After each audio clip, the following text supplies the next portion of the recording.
And here we are live again with Dame Doria for Money and Leadership Talks. Welcome. Wow, it's just getting better. It's just getting better all the time. We were just here a couple of weeks ago and we had so many different people that we wanted to invite. So we definitely decided to do another one. And I want to welcome all of you around the world, whether you're watching this live or whether you are watching the replay. We want to thank you for people from all around the world. And pretty soon here, we're going to be bringing someone that's all the way in Kuwait that is going to be joining us in the middle of the night to be able to add their beautiful gifts and their beautiful genius to all of us. And how are you doing, Donna? Are you excited? I am excited because I know tonight the reason why I ever was in Money and You was from some of the different guest speakers that are joining us tonight. And when you're producing movies and you're doing interviews for a number of years through the Los Angeles Tribune, and every person says, "I'm a Money and You graduate." After a little bit of time, you tend to pay attention and you're like, what's Money and You? How do I sign up? Who do I talk to? I have to go do this. So I'm really excited because some of the people today were ones that inspired me to take all the coursework. Well, I'm really happy to be with all of you. And right now, what I like to do is it okay for me to bring up my COO, Stacy. Stacy just wants to come out and say hello. Stacy, where are you? Here she is. Hello, hello. I am joining you from Tampa, Florida. All right. What say you? Because you have been the power behind the power.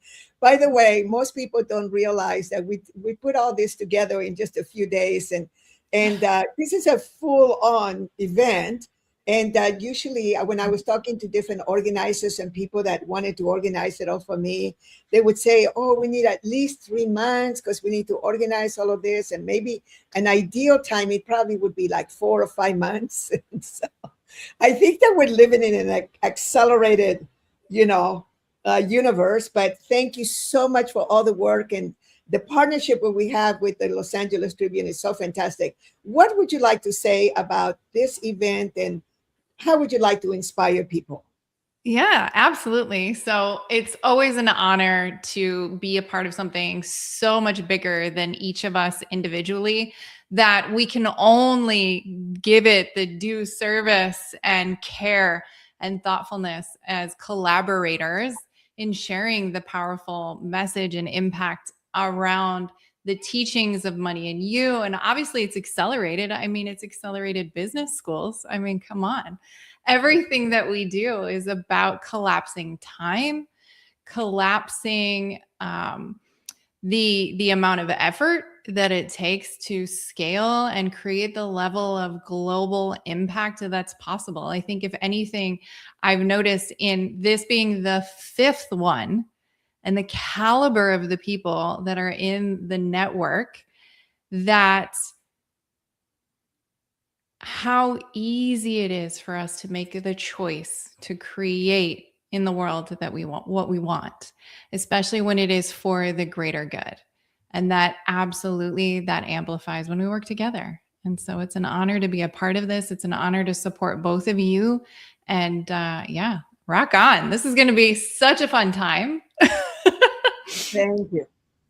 And that's what I feel like saying. So thank you. Thank you, Stacy. So Stacy, she will be joining the next guest at the Money and You, along with a beautiful group of people in 2 weeks' time in San Diego, California. And so we look forward to having you there, Stacy, and your beloved. And with that, thank you so much for being with us. And let's get ready to bring up our first guest. Okay, so, here we are. Go ahead and announce. Stacy. Aloha. All right. So let's go ahead and bring up Reem. Reem, coming up. Aloha. How are you? Hello. Hello from Kuwait. Wow. What is it like over there? Tell us. So we're in the Middle East, in the Gulf. And if you're seeing the news now, we have a little war going on. But we continue doing what we do. We continue working. We continue living. And it's beautiful. I hope we get to have you here when things calm down. Well, we definitely, I heard that there were a couple of airports that are opening up. So all of us out there, I want you all to visualize the Kuwait airport opening up. It's like, let's just say 2 days less than 2 weeks from now. So our beautiful Reem will be able to get an airplane and come and be with us safely and lovingly. But Reem, Yes. let's talk about your mastery. And it was so fascinating that way that we met you. Our beautiful Aziza found Yes. you, and you had a program called Me and Money, or Money and no, Money and Me. Money and Me, which of Yeah. course I've had a program called like that for about 40 years. And anybody else would have gone into major reaction, but no, we collaborate and we get together and we hang out together. And now Yes. you decided to fly all the way across the planet to come and attend Money and You and see the Yes. classic. So what Yes. are some of the things that you teach that we would love for the worldwide network to hear? So we all love money, of course. And we all have to love ourselves and love others. And like I've been taught by my mentors, where we have to love people and use money. We don't love money and use people. We have to have our priorities in order. And we also have to keep on learning. So I'm flying all over the world to you now to learn. So we always have to be a learned, and a learned person is a person that's going to learn, unlearn, and relearn. We have to be on top of our game and be willing to always learn and take the extra step to keep on growing, to master ourselves. That's the only way forward. So, Donna, you are such a good interviewer. Over to you. I love it. I love it. Well, first of all, Reem, welcome. And it's a pleasure to know you. And I know that you are where I feel some Ho'oponopono prayers are coming towards the Middle East and great volume. Everybody can make it over as well. But with the Money and You program, share with us your attraction to it and some things that you have learned along the way.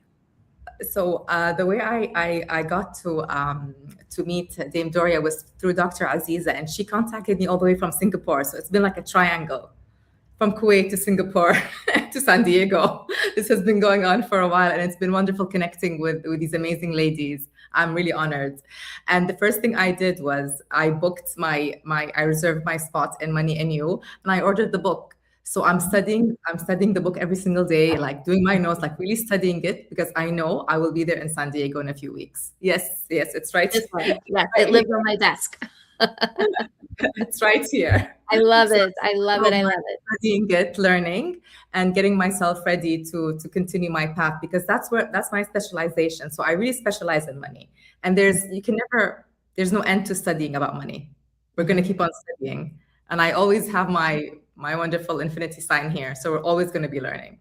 It's part of what we do. Absolutely. Absolutely. And a person who looks at money, a person who's attending Money and You, and someone who's in a leadership position, what are some tips that you can share with what you already know in that leadership space? So I'll answer it in a different way. So my background is financial.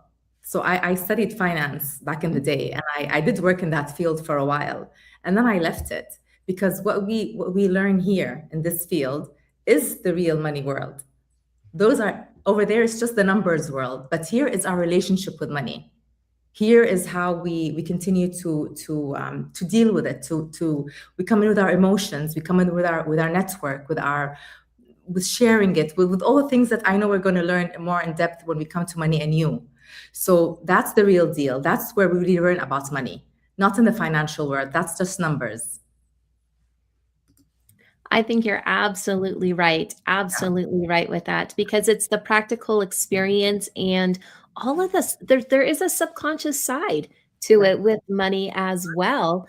In addition to the doing, the accounting, the finance, the reports that come together. That's the easy work. Say that again. That's the easy work.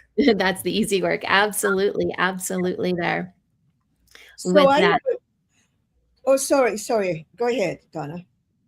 No, we're good. We're good. Okay. So what is it like? What's it like in Kuwait? We don't know. A lot of us don't know a lot of people in Kuwait. So you speak Arabic. Tell us a little bit. And how does a regular middle class? Do you have a lot of middle class? You have, what we call resource poor humans? Do you have a lot of wealth? You know, you hear all these things about the Middle East, and in Kuwait, definitely back in the day was like a very charged word. So it's Yeah. so lovely to meet somebody like you from there. Tell us a little bit about that. So Kuwait's a small country. Everyone hears about Dubai because it's like our little New York here.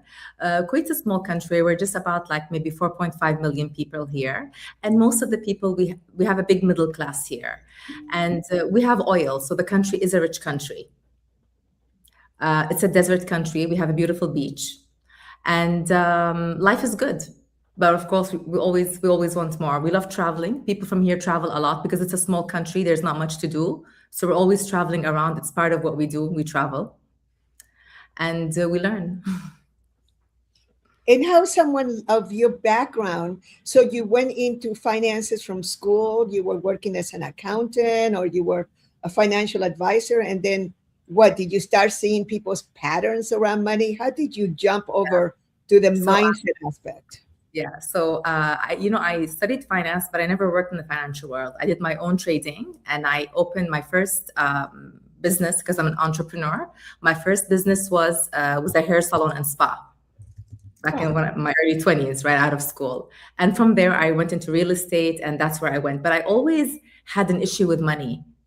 I always, like, growing up, I had a bad relationship with money, but I always knew deep down in my subconscious mind that I would be a very well done businesswoman, and I'm always going to have a lot of money, but I didn't know how. And I came from a house where the relationship with money was very bad, and I knew something was wrong there, but I didn't know how to solve it. And then life took me to different mentors, and I learned how to solve it, and it's bringing me to you guys now to get it to a step higher too. Well, now listen, there is somebody really interesting, and Revan. Hi, Revan. Can we bring Revan up? He is in a tight schedule, and he got here a little bit earlier. Hello, aloha. I did. What's happening? Wow. How are you? So nice to have Aloha. you here. I'm so glad that you got to the first hour. And have you been listening to Reem? I just barely signed on. I just barely got here. Okay. Yeah, so I'm at an event right now. It's happening right over my shoulder here. So I just I wanted to stop in and spend some time with you guys. Well, thank you so much. Well, Reem is from Kuwait, and she's an entrepreneur, and she's in the financial world, and does mindset work with people around money. So, Revan, tell us a little bit about what you do. I do a lot of the same things. So I teach people, one of the things that I do is I teach people how to fix their relationship with money in a way. I think people struggle with their money because their money is not in alignment with their values and beliefs. And one of the things that I am really passionate about educating people about is just the idea that there are no good or bad products in the financial world. I mean, like every product that is designed in the financial world was designed as a solution to a problem for somebody, somewhere, somehow. The challenge is just because it was made for somebody over here doesn't mean it's good for the person over here. And what may be good for me might not be good for you. And so I don't believe in good or bad. I believe in, is it aligned or misaligned with what you're trying to accomplish in your life? And I think the financial system as a whole has a lot of problems. I think a lot of the education is a top-down issue. I think, I teach this thing, what I call investor DNA, and I believe that everybody has their own unique investor DNA.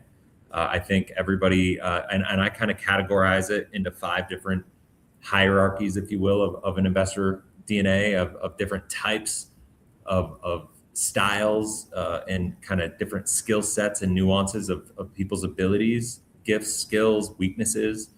And if that's the case, well, the whole idea of like go to school, get a job, invest in a 401k, put money in a Roth IRA, like just doesn't work for most people. And, if you look at the defined contribution system that we've been living in since I was born in 1980, effectively, the results are the worst that they've ever been in this country when it comes to people's personal finances. And people are retiring in a worse position than that they've ever had. And they're more exposed. And so what I do is I basically try to keep it simple, and I try to keep it more emotional than spreadsheet, because like spreadsheets matter and the math has to work, but the reality is life can impact the math, but math doesn't impact life. Life is going to happen, like no matter what. And I would say life doesn't exist on a spreadsheet, and everybody's trying to like plan for their future with spreadsheets. And that's not the way the world works. And so I teach a formula, it's called clarity plus alignment equals the life you desire. We call it the wealth formula.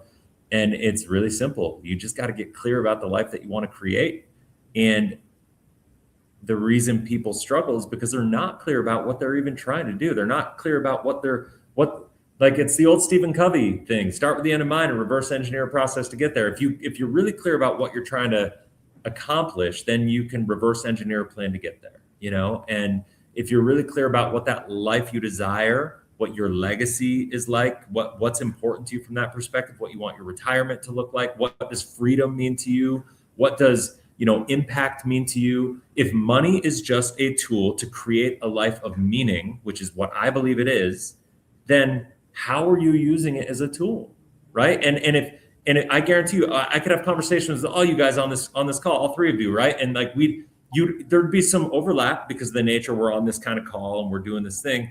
But I guarantee you, even as much overlap and as we all want to do great things and help the world and do all this stuff, we each have our own unique way in which we want to go about doing it, right? So how we're using money to accomplish that as a tool is going to differ a little bit for each one of us. But there are certain principles that we have to follow to execute accordingly. And so that's what I teach is like, you got to get the money right. You got to get you right before you can get the money right. Because if you don't get right here and here, and more here than anything else, and comfortable about what you're trying to create, why it's important to you, and connect with that, then you're never going to follow through on a plan, and that's what it comes down to. And is that why you guys so interested in Money and You? I mean, we're working on getting you there in a couple of weeks' time. You live way far away, and I know. Reem, let's bring up Reem also. Let's put us all together here. So Reem is all the way in Kuwait. So we are seeing the airport opening up. She's ready to come along. So you got your classmate here. So I don't want to go in an airport again. I slept for 2 hours on an airport floor last night traveling. It was such a nightmare in JFK. Oh my gosh. Wow. But she's really in the middle of a nightmare. So yeah, I know. That's crazy. Yeah. So Reem, according, here you had this beautiful man. He's a rock star in his field. He's actually, I think in Utah, they fly him around because he's a keynote speaker to these huge organizations, and he inspires and goes into this whole financial literacy conversation, but also has this whole other consciousness like the rest of us. We don't attract people that are not into consciousness. We are all into adding value, making a difference, making the world better. That's a given. So Reem, in addition to what our beautiful Rivan taught, what would you add to what he just said? I loved what you said. That's exactly where I come from. Like we're all, like you said, the same consciousness. We just need to spread the word more. We need more people getting into this. Take this all over the world and bring them in.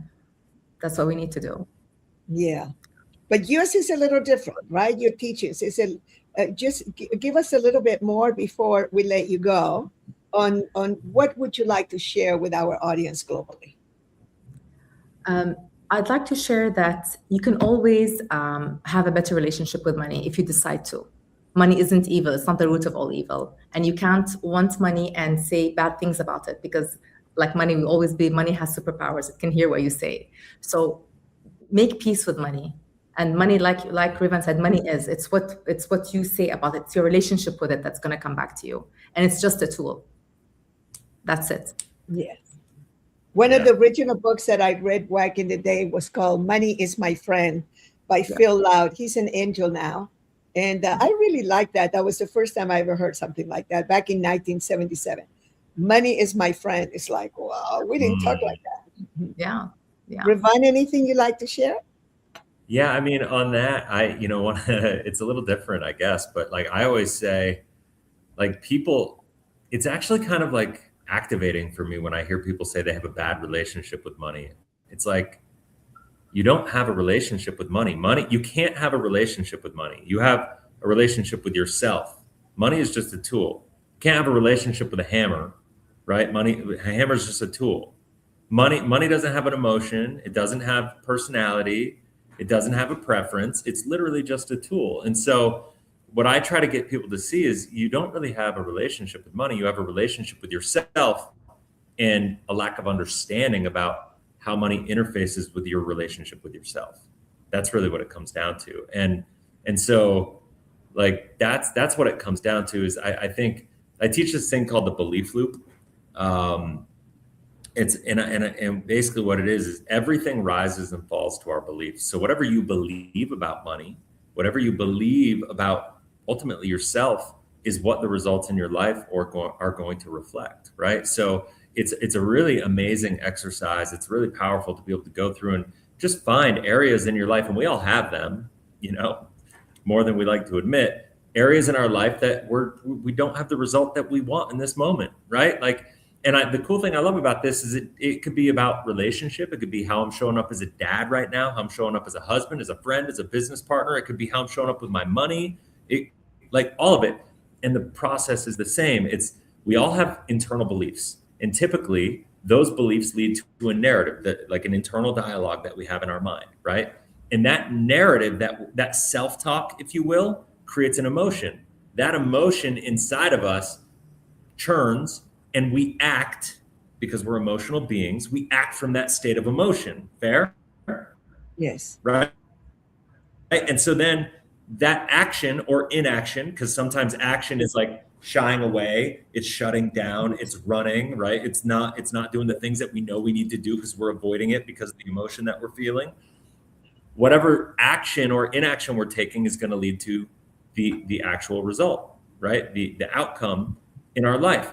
And so all we have to do, the challenge is most of the time when people look at, oh, what's the outcome you're getting? They go, well, change your actions. It's not that simple, because I guarantee you whatever outcome that you have that is not in alignment with what you say you want, if you truly say you want it, you have to go back to your beliefs and find the self-limiting belief that is not true, because just because you believe it doesn't mean it's true.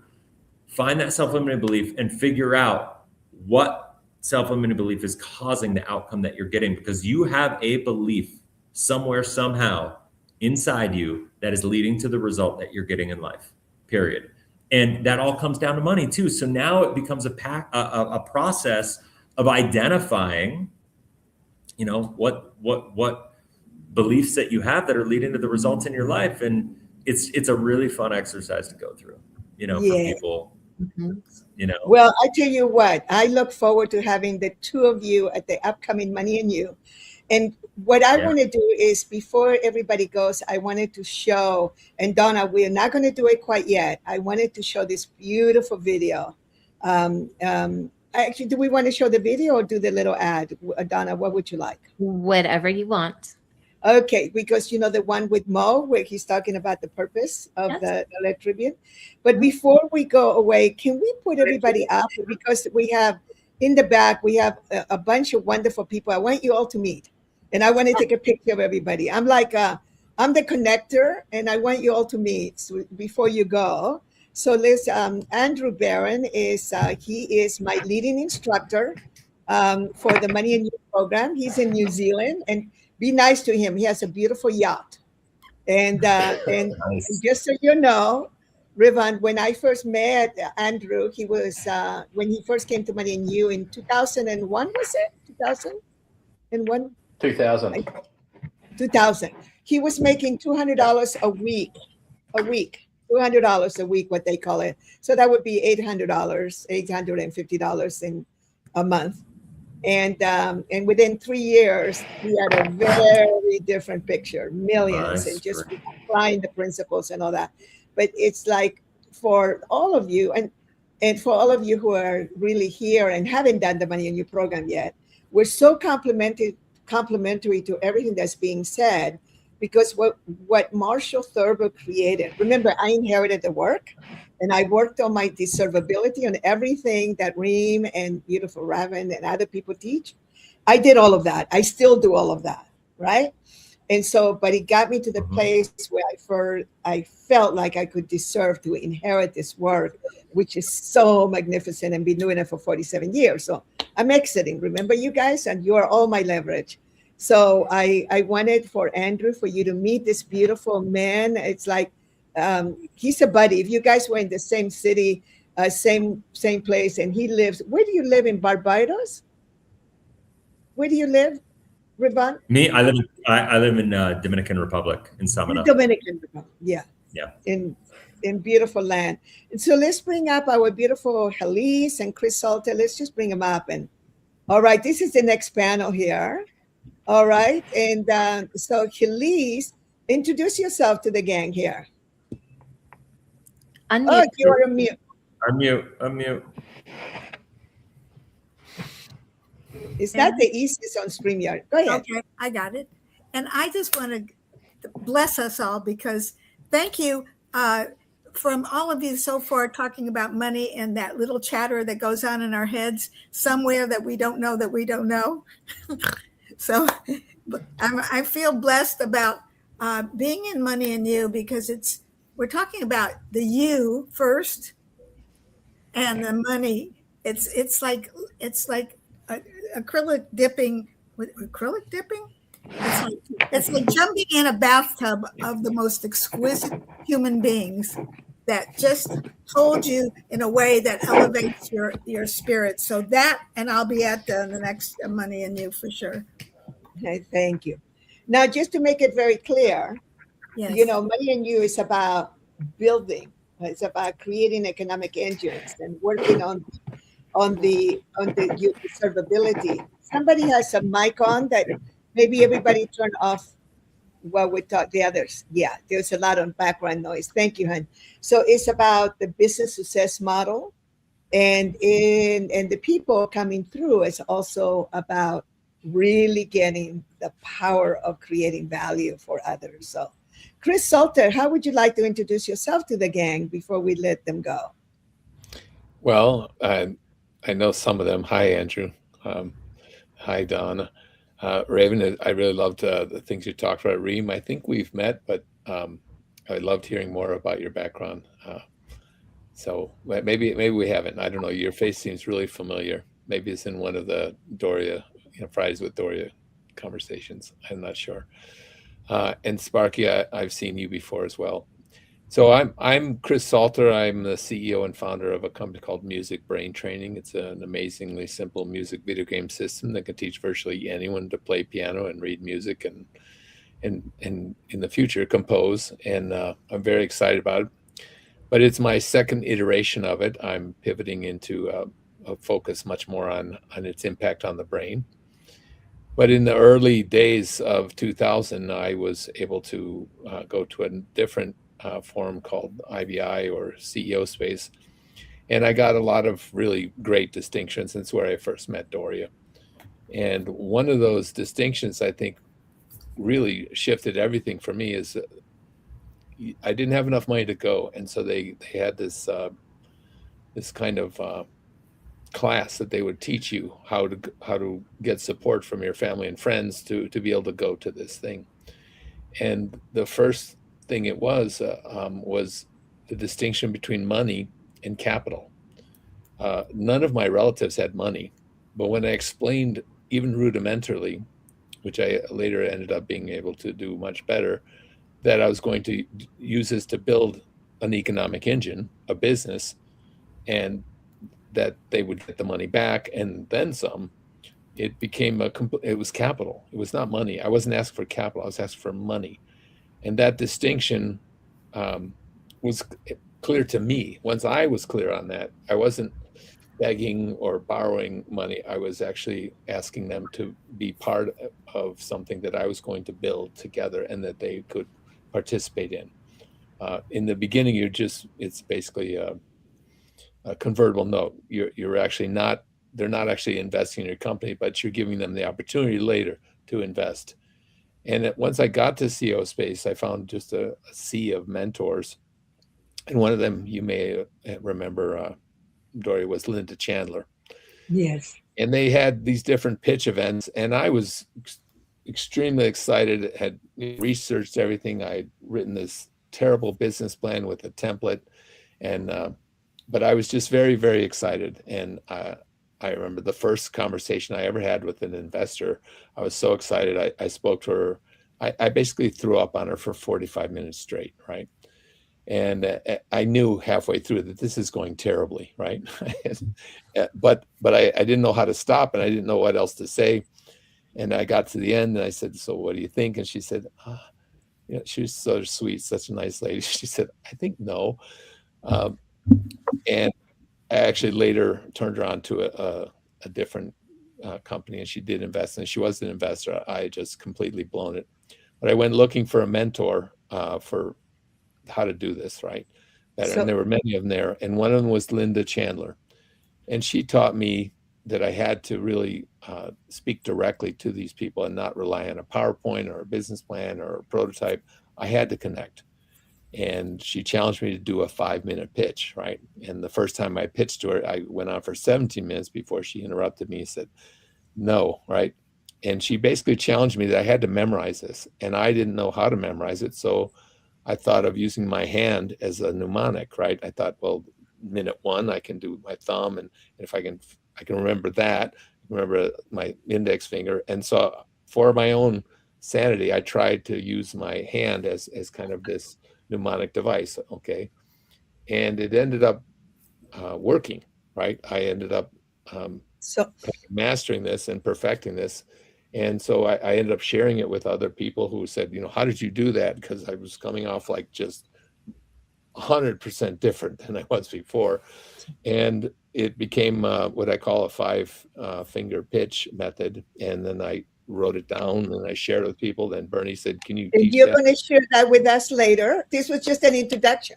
Okay, you went right into teaching. Sorry. I didn't Which I love. I love, but I want to make sure. So then Money and You came much later, and I felt so silly having kind of not understood what you were up to. You were a little secretive because Bernie was a little paranoid, but you know, Randy was telling me all about it.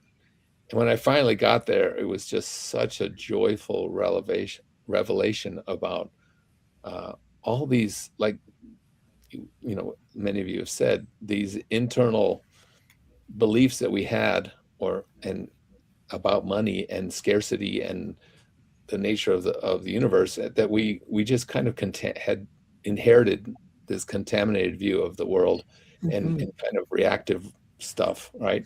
And so watching Money and You with these games just kind of very secretly and cleverly and joyfully unlock this stuff so we could see it and then reflect on it. I was really flabbergasted. I was like, where has this been? Where has this been? I love, Chris, that you have been around since some of the beginnings, it sounds like. Doria? Well, he's been here from the year 2000, 2012. Wow. We've known each other since 2001. So I want to move on, Chris. We need to, I wanted you to just come in and say hello and be able to have our beautiful Ravan and to Reem to complete. And then you guys are going to be sharing, okay? Okay. So just give me a minute here. All right. So Reem, anything you would like to say before you move on and your final words to this whole global group? This will be watched by many. Yeah, just hold the image for me that I'll be with you in a couple of weeks in San Diego. I can't wait to be there to attend the Money and You. We're sending lots of love to Kuwait, and please tell everyone around there that American people absolutely just, you know, love them. We love people. The American spirit is very, very giving.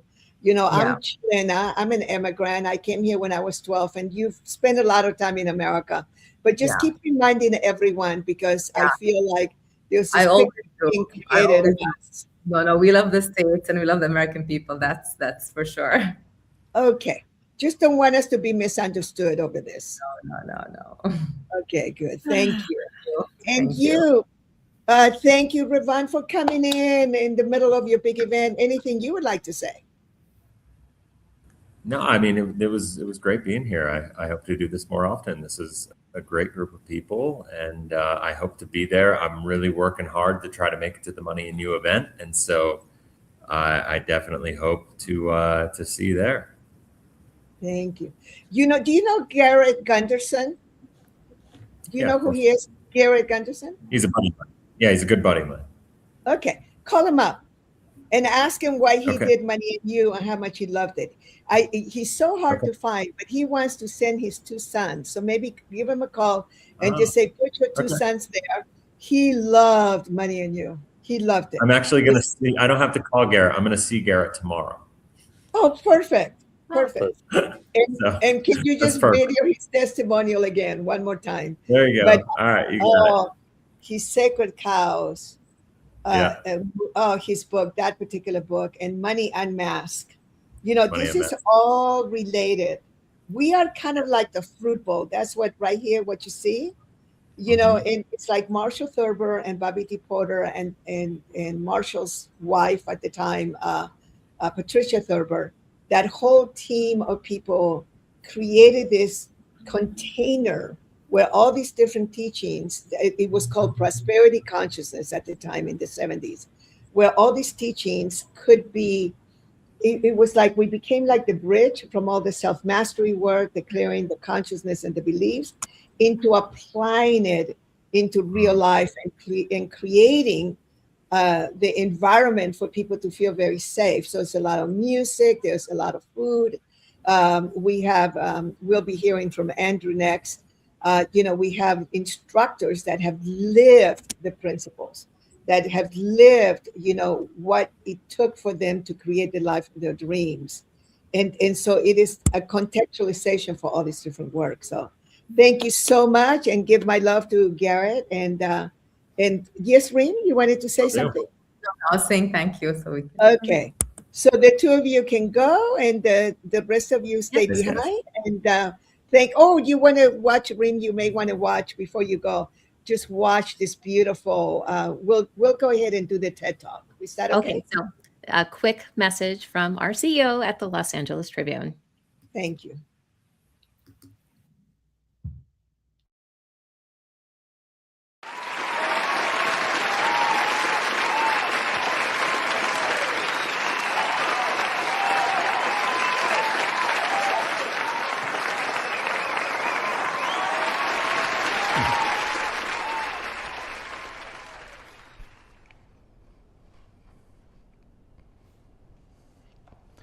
Imagine waking up in the morning, grabbing your morning coffee, and opening up your daily newspaper to nothing but headlines that inspire and uplift you. Headlines like the Apollo 11 moon landing and how it inspired people in the 60s, or headlines like the Berlin Wall has collapsed, or even more recently, headlines like the miracle on the Hudson. What would that do to your day when you started off with just positive news? My name is Mo Rock. I'm the CEO of a national newspaper brand, and today, together, we are reimagining journalism. You see, studies reveal that there is a stark contrast between positive news and negative news. In fact, for every piece of news that is solutions-based, that can uplift and inspire you, there are at least 17 that don't. That's 17 to 1. So today, we are actually faced with an epidemic of negative news. We've all heard the phrase, if it bleeds, it leads. But why does this have to be the centerpiece of a lot of news production, journalism, and content creation of the world today? There are a lot of incredible journalists that are solutions orientated, and I give a lot of credit to them for doing a great job. And here's the truth that you may not realize, is that everyone in this room is impacting our news. You see, every single time you like a post, every single time you leave a comment on a news article, and every single time you share something, you're not just liking, commenting, and resharing. You're actually casting a vote. you're not only casting a vote for the kind of news you want to consume, but believe it or not, you're casting a vote for the kind of world you want to live in. You see, I believe that news has the power to not just inform you, but it has the power to mold you. Our world views are largely shaped based on the news and content that we consume. And so I want to encourage folks to remember that the next time that they like, comment, and share. Our organization has one question that it always has to ask before we share anything, print anything, or publish anything. Our editorial team asks this one very simple question. Does the following piece of news empower our audience, or does it disempower our audience? What would the world look like if every content creator, every journalist, every time someone posted a news article, they asked that question? Does the following piece of content empower our audience or disempower our audience? And I want to encourage everyone to participate in this process and help us bridge that gap between 17 negative news articles for every one positive. And let's come together and ultimately make this world a better place. Thank you.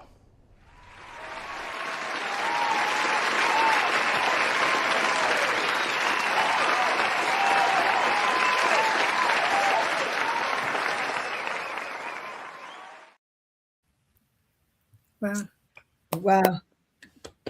We love that. We love that. Donna, would you like to start the conversation with Andrew, your business school instructor? What would you like to talk with Andrew about? You know, what I absolutely loved in getting to know you, Andrew, when we were in Thailand at the Accelerated Business School was your ability to navigate the room with all of us participating. And there was just so much that was going on. And this kind of was a question that came up in the previous talk panel that I started wondering about. They kind of talked around about this, but I wanted to know from you, how does a leader's relationship with money shape the way they lead? You might want to unmute. You're still muted, or we can't hear you.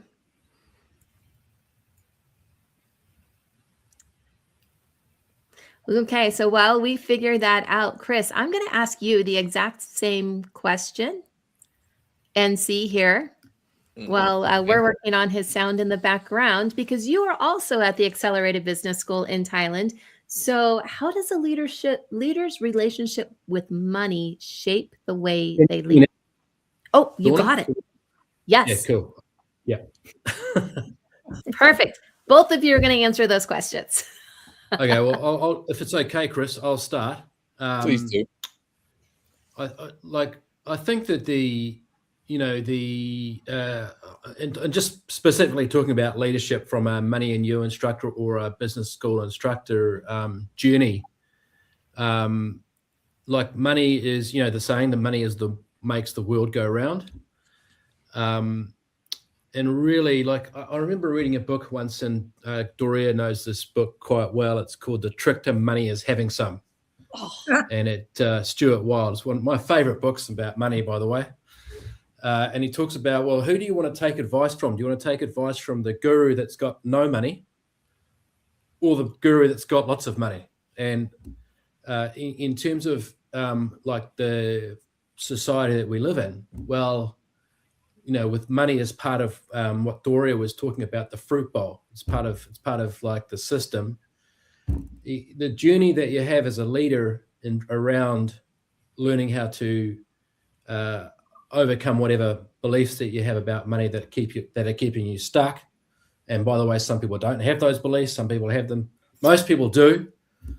That journey is really a journey that you actually that I personally experienced with myself. And so by going on the journey of understanding my relationship with money, and how that part of the fruit bowl of our society works, I am then able to share that and really lead with an understanding of that part of our society, right? If you don't have that insight, then it's going to be harder. It's not impossible, but it's going to be harder. It's going to be harder to lead, given that we have money as part of our context.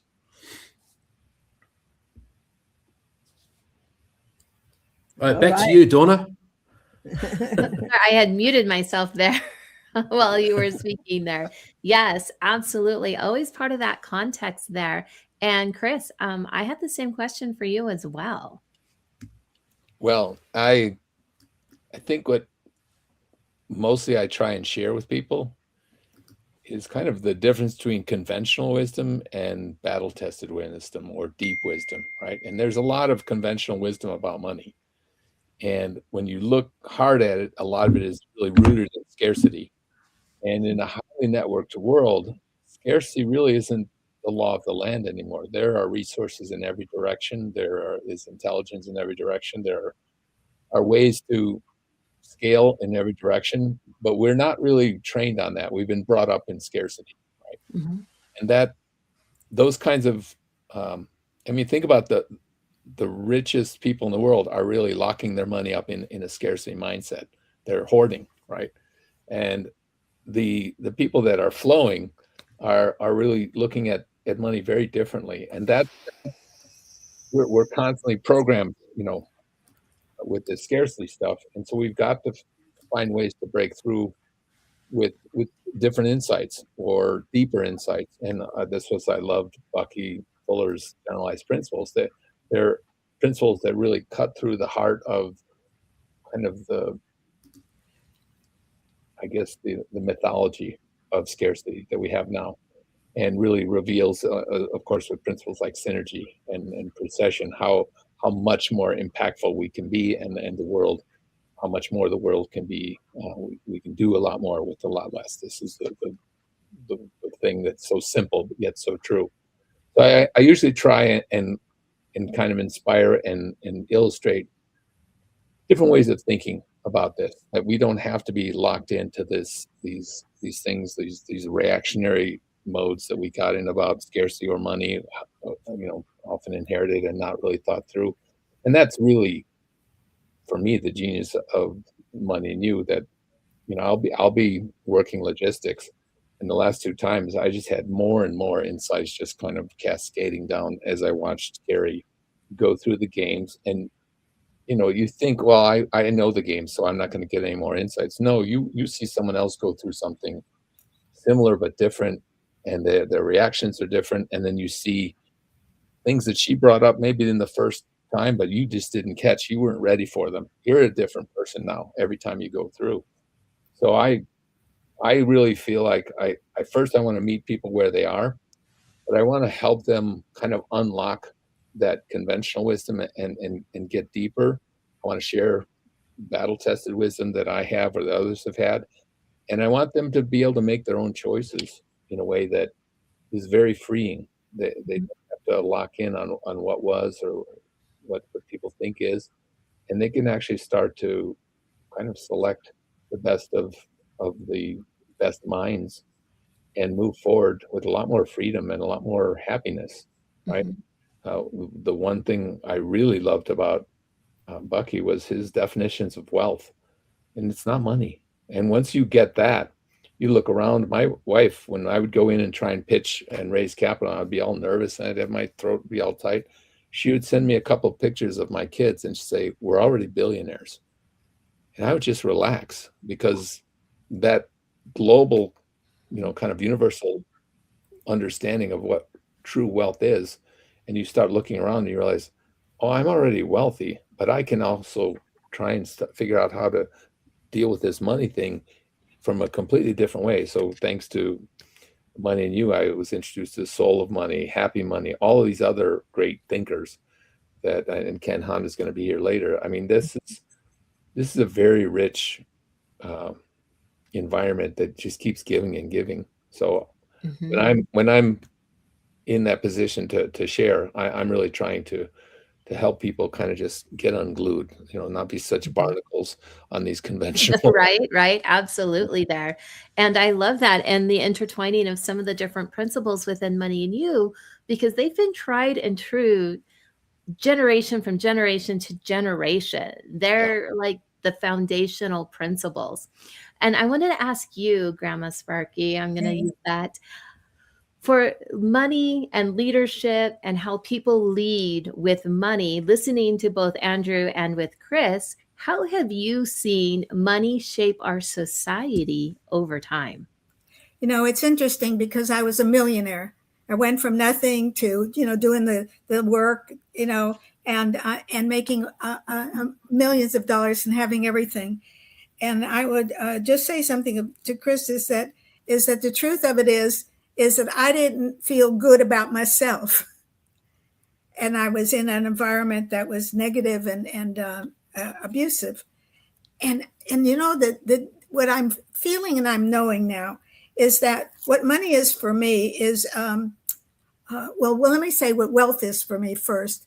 It's the roots of my knowing that I matter, that I'm loved, that I love myself, that I can feel it and I can love and love others. And I actually, when I was in Money and You, which started in 1984, and I'm still around in Money and You, by the way, for all of us that we're just champions for each other, is I found that everybody was in the same kind of boat that I was in at the time, but we were up to something. We all were there to matter and make a difference. I think wealth for me is being secure in who I am and being able to reach out and be in a safe, supportive, nurturing place. And I want to say something about Bucky when he said about the processional effect in Money and You. It was knocked me over. And it was talking about, you can help me on this in case I'm off a little bit, but said the bumblebee is going from flower to flower to collect nectar to bring back to the queen bee. But on a 90-degree angle, it's actually cross-pollinating. And I remember in that moment that I didn't know that I was cross-pollinating with the work that I was doing in teaching people how much they matter and made a difference.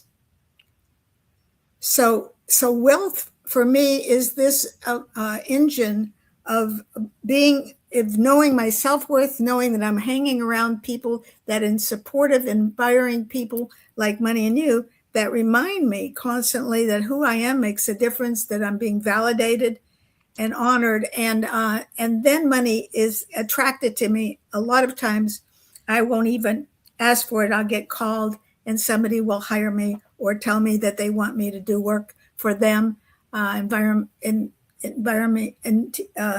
me to speak all over the world. So that's how I feel about the roots of wealth, is knowing first that I matter and being around great people that remind me, like Money and You, that we can all be up to bigger things. Mhm. And that is a huge message, knowing that you matter. Tell us a little bit about your blue ribbons. Yeah, I'm 83 now. I'm going to be 84 in about 3 days. So, but in 1983, when I was wealthy and my husband and we acquired a lot of wealth, but he was an emotionally abusive gentleman, and we've since healed that, and he's since passed on. But what I decided when I left him, I left my $1 million career, I left the $1 million house, I gave away my Mercedes, I did everything, and I just didn't know who I was. But what I decided to do was to create a blue ribbon that says who I am makes a difference. And I thought maybe people needed to be loved like me. And so I bought 1,000 ribbons. And I went up and I would tell my kids' teachers how much they mattered, and my kids and my neighbors.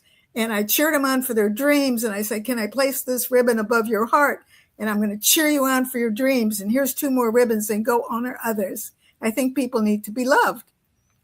And 35,000 people were honored in the first 3 months that I started. Today, we estimate well over 50 million. in 12 languages all over the world. But I found out that people were starving to be recognized, to be honored, because they never felt like me. They felt unseen, unloved, and unappreciated.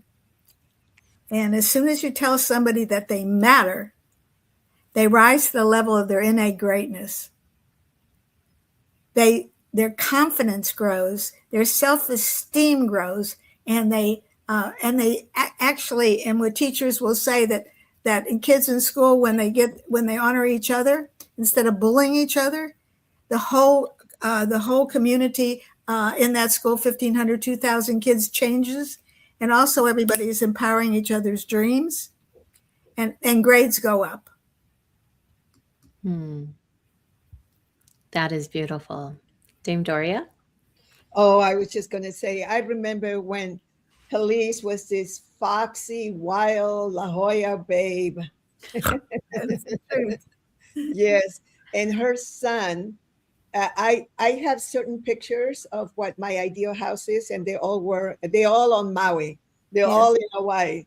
But then I walked into her son's home in Del Mar, actually not far, right down the street from Tony's original Tony Robbins, yes, exactly. Tony's castle.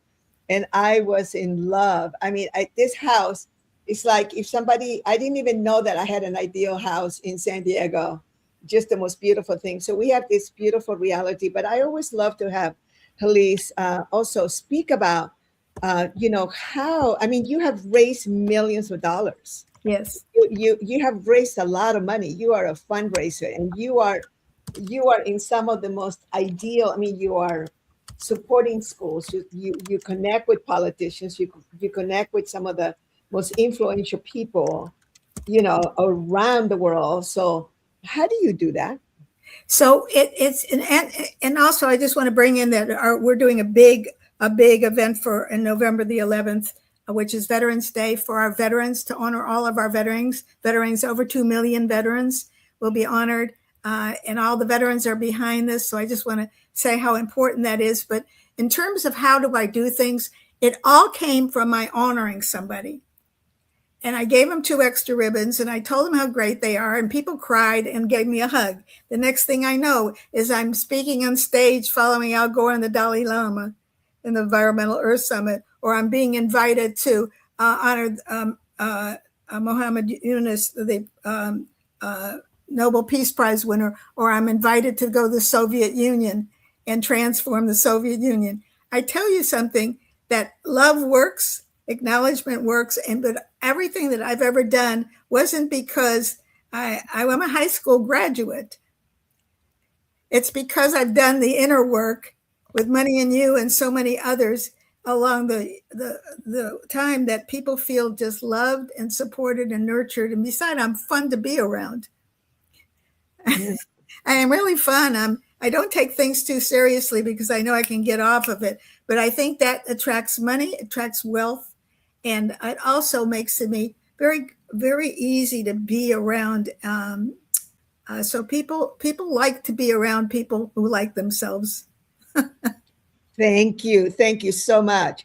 So Andrew, what say you about how you created yourself going from, $200 a week to the level of wealth that you love it. You really experience sufficiency. I just want to really acknowledge you.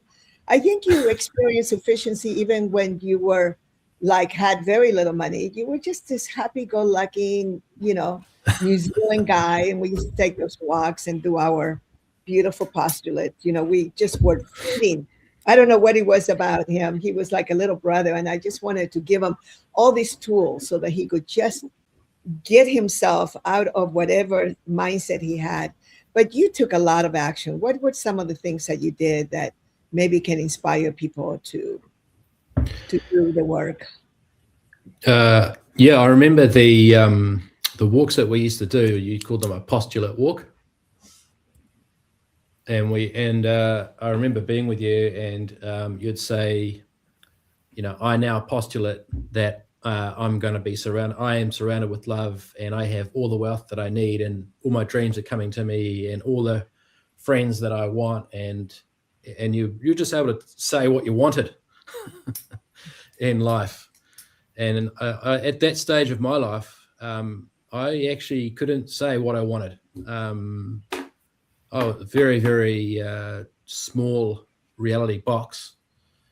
I didn't want to say what I wanted because I was afraid I wouldn't be able to create it, or that people might judge me for wanting those things.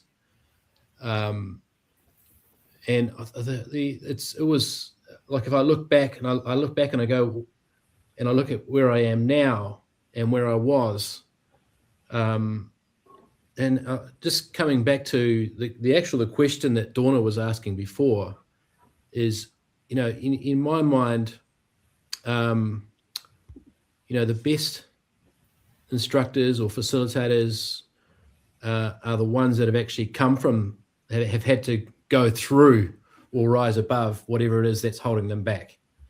And that's what I hear when I heard both Chris and the Sparky grandma, which, by the way, I've had some of those blue ribbons at some stage. It's the journey. So I wasn't able to verbalize what I wanted in life, and that's really what Money and You and spending time with people like Doria and now people like Chris and the network has actually it's like, if you put yourself in environments that ask more of you than you do, then you can't. It's difficult to fight that. It's difficult to fight everyone around you asking more of you. Yeah. So I would suggest that Money and You was really the starting point for me of being in environments that allowed me to become what I wanted. And at the time, like, I reflect now that, like, what I really wanted all the way along was family and connection. Mm-hmm. And and it's just taken me a long time to realize that that's what I really wanted. It's taken me to create to have my own family and to experience that, and then reconnect with my family, my actual original family, which at the time when I met Doria, I was disconnected from.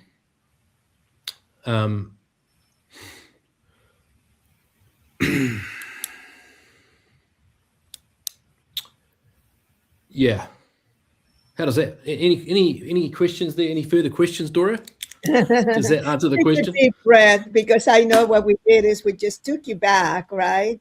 We took you back to a time when, and with your mom and the healing that happened before she left this world, which I think that is profound, And I remember you're good looking, and you were getting wealthier and wealthier, and people were just throwing themselves at you. And in your heart of heart, you just wanted that beautiful mate. And now you have two beautiful children. So not only did you create wealth in the level of finances, but also personal wealth, that you're so happy. And I love it that you work part-time, that you just have that time because you love lifestyle so much, that you have that time to spend with your children and take them to school and go sailing, take the whole family and go do the life of your dreams. You're the lifestyle instructor. Thank you. But yeah, yes, and you need to focus on creating value. There has to be an element of creating value in order for you to have that value. Thank you. You know what? There's another business school buddy that just came in, and that's Wesley. Let me see if I can bring him up. There we go. Oh, there. Oh, I took him off stage. Hold on. Sorry about that. There you are, Wesley. Say hello. Say hello. Hello, Doria. Hello, Andrew, Helty, and Chris. How you guys doing? Great. Oh, that's right. He didn't do the business school. You are a Money and You guy, right? Yes, I am. I'm a Money and You first timer last May. It's almost been a year now. That's right. That's right. I keep thinking that you were at the business school. That was actually DJ. And Yes. but I just wanted you to meet the beautiful people that are here. And Wesley is partners with our beautiful Niall Hansen and DJ. That you guys remember DJ from the business school and Niall Hansen. So anything that you would like to, you're going to be coming in next, but anything that you would like to share with this group? Oh no, I was hearing all your wonderful stories about how Money and You helped you, and I'm like with my case, Money and You, it was a recap because I've been working with Niall for so long. He was teaching me a lot of the things that were happening in Money and You, but it gave me a vocabulary when I was there. It gave me more structure, and what was really interesting after doing the Money and You course is it prepared me for what was coming in my life. Especially, do you know, in the course, they talk about the times when Bucky talked about being hit like a Mack truck. There's sometimes that there's those little taps on the shoulder and then you get those hits. Well, post Money and You, I got those hits, but it was because of Money and You and a lot of the teachings there, it actually helped me to get through them very, very fast and understand that this is part of the cycle that you need to go through to get ready for a fuller cup. Wow. Thank you so much. Woo. All right. Well, you're going to be coming in next. And so let me just see here. Any final words, Chris Salter? What would you like to say? What say you to the group? I think something that Andrew touched on, he talked about, you kind of pushed out of your comfort shell. Obviously, you guys do that and intentionally, but there's also another part of it where you're coming into such a rich, fertile environment for growth that all that desire that you've had and maybe kept under wraps is now allowed out, right? So it's not just that you're kind of pushed, but you're also allowed to expand into a very rich environment full of a lot of big thinkers and beautiful heart-centered people, and you're allowed to kind of break out of something that maybe in a conventional business environment you wouldn't feel comfortable sharing, right? Some of the shares that people have there are so inspiring, so moving, and then you go through your own stuff. But I think it's because we're allowed. Again, you talk about that container.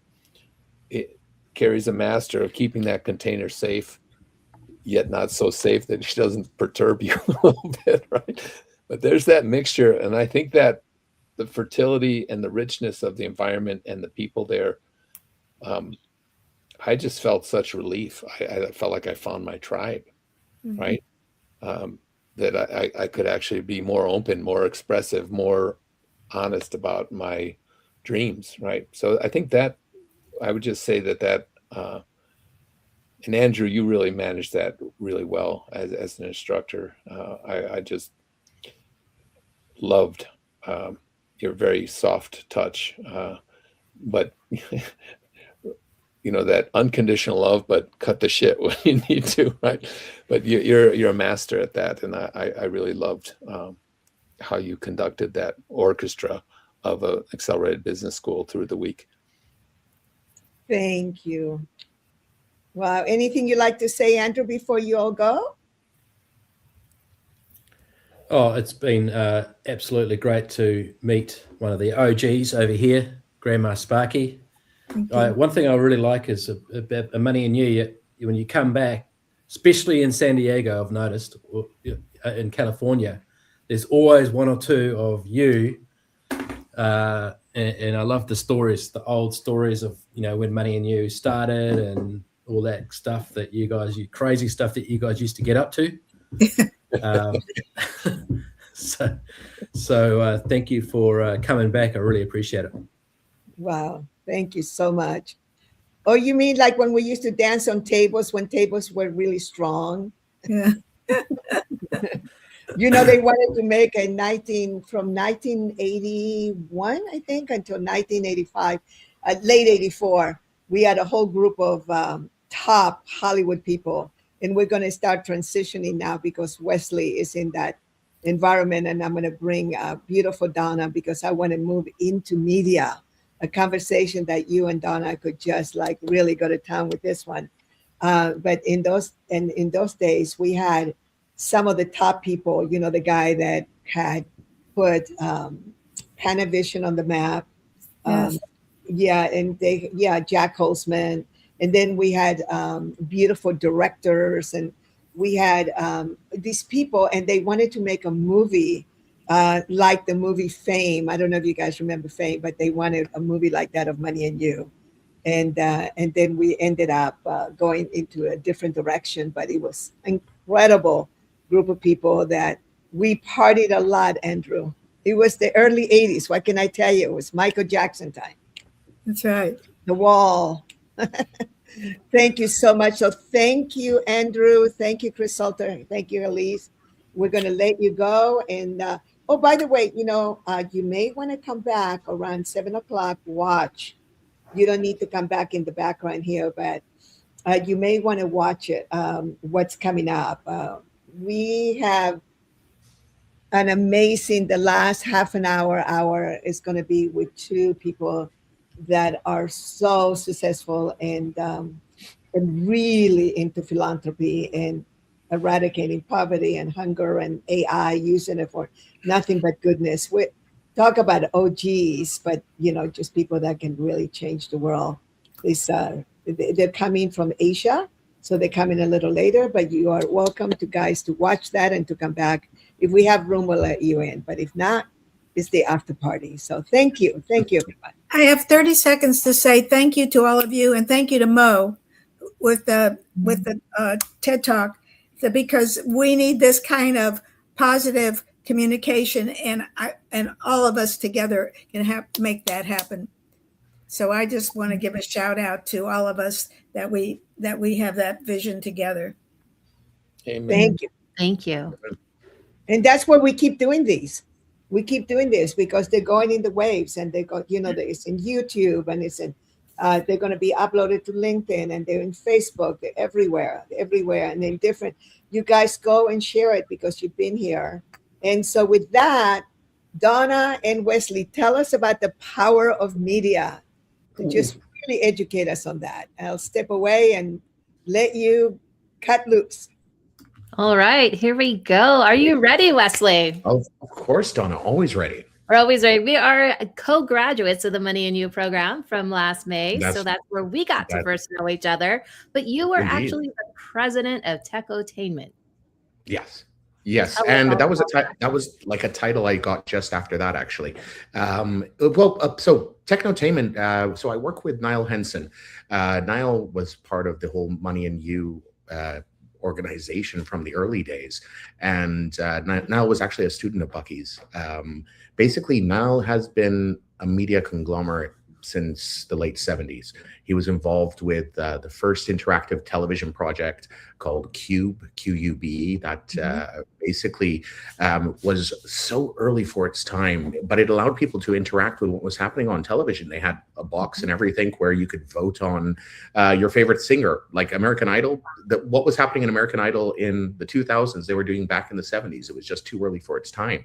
And a number of things that Niall created following that project were, I mean, literally changed the media landscape, starting with Nickelodeon, which was the first cable television channel to go out there and sort of monetize what cable television was. That was one of the projects that he rolled out of Cube. Later came up with Michael Nesmith, built the whole concept of MTV, and then picked the founding teams and got that launched out there. And then he saw live events, and he said, how can we make a live event even bigger? Well, what if we broadcast it to a whole bunch of people and we make them pay for it with pay-per-view, a technology that didn't exist, but he actually helped bring it to fruition. Then over the years, he went on to do more things like country music television, a genre which everybody thought was old, dead, and buried. And now today is, I think, the biggest genre of music in the United States of America as we stand. So he had a whole history of this, but he always believed there's more. He believed there's new things that were coming. And I met Niall about 4 years ago when down in Austin, Texas.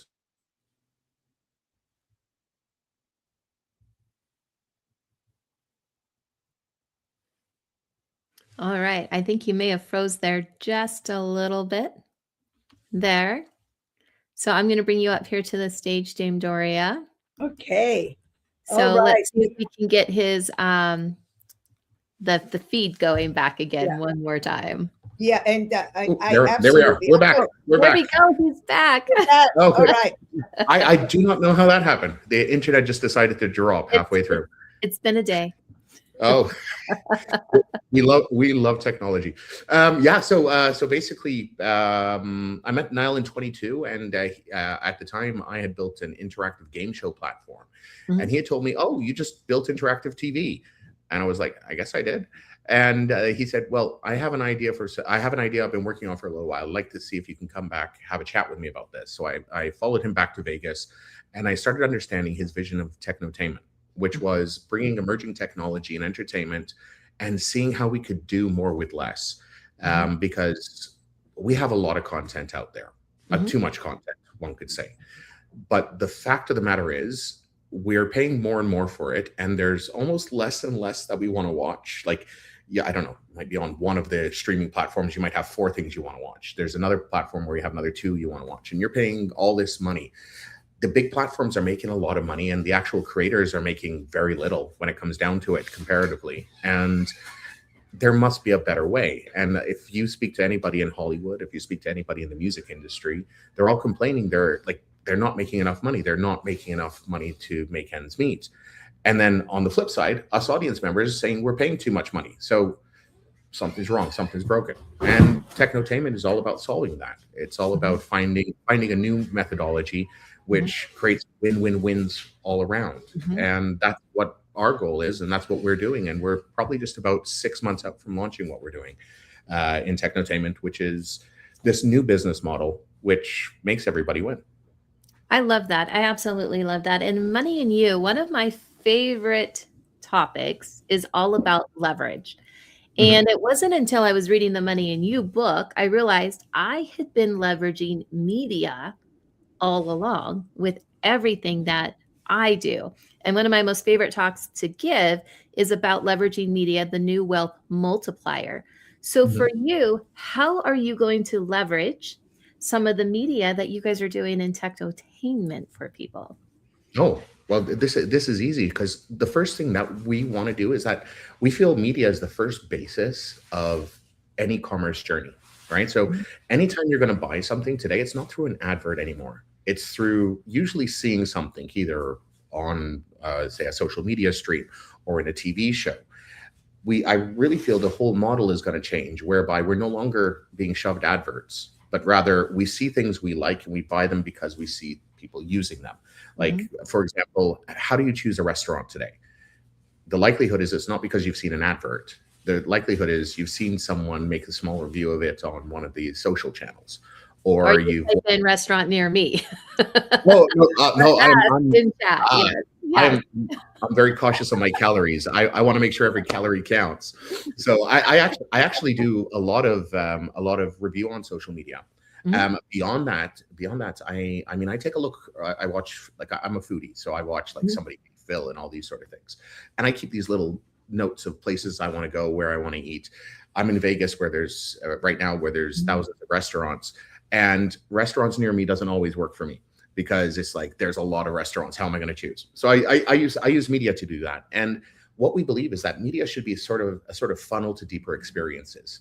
At first, on the base layer, you don't necessarily have to pay for it. You might consume elements of it free. And if you want to go a little bit deeper down, well, you'll be ready to pay something, maybe $1, right? $1 is not a lot of money. So if you're watching, say, a film, and you can watch the first 20 minutes free, and if you're really enjoying it, well, you might want to pay that $1 to watch the rest of it. And then from there, what happens? Well, you've really enjoyed that film. You want to learn more about an actor, or you might want to buy some merchandise because you really liked it. I don't know. Maybe it was the next Star Wars or something like that. What we believe is that with the new wave of entertainment, you bring together the content, you bring together the community, but then you also bring together the commerce opportunities there, all in one place, which the person who's creating the content owns. So now we have these little worlds where communities can thrive. So in our view, we could have a Money and You, what we call a microcast channel, which is starts with the basic content and then funnels them into deeper, more focused lessons. Can also allow them to buy their tickets to come to Money and You or later business school, get their hotels, have one-on-one coaching sessions with some of the team. Now, what this does is it allows the free content and the content inside to become revenue generators for the rest of the enterprise, and in this case. But this will work for any form of media, any form of chef, any form of restaurant. As we see it today, Walmart is starting up their own studios, as is Chick-fil-A. This is where the world of entertainment is going, and it's going to be providing a lot of content to a lot of people. And the more people like it, the more people will sort of consume from their tribe. Right. And you say the world of entertainment, but yet some of it is information seeking to know where to be driven to. And we see that also as media. So it's really kind of revolutionizing how media is coming for the future that's almost in the here and now. Oh, yeah. Oh, 100%. And I mean, you work with the Los Angeles Tribune. Now, can you, a lot of the TV news media is actually funded by people who have narratives to push. The one beautiful thing about the way we see this actually is going to allow people to actually consume news and it's the consumer who's going to make the difference in how the media gets funded, not the other way around. So in our model, you literally, if you drive a consumer to enjoy what you're doing and they want deeper experiences, you can give them a headline. Maybe you can give them the top level story. But if you want the in-depth interview, oh yeah, you're going to have to pay a little something for that. And I know a lot of people don't like paying for their news. We've seen that time and time again. But if you're giving them value, if they're finding something which they can get a little bit deeper than the thing, people will go for that. Or you can just always sell them the Wordle game, like the N-word the New York Times does.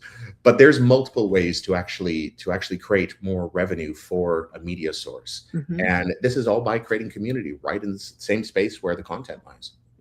Absolutely. And I know here at the premise at the Los Angeles Tribune is all about changing the status quo. It's putting out the positive news leadership, those heart-centered stories, because right now there's 17 negative pieces of news to one piece of positive news. Talking about media and the future and where things are going, do you think people are getting tired of we'll say the negativity or the low vibrational news media, and that they would want to be on a platform where they can actually choose the media they're listening to, that they're watching, that they're paying attention to?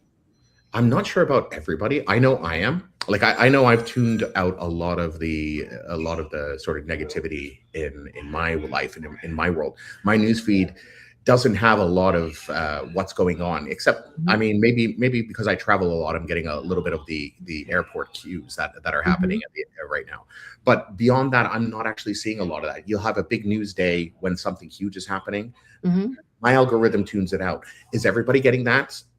So there are some people who actually enjoy the negativity, and unfortunately, I know family members of mine who they're always sort of up for, they want to share the latest sort of gossip on things. But I do think there's a big movement away from it. There's a lot of people who do want to focus on the positive, because every element of positive and high vibration brings more positivity into your life. And it's not necessarily, again, there's some people who say, oh, that's false. You can't always just be in a happy little bubble. And that's true. There are realities out there, but it's how we approach them and the mindset we approach them from really, which makes the difference. I remember it wasn't too long ago, I was traveling home from some events and made it home, and it was like 2 days later, and then I see something on a feed going, oh my gosh, what did I miss? Because it was like all of this chaos going around in the world, and I had no concept of what was happening around me. It was like totally zeroed out from every screen, from every piece of media that I could have been bombarded with. And I was really, really surprised about that. So I think a lot of what we take in really influences our world into a concept that I now write about called conscious media, being responsible for the content that you are consuming, knowing that things are going to lift your vibration or lower your vibration, and that you have the power to choose. And listening to this platform here that's coming with Technotainment, it seems like that power is in your hands. Oh, 100%. Yeah, the way Technotainment is going to work is every content creator is going to own their own mini streaming service. So that's step one. And that means you, as a content creator, so as the LA Tribune, you can have your own little world, and you have full reign of what you say in there. You have, you're going to have some tools which also can monitor the comments to keep things positive, should you want to as well. Not positive in the sense of you can't have negative feedback, but sort of always steer the conversation in a great way. But what's more, then we have a secondary layer, which we call a metascape. Now, the idea is any individual can start curating content based on what they love. So if you're a person who loves, let's just say musicals, you can create a metascape of the musical content that you like and send people to the various different pieces, microcast channels that exist within this. So we're creating this decentralized network and allowing those people who have the metascapes to become promoters of content and also share in the revenue that these people actually make by sending audience members there. We're creating an entire new business model that allows even the smallest community member to start having a voice, creating content about the content, and then creating their own little world on top of that. This is the way we see the future, which is very collaborative, and it allows tribes to be built. And these tribes can be very passionate, and they can literally take care of themselves, be self-sustaining, where they don't need external sources to actually say this is good for us or this is not good for us. They're adults who can choose. So this is the way that we see the future. I love that, because there is just so much that we can really truly do and embrace to move forward in so many different ways. Now, I'm going to have to circle back around to this. Both of us are Money and You graduates. How have you been taking what you have learned in Money and You and have applied it into this new company structure? Wow. So I took a lot of, so there were a lot of things that I realized I hadn't set for myself. For example, like little things like boundaries, right? I was always the person pleaser. I remember in Money and You, the idea of you have to find a win-win. Giving yourself away for someone to win and you to lose. I do remember that lesson very clearly when I was over there. Because I think we were in the same group. Yes, we were in the same group. It was Carrie. I can't remember. I was having a bit of an argument with her that time. But I remember, like I was always sort of, greater good, keep the peace and whatever. But then I was understanding through it, you do have to put your life mask on first, and setting certain boundaries and understanding that this has to be a win-win when it's mutually beneficial. These were all the great things I learned, and this helped me a lot with negotiations, both externally and internally. Because again, within a company structure, we're always gonna pull what we think is best. But sometimes if you're not feeling it, and if you feel like you're being let down, you're not gonna do well for the company. So when you literally set your own boundaries, you set the place within which you're going to work, and you help create a landscape where everybody understands it. It is that context, it's that fruit bowl, so to speak. And that's what that taught me. It taught me a lot about setting context, a lot about structure, also a lot about taking the risks that you sometimes need to take, and those processional 90-degree angles. Because since Money and You, I've had a lot of them, even within the company. Like, we did have a vision where we were. The processional 90-degree angles just helped us articulate exactly what we were doing in a much clearer fashion. In fact, there's these little eureka moments, which we're literally not doing anything different. It was just, oh wait, we need to add a picture to this. And when you just add that little picture, everybody suddenly gets it. Yes, yes. I just remember some of the different exercises that we went through, the different games that we played. And what I really appreciated about Money and You is that it simulated really the real world environment. And I learned so much from all of that.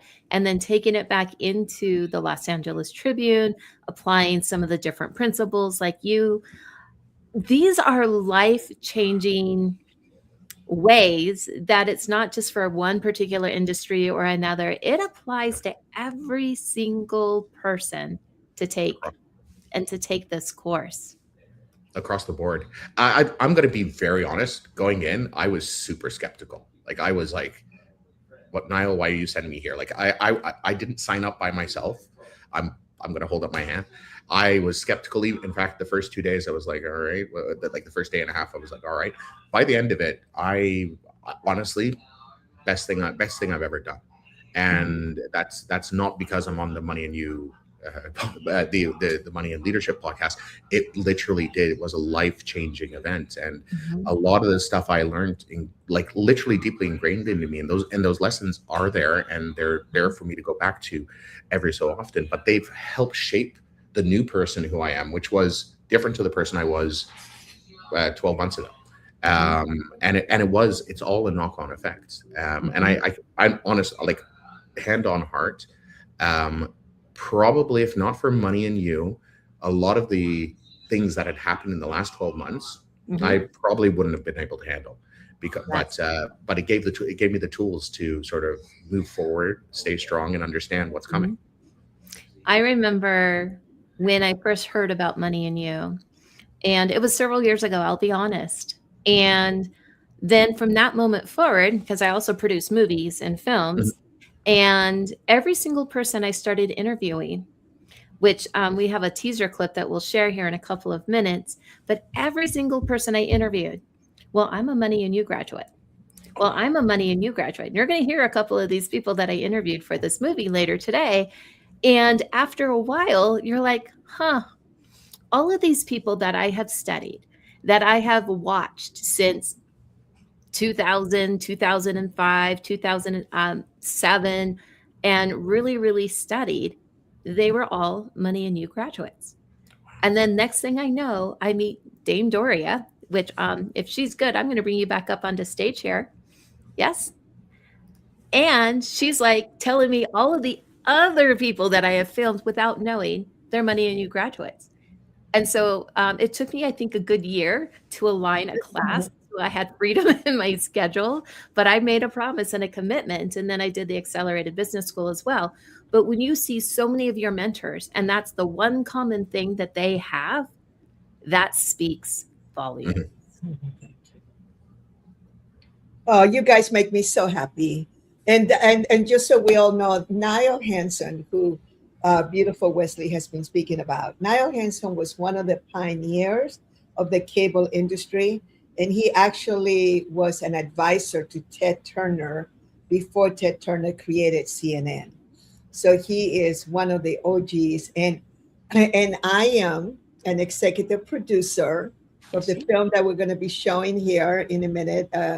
And I just want to make sure that Wesley, that you guys really connect with all of us so we can use, don't forget to connect with Donna, because we really want to be able to have it everywhere.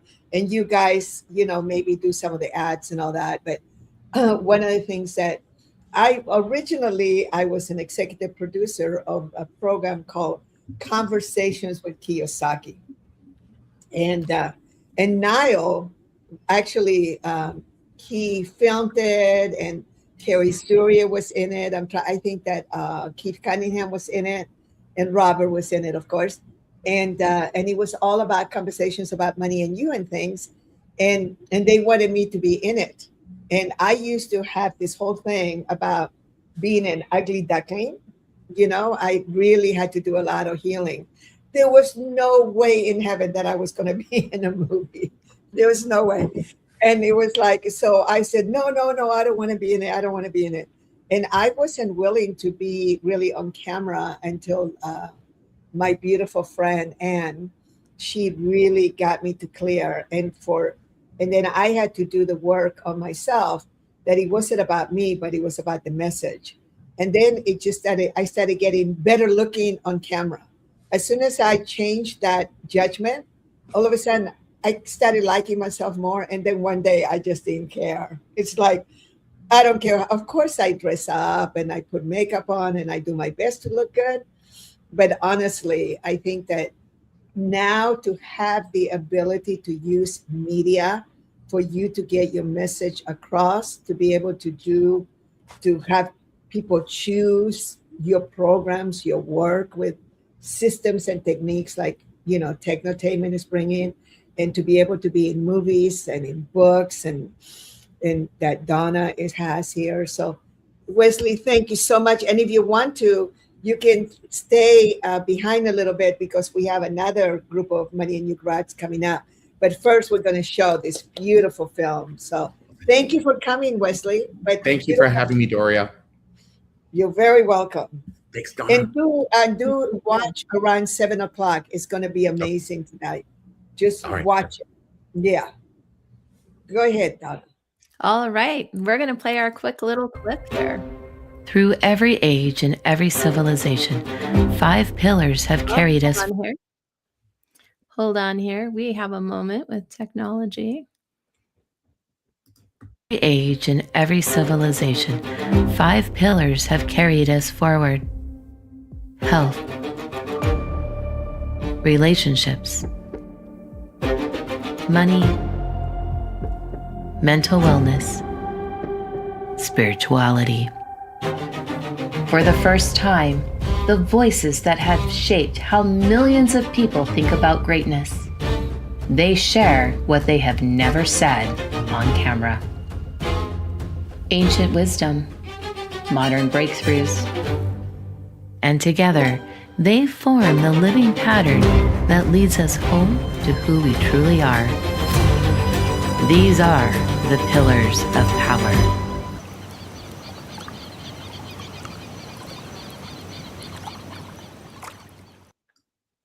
So much fun. So much fun. And to see that like the majority of them are Money and You grads, that thrills me. Totally thrills me. Yes. And Donna, you have beautiful voice. Oh, thank you. Thank you. Yeah, I actually recorded that here at home, just so you know. I recorded that here on my podcasting microphone. Wow. They Wow. do a great job on the back You end. didn't have to spend a fortune on a voiceover. No, they said it's Wow. you. I said, okay. Well, let's bring up the next batch of wonderful people. Oh my God. Oh my God. And it's so interesting the way that it all just kind of fell together on who was going to be with whom. And so let's bring Absolutely. them up. I know that you're really good with technology, so I'm going to let you bring them up. All right. Here we go. Oh, The other, as soon as you turn on your camera and come back, Kamal, welcome. Marja, and Hey. welcome. now is Annie going to come? I'm right here. Oh, there you are, Annie. Thank you so much. Well, first, I got to make sure that I take a picture. Let's all smile. We want to be. Did Wesley leave already? Yeah, Yes. he left. Oh, I wanted him to stay behind and get a picture. But here we go. Smile. Yay. These mean a lot.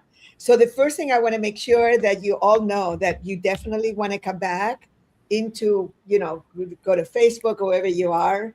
Well, we are on Facebook, we're on YouTube, right? What are the different places where people are watching us right now, right? We have a live stream on a LinkedIn. There's a couple of YouTube channels. There's one connected to an Instagram.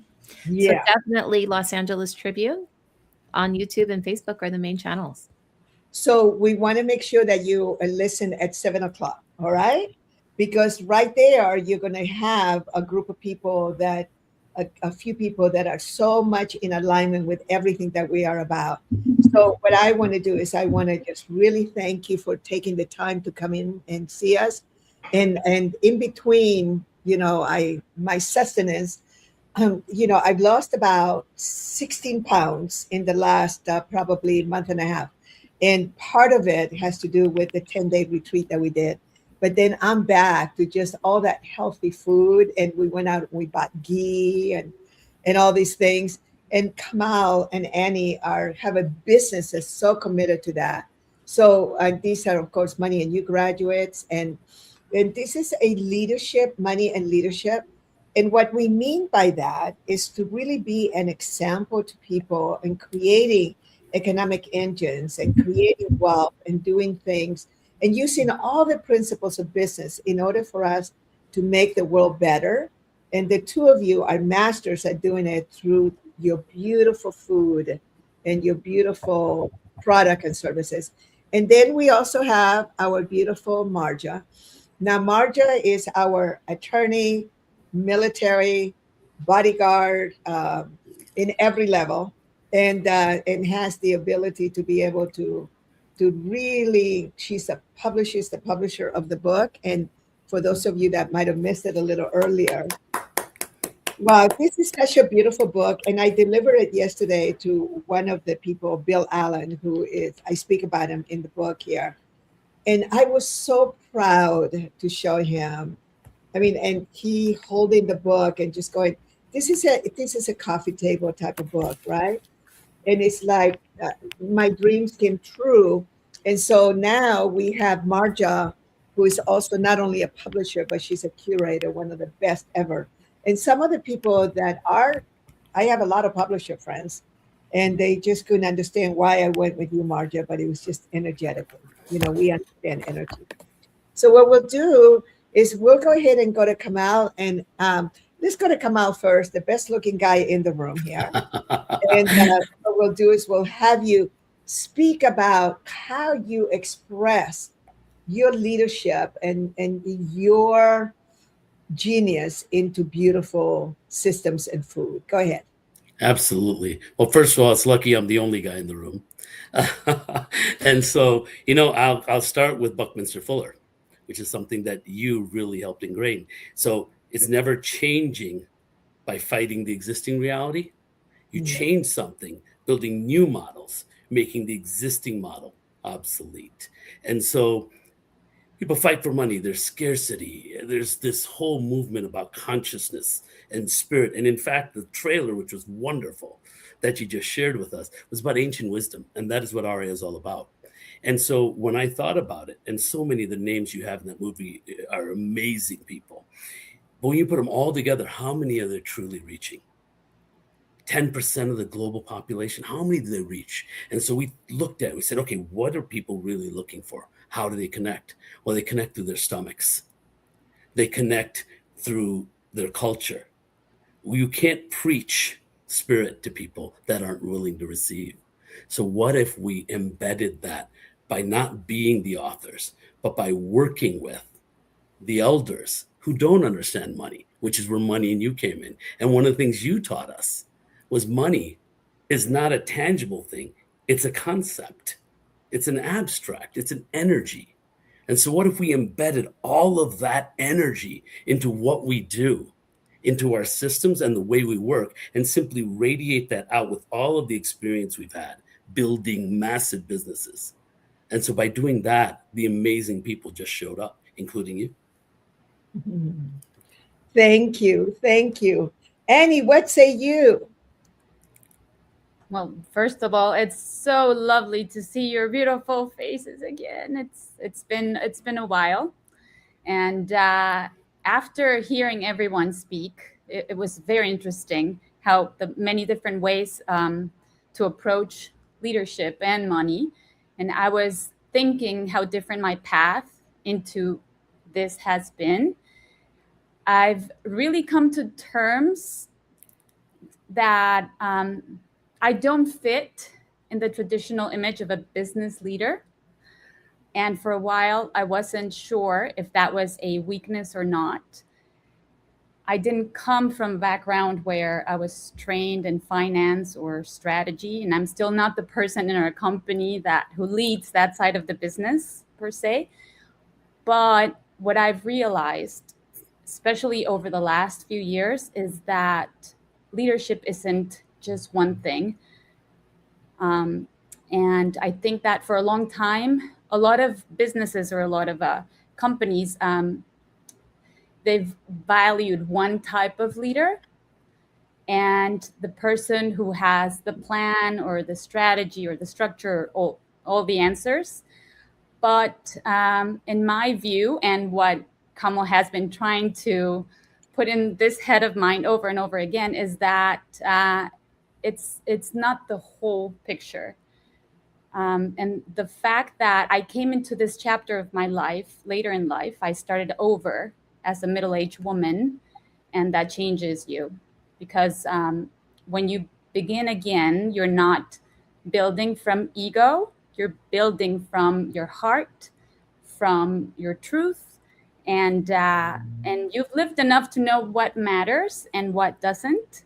And so for me, leadership really became clear when I tapped into what my strength was, which is connecting to people. And because I feel things deeply. I notice energy. I'm very in touch with energy. And not just from me, but from the business itself and from people that we relate to. And I care about how something lands, not just what it is. And I've seen how much that actually matters in businesses. So people don't just respond to products or brands, they respond to authenticity. They respond to what feels real. And that's been a huge part of my role in Aria, holding that feeling, being the heart of Aria, like Kamo calls it, holding the integrity of what we are building, making sure it actually means something. And I think for a while I underestimated that, the power of my heart, because it's not measurable as other things. You can't put it into a spreadsheet. But I've come to see that that is just as important, because it's what really creates trust, and trust is what everything else is built on.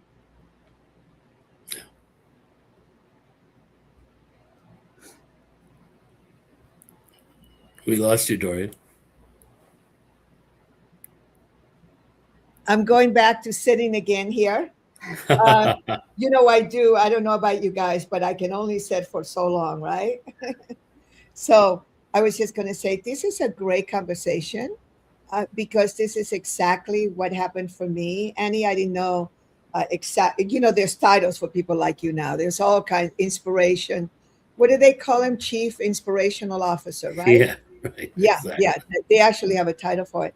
But when I attended my first business school back in 1978, which is where Money and You came from, I was 28 years old and I had been in the legal system for 8 years.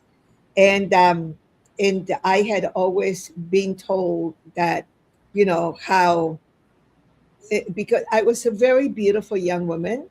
And so I had all kinds of attributes that would make people think that I wasn't smart. And so I kind of I kind of hid my genius quite a bit.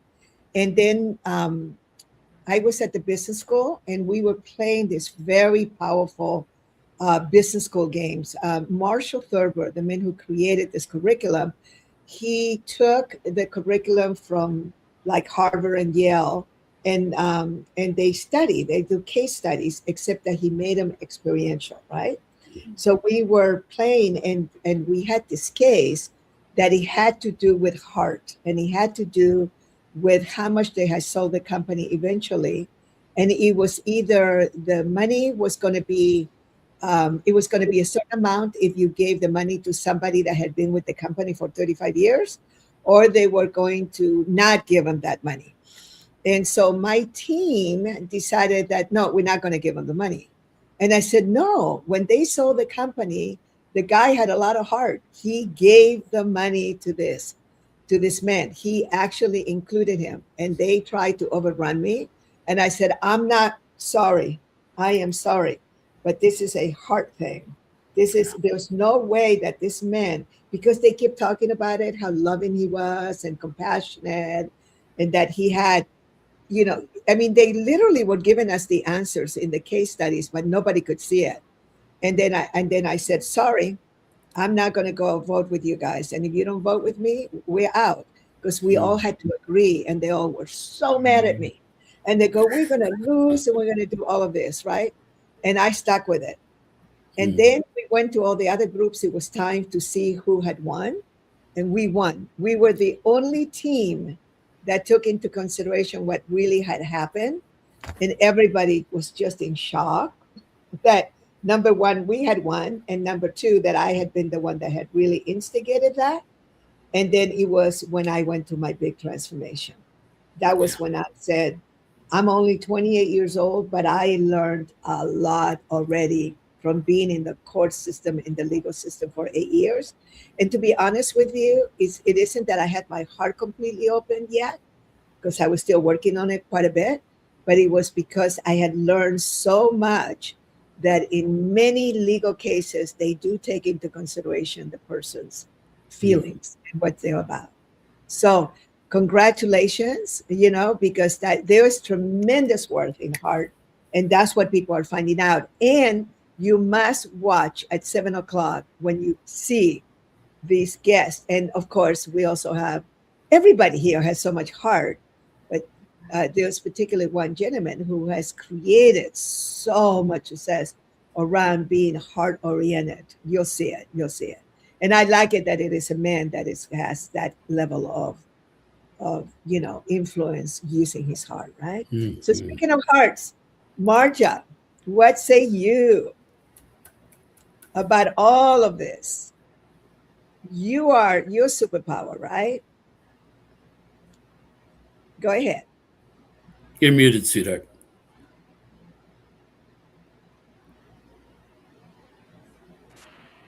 Wonderful. Can you hear me?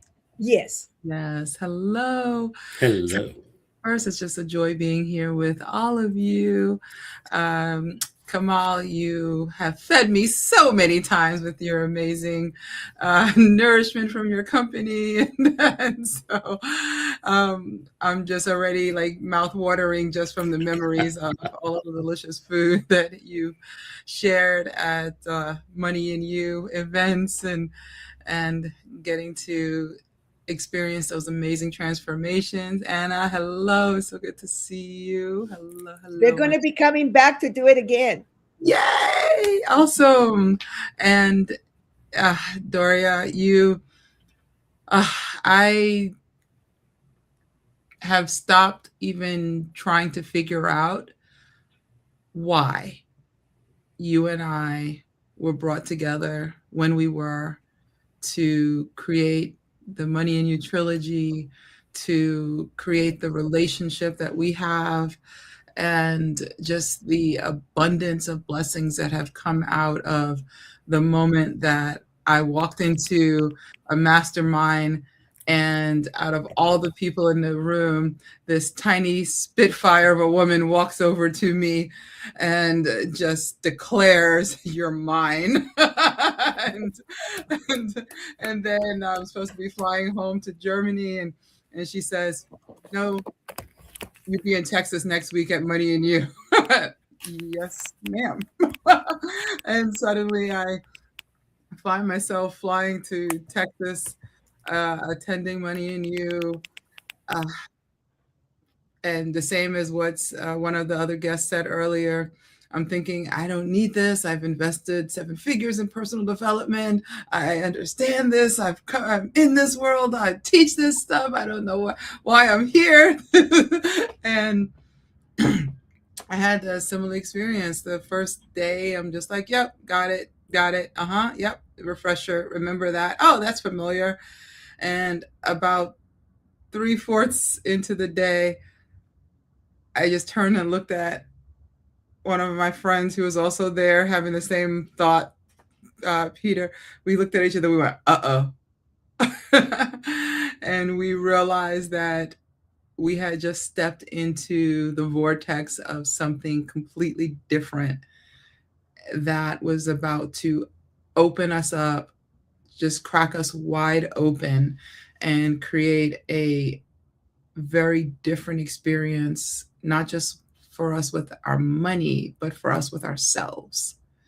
And there's a reason, and you mentioned it before, Doria, where on the cover of the Money and You book, the U is bigger than the word money, because this is what Money and You is really about. And years after I attended, it's like a slow release pill.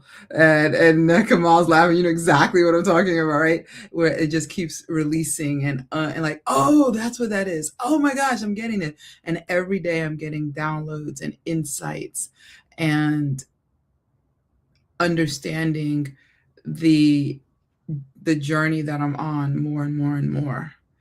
I just got back from Peru, And I'm looking at these beautiful Mayan temples and all of the things that civilizations have created and that cultures they are creating now and what they're doing, and walking barefoot through the grass in Machu Picchu, feeling all of the energy from the mountains. And I'm getting a Money and You download standing there.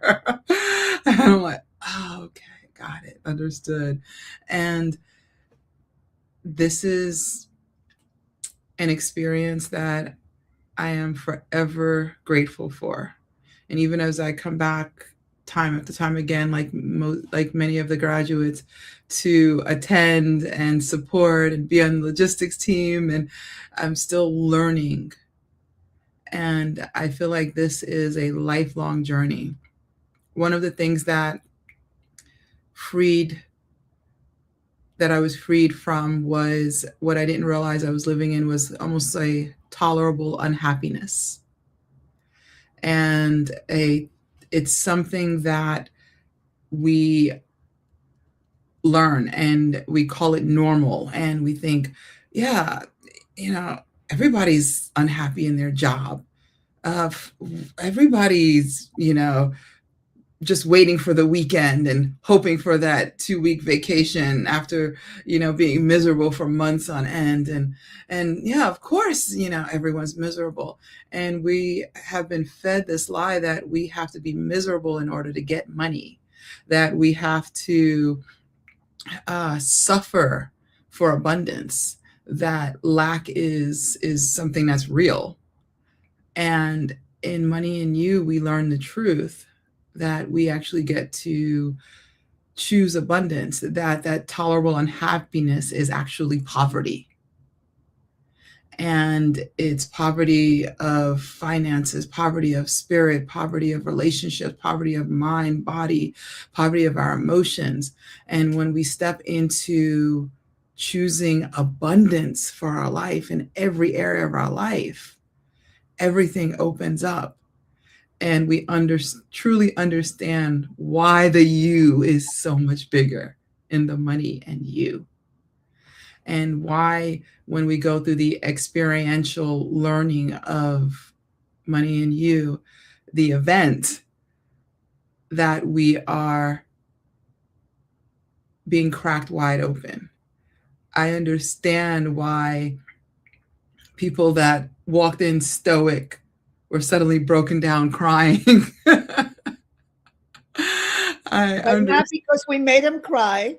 Not because, no, it's because they were cracked wide open. We were cracked open. All of the things, all of that tolerable unhappiness that we had deemed as normal, that we were taught that we were supposed to have, has suddenly shifted. And the truth was so evident and so overwhelming that it was released in tears.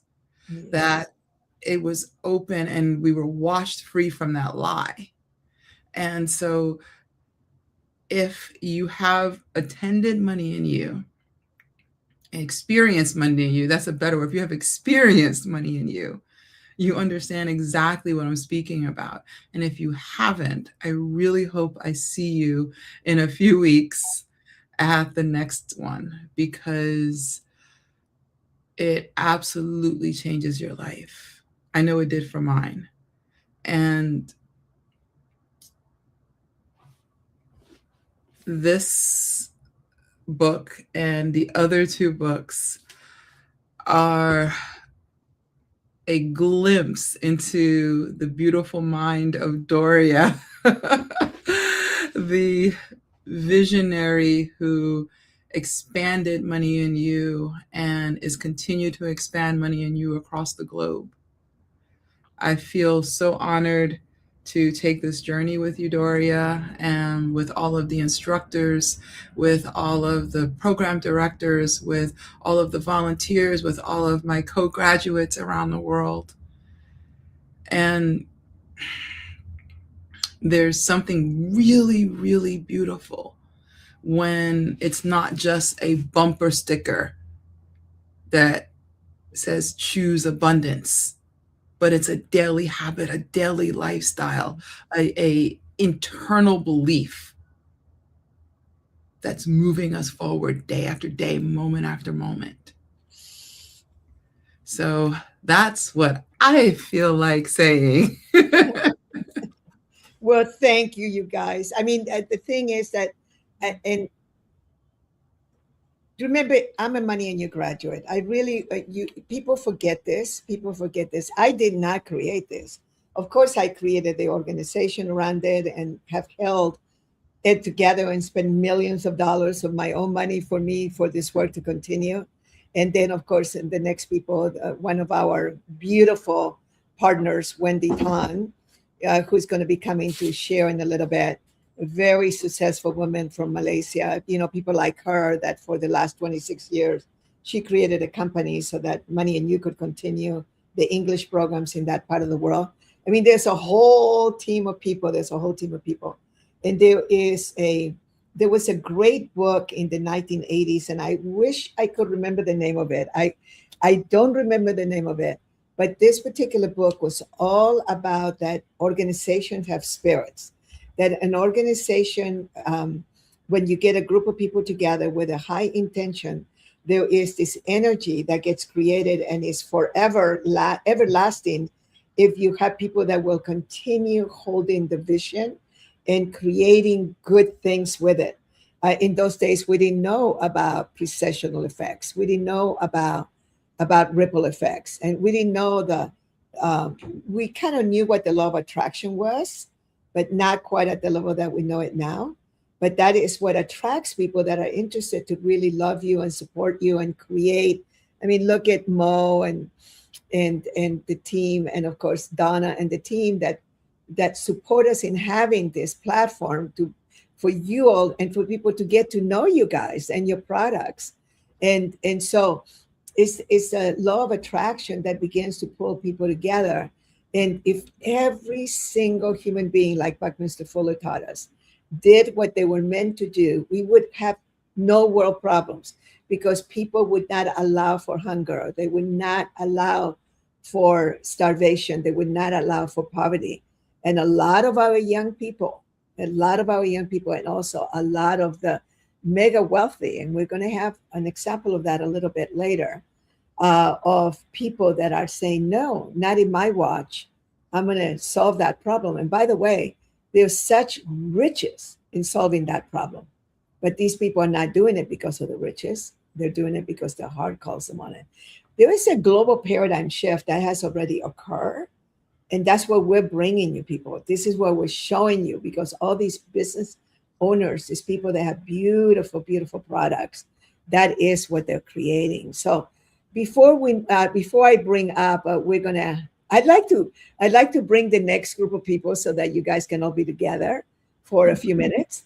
But before we do that, Kamal, can you just share what it is, the product that you have, that you and Annie have, that is so beautiful? Go ahead. I think you're on mute. I had to mute you because there was some little noise in the background. How's that? Much better. Okay. So everything about Aria is about consciousness. Consciousness in everything we do. So we start with enhanced superfoods. And then we said there's a lot of systems out there. But those systems without soul or without consciousness, they lose their soul. And consciousness without systems never scale. And so what if we combine the two? So what we built, one of the things we built this detox system. And there's a lot of those, right? People detox, but they don't detox their mind, body, and spirit. So we invited masters in. And Doria, you said that you're going to join us for the next one as one of the masters on money and spirit and energy. And so we've had these global masters, Peter Swain being one of them, who've come in and talked about the various aspects that you deal with when you are detoxing. How do you detox your brain, your mind, your spirit, and connect it all? So the food is the food that's beautiful. And the body recovers because your emotions, your spirit, your energy recover. And it's all guided, it's facilitated. It's starting April 27th for our next seasonal cleanse. Go to raorganic.com. How do you spell that? Say it out loud. ARYAARA, organic, ORGANIC.com. So you're going to go and put it on the different platforms so that we can. How about you guys? Why don't we help them out for those of you who have access to the beautiful chat in all the different places? Let's support Thank them you. and just put Thank it you. out there, because I think it'll be good. Oh, there we are. There Thank we you, go. Laura. Marina did it. Yes, yes. Another person that will be in the program, and she'll be in the next program. She'll be in the next event that we do like this. She's So, amazing. yes, yes. So, anything that you would like to share before we bring the other batch, Annie? Anything that you would like to share? I do. I just wanted to share my experience with you, Doria, with Money and You. I walked into that first time with very opposite beliefs that I have right now. I really didn't think that I deserved certain things in my life. It could be just genetic programming, and then I started questioning myself, how I perceived money, my relationship with it, the people who I would surround myself with. And I believe it was Grandma Sparky who spoke earlier. And that truly resonated with me, because she talked about how people you're around influence how you see money.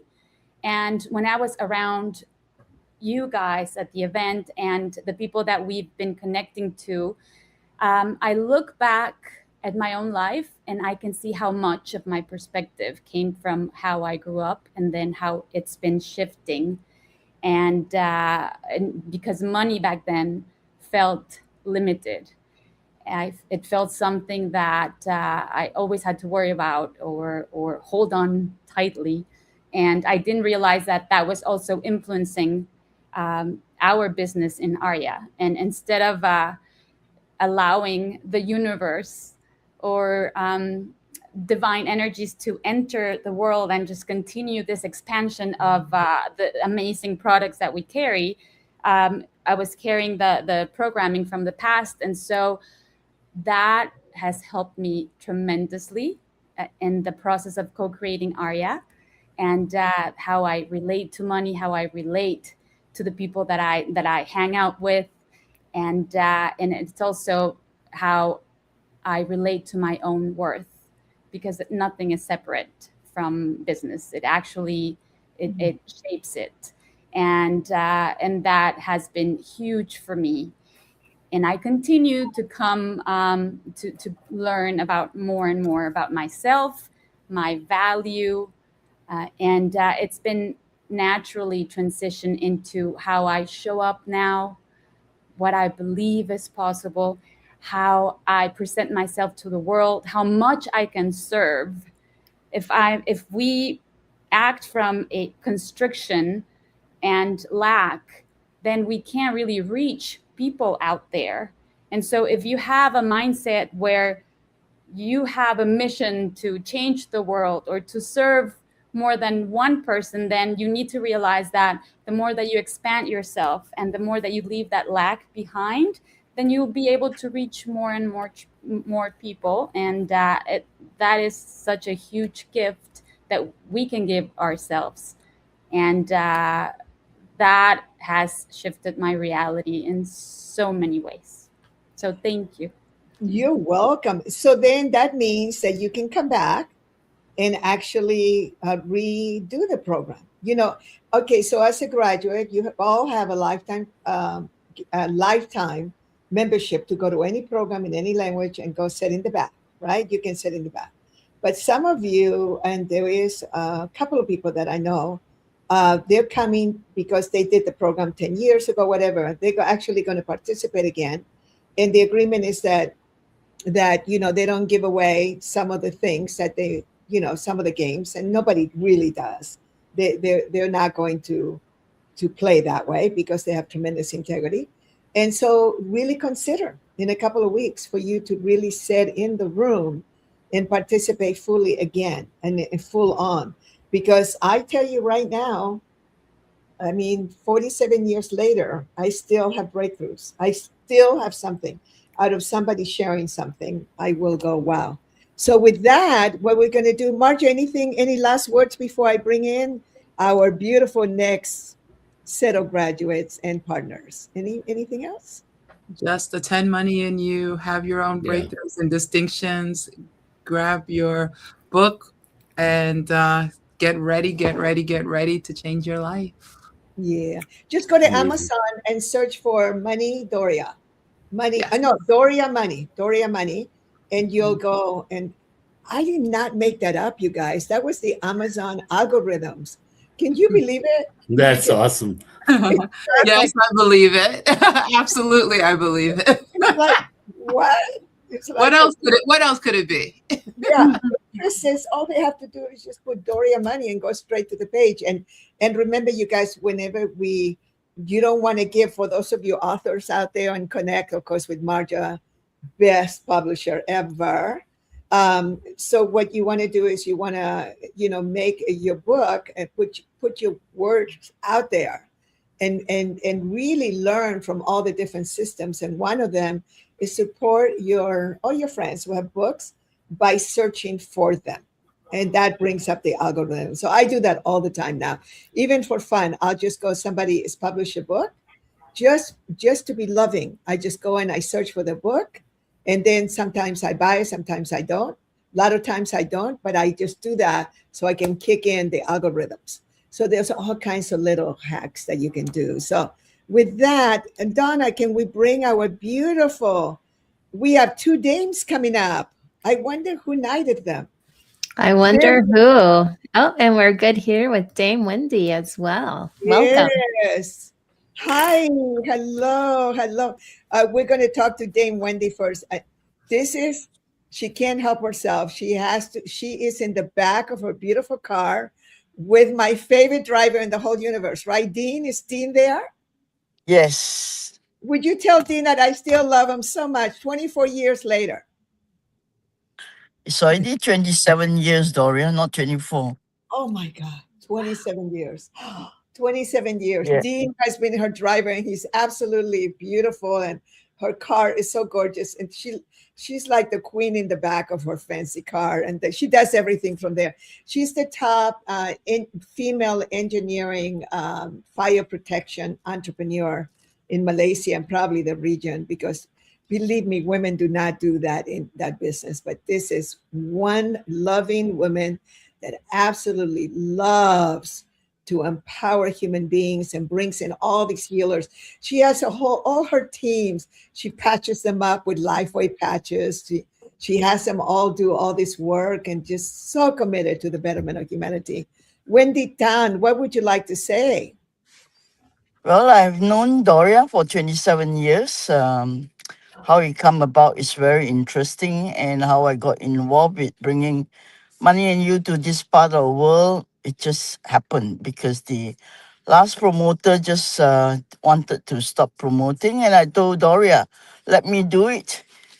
I'm in the contracting business. How to do it, I don't know, but I just put up my hand. Let me do it. And so I did more than 25 years, Money and You in this part of Asia. Wow. And So they do translation. They do simultaneous translation. They have it in English, Thai, and Japanese. And it works.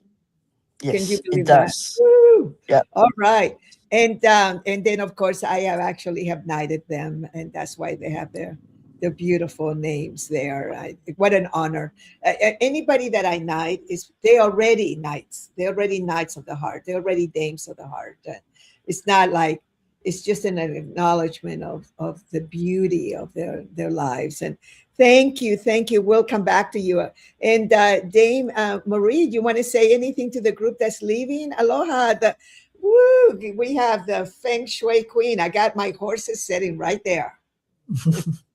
Yeah, so lovely to have been listening. And thank you so much, Dame Doria, to have invited me. And as a graduate also for Money and You in 2005, I think it was. So it's been a while already. And so happy to be here with all of you. Thank you, thank you. And anything you would like with this particular group, just give us before they leave. Can you just give us a little hint about the year of the golden horse? What say you? Well, it's the year of the fire horse this year. Right, I told And- but you can put a golden horse out if you wish to. Yeah, the fire horse is actually a very big year because it has so much fire in it. And fire is all about speed and new technology and business opportunities and leadership. And so it's a very abundant year. So definitely Money and You is right on track to be even more expanding in the fire horse year. And so I would say the only thing you need to be careful in the fire horse year is that you ground yourself, you find balance, you don't overdo things because it will be going very fast.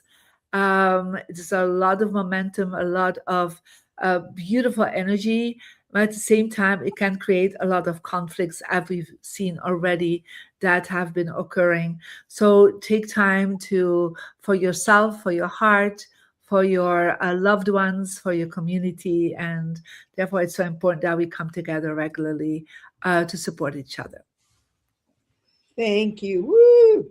Okay, so I go to the wild in Malaysia. There's a feng shui shop that Marie, you have got to go and see it. Right, Dame Wendy. I go there straight there. It is at this place. Yep. One of my favorite shopping centers, and I swear to God, I save money just to get there. It's like I just freaking love it. And with the ox in their system is our golden horse year in the ox, just for the ox. So I forgot that it's just for us oxes. And 1949, right?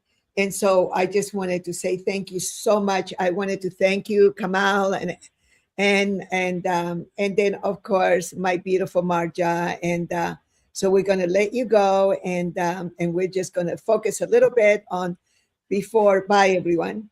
So before the next ones, we're bringing you right into the big kahunas here, because next we have Ken Honda will be coming in, and we want to make sure that you stay behind and for just a few minutes to say hello to them.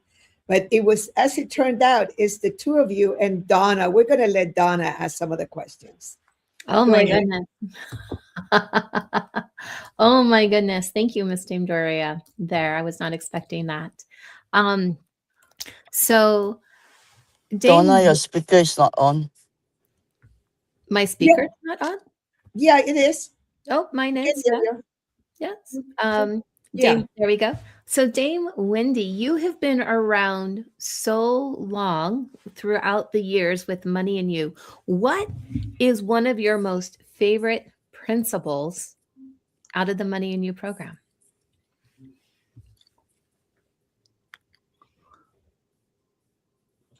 Oh, are you good there?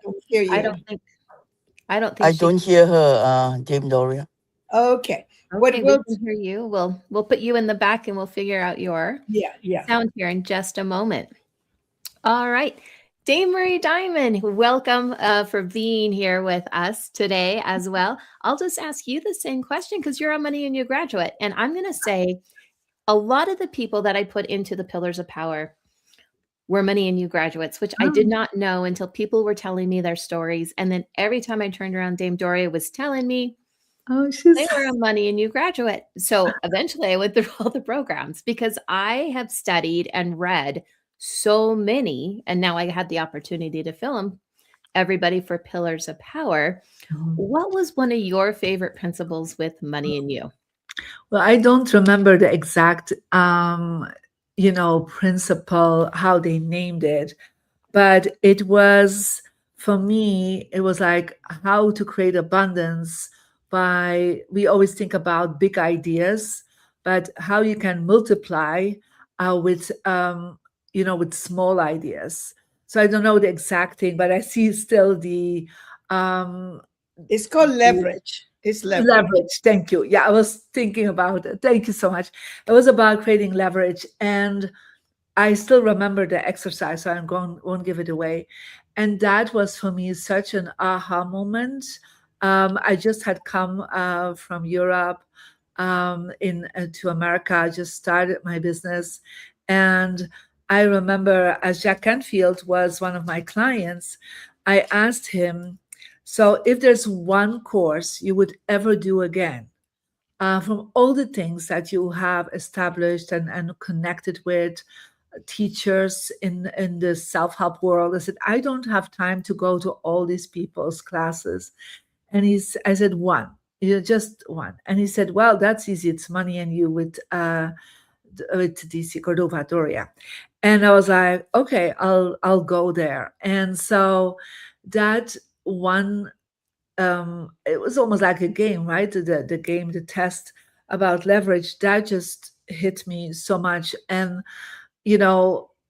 I do believe that all the opportunities I had, like from being in The Secret, that came after that meeting, from building an online business with more than 2 million online students, having 10 global bestsellers, and different businesses I created, and now even for social media, I've always practiced that principle of leverage. And because I felt like the more leverage I could create, the more impact I made. I really felt leverage and impact was connected. And I always say, if there's one thing that I would always suggest to people to take, is Money and You, because it just really changed my total abundance mindset from coming from a family that was definitely having a poverty mindset into business, and then practicing that. I do believe leverage is always the one thing that I'm always thinking about. How can I create more leverage? And because of that, create more impact. Beautifully, beautifully said there. Dame Wendy, can you hear us now? She cannot. She can only hear me. Okay. She can only hear me, and she's gonna come back. She's gonna try to come back. She has another meeting to go to, but the one question was yes, but I can answer the question for Wendy because I know her so well. And it was, what was the one thing that you got the most out of Money and You? But for Wendy, I truly believe, because she's so successful and she has money handled, let's just say it that way, it was the healing aspect of it. It was the healing environment. It was that her being from such a successful, being already such a successful human being in an environment that clearly she was mastering, but the emotion, she couldn't be herself, her beautiful, loving self. She kind of had to be a different way. And I think that when she stepped into the Money and You and the business school and all the different programs in that environment, it gave her permission that she could be in her heart, and she could actually be loving and being giving, and it was still going to be coming in. This is a woman that really stepped into sufficiency. And there's a lot of really wealthy people that just really never do, but Wendy really did. And her family, I went out to brunch one time with her whole family, and it was like I said to her, I don't know how you survive this family, but you are a strong girl. It's just that it isn't that there's nothing wrong with the family. They're just like very traditional. And she was, this beautiful woman that just kind of had to step out of it. It's an environment that's very different than the Western environment. It is Malaysia, and her family is Chinese and all that, but it was like her stepping into her own authority. Would you say yes, that's correct? Yeah. Yes, perfectly. Perfect. Okay. She was able to stand in her own authority. And a lot of the really wealthy people that had come to Money and You, that is what has happened for them. For them, it's the healing. One of the richest men that attended the business school in Taiwan, he was in magazine covers.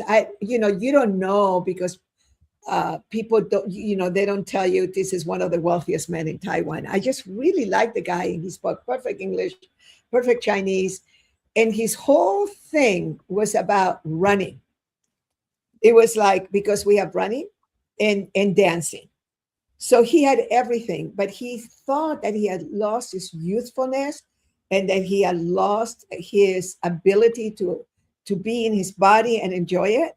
And then he gets into these groups where you do exercise, and we do a lot of dancing. As for those of you that haven't done Money and You, we love music, we love to dance, because that's, where do you think Tony Robbins got it from? But I mean, Tony loved that part of the program. And so what happened for him was he got his body back, he got his youthfulness back. And it was like, I just looked at him later when I found out how wealthy he was. I said to him, you rich people, you get the most interesting thing out of this program, and they get themselves back.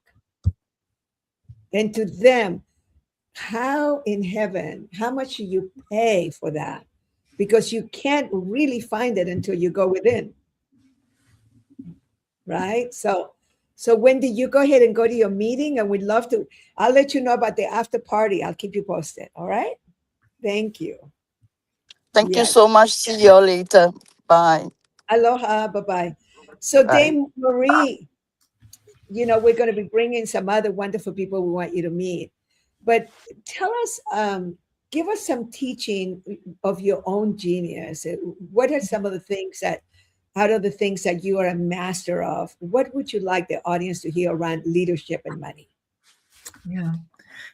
So, well, one of the things that I have focused on in the last years to understand that in order to be a leader and to have the abundance, that it's not only the mindset, but that also your environment is affecting you. And so in the Chinese tradition, there are 3 aspects of how you can actually tap into your leadership. The first one is the spiritual aspect of yourself, and that's your connection with God, the universe, your soul, whatever that is in your own religion. Connecting with that will help you to tap into the abundance that is present for all of us. And the second aspect is your mindset, your behavior, your actions, how you as a human being, your human potential is unfolding, and you're working on that aspect. And definitely, in Money and You, that is such a big shift that we're working on, both mindset, behavior, and actions. And I feel like that's the only program I've ever seen that really brings all 3 together, like not only the behavior, the mindset, but also the actions, like how you then embody it, because action is also embodiment. And then the last part of creating leadership and working with abundance is also your environment. It's a place where you work, where you live, where you sleep. That needs to also be an expression of that money abundance mindset. And of course, you are also in the center of your environment. And you need to understand that everything aligns ultimately, that spirit, your own human potential, and your environment aligns. The environment is not just the people you are connecting with, it's literally the physical environment. So in my latest book, Your Home is a Vision Board, I talk exactly about how that part of the environment is responsible for 1/3 of the results. And like in Asia, they're very aware of that. Doria, as you know, you've been working with Feng Shui for a long time. And I really felt that that was a missing link, that I felt as somebody who studied in Malaysia with a grandmaster, brought that in a more Western approach to America and to Europe and to other countries, to understand that it's not just your mindset, but it's also the subconscious mindset of your environment is going to affect you nonstop. Each time you walk into a room, each time you're sitting in a space, each time you're having conversations, in your living room or being together with your partner in the bedroom, you always are affected through the colors, through the positioning of your furniture, through the images that are around you. And I always love, Doria, that you have the beautiful principles of money and you behind you. I think that's always so powerful. For me, it's, my vision board is different than your vision board when we're going on Zoom.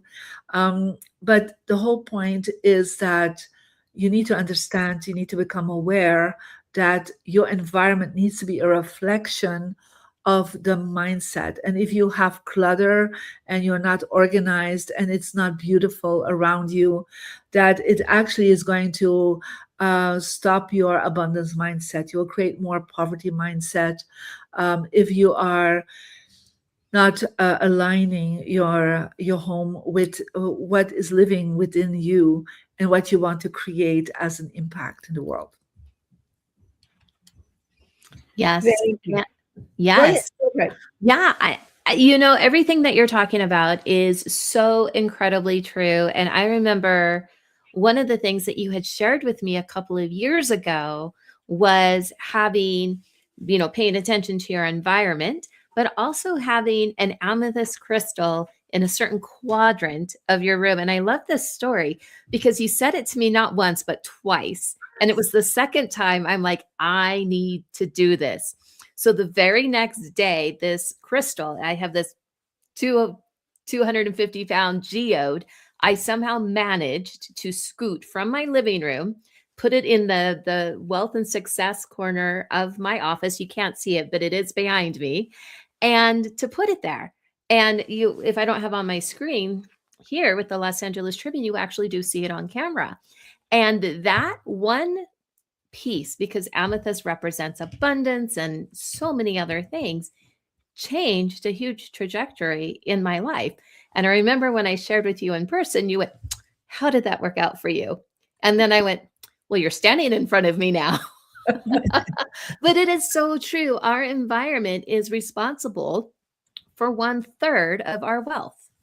Yeah, and it's something that I would say in Asian traditions they're more aware of.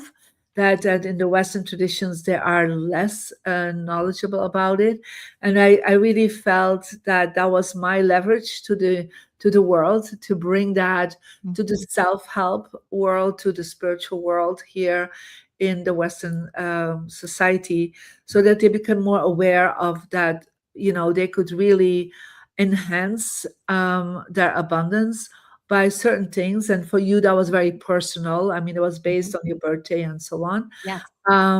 But I've seen it myself, what all the wonderful things that have accomplished, from being literally a lawyer in Belgium to being, a global transformation leader and speaker. That would not have happened without tapping into that environment. And I see sometimes people do wonderful things with their mindset, and then they go back into their home, and then all the breakthroughs that they had, it could be in a seminar, could be in online, could be reading a book, sometimes doesn't go to the next level because the environment is telling a different story. And so I always say, who will win? The home, who is bigger than you, or you. And so if you could align that together, then that is actually where you have even a stronger flow of energy, a stronger trajectory, because you are aligning both together. Yes.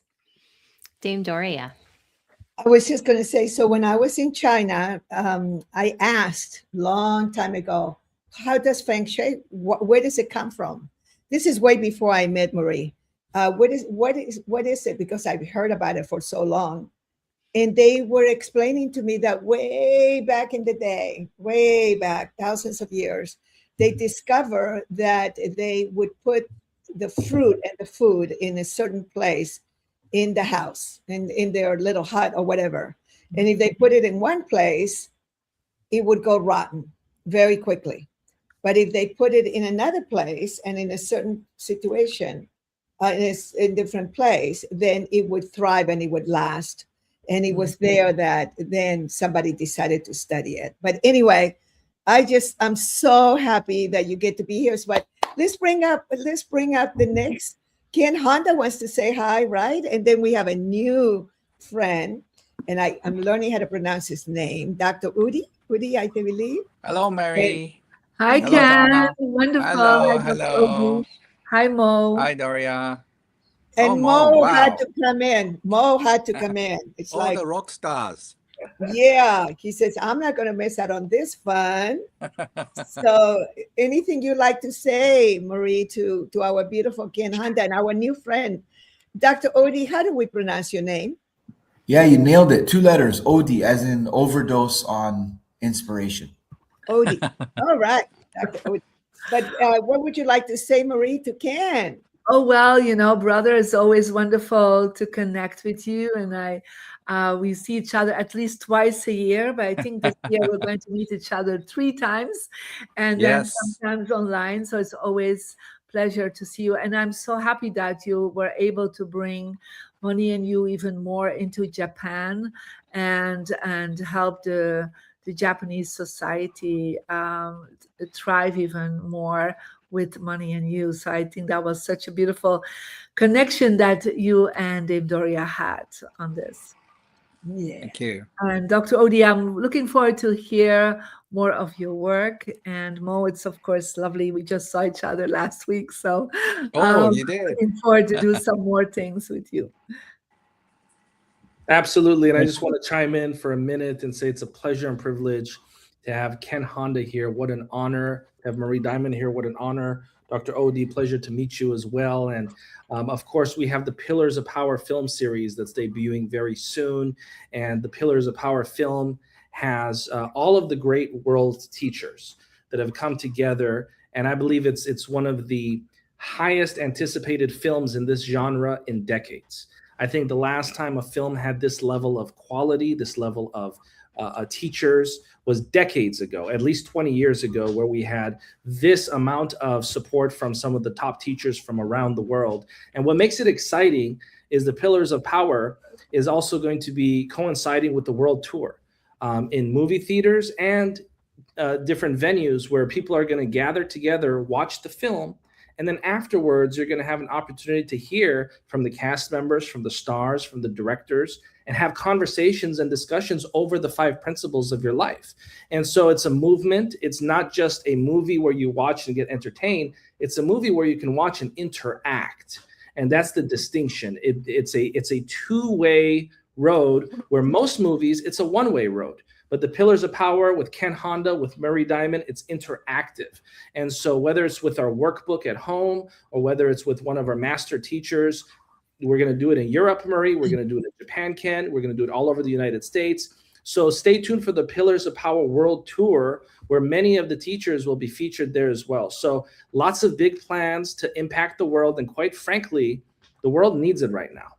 Quite frankly, I think the world could use a little bit more unity, a little bit more love, a little bit less division, a little bit less envy, a little bit more abundance, a little bit less hatred, a little bit more love. And I think it's our obligation as teachers and as people in this business to keep people heart-centered as much as possible. Yeah. It's very easy to slip into the ego. It's very easy to slip into the other parts of the body. When we don't have an abundant world, it's very easy to slip out of the heart. And so the message of Pillars of Power for people is to live an abundant life and be heart-centered. And the mentality of you having more, me having less, that needs to be removed from consciousness. Just because Ken Honda is doing well doesn't mean Mo Rock has to do bad, right? Or just because Marie Diamond is being successful doesn't mean someone else has to do bad. We can all have success and we can all be self-reliant and most importantly, operate from our hearts. That's where leaders are at their peak. And it's our fiduciary responsibility to spread that message. And the Pillars of Power does exactly that. And Donna Campbell, who's a visionary, the film would not exist without Donna Campbell. So It's an honor to be a part of it. And thank you to Marie. Thank you to Ken. The two of you are major cornerstones. Marie Diamond is helping us reach all over Europe. Pillars of Power reach all over Europe, thanks to Marie Diamond. And of course, Ken is helping us reach all over Japan. And so we're at the beginning stages of what will be one of the biggest moments in the transformational industry. So I want to thank you, everyone. And I'm just excited for the Pillars of Power film. Thank you. How about your global business developer? Is she taking it anywhere? Or is she being a schlipper? No, of course, our global business developer is doing a wonderful job as well. Thank you, Dory. You guys. I love titles. So I have 2 titles with them. I'm an executive producer, and boy, am I executing. You should see it. Everywhere I go, I'm like, hey, you guys, we got to do this. And we're going to do it all over Asia. We're going to do it all over the place. We're going to take it to India. We're going to take it to wherever Money and You graduates are. And they are all over the place. So thank you so much, Mo. Mo, make sure that you come back in about 20 minutes. So thank you so much, Marie. And so we're going to turn it over here. And Marie, if you want to watch in the background after 7, you might enjoy the conversation too. Yes, thank you. Yeah. Thank you, Mary. All right. Here we go. So Ken, have you been listening to the conversation? We're talking about leadership and money and happy money. We all are starting to use Is the she word muted? happy money all the time. Why can't I hear her? Oh, you cannot? Can anybody else hear me? Okay. Okay, Yeah, so I can hear you just fine. Can you hear me, Ken? He can't hear anyone. This is strange. Can you hear me, Ken? Oh, you can hear me. I guess Ken and I are Yes, supposed to be. I can hear you, Dr. Odie. And Okay, Donna, Dr. can you Odie, say something? Hello, Dr. Donna? Odie, you I can't hear repeat you the either. question. So only Okay. Dr. Odie and me are. Maybe we Okay, should take over. I can play the middleman. I can play the middleman. Yeah, sure. Yeah, Please play go the ahead. middleman. Go ahead, Donna. Yeah, Go ahead and Doria, no sound. Okay. Go ahead, All Donna. right. Maybe Well, Dr. Odie, while they're figuring out the audio Yeah, stuff. Ken, I'll play the middleman. I'll relay what they want to say. Go ahead, Donna. What do you want me to ask Ken? well, money is such a central Oh, part. yes. So, Dr. Odie, nice meeting you. Since well. they are muted somehow, can you explain about who you are to the viewers? Sure, but Donna has a question for you, so I'll ask the question for her. Okay, so give me 1 sec. Let me listen to her. Go ahead, Donna. Oh, okay. So the question that we This is have is interesting. the money in you. I mean, there's a huge centerpiece around you, but there's also a piece around money. And one of the most beautiful principles that I've heard you speak about is what really is happy money and why that is so important. So can you share that story with us? So Ken, you're being asked to share the story of happy money because there's an emphasis on, yeah, go ahead. You know what that is. Mm-hmm. Go ahead. Great. This is such a fun game.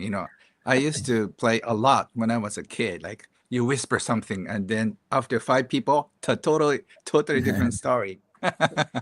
Thank you, Dr. Odie, and I'm so excited to be here. I flew into Bali, and I'm going to teach a seminar in Bali about happy money and money healing as well.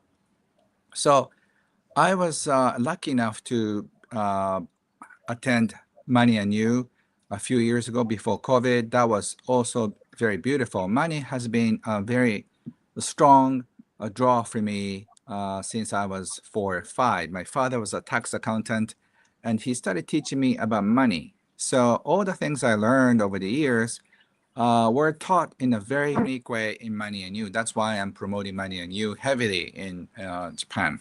And so I feel so honored to teach all the different aspects from money EQ standpoint. So money emotional intelligence is very important because a lot of us are thinking about money in terms of numbers, but money is not just this. This so looks like a virtual background, right? But it's a real background. So money is emotional energy because when money comes in, we feel upset. And then, wow, I don't know if I can pay all the bills with this amount of income. When we see the bill coming in by physical letter or emails, we feel squeezed because money scares us. Oh, I don't know if I can pay all the bills. And that is unhappy money. Happy money is money that brings you a smile when you see a check in your mailbox, when you see a notification in your email, and that, wow, thank you, somebody sent me money. And that's a good feeling. And also when you pay bills, when you pay at the restaurant, you feel so appreciative because somebody cooked for you, somebody served for you, and you appreciate for the experience and food. So when you are in the flow of happy money, a lot of great things happen. And what you appreciate appreciates. So if happy money is something that you realize that you're in the flow, and then you can appreciate the money more. So that's how happy money comes in and happy money goes out. And the key is to find your ikigai. Your ikigai brings you happy money. Once you know your life purpose, and for the rest of your life, you don't need to work because whatever you do brings you joy. For me, writing, speaking, traveling, and teaching. So those four things, they are my ikigai. And as long as I'm doing that, I'm so happy. And that brings me happiness, joy, and also happy money as well. So in 2 minutes, that's what happy money is. So back to you, Dr. Odie, or back to me. Doria, if they can speak. And Don, what can I do for you next? Can you hear them, by the way? Do you want to try Can you hear me now? Can you hear me now? Yeah, if you can speak. Oh, still. Okay. How about you, Donna? I don't know. Can you Can say you something? hear me as well? No.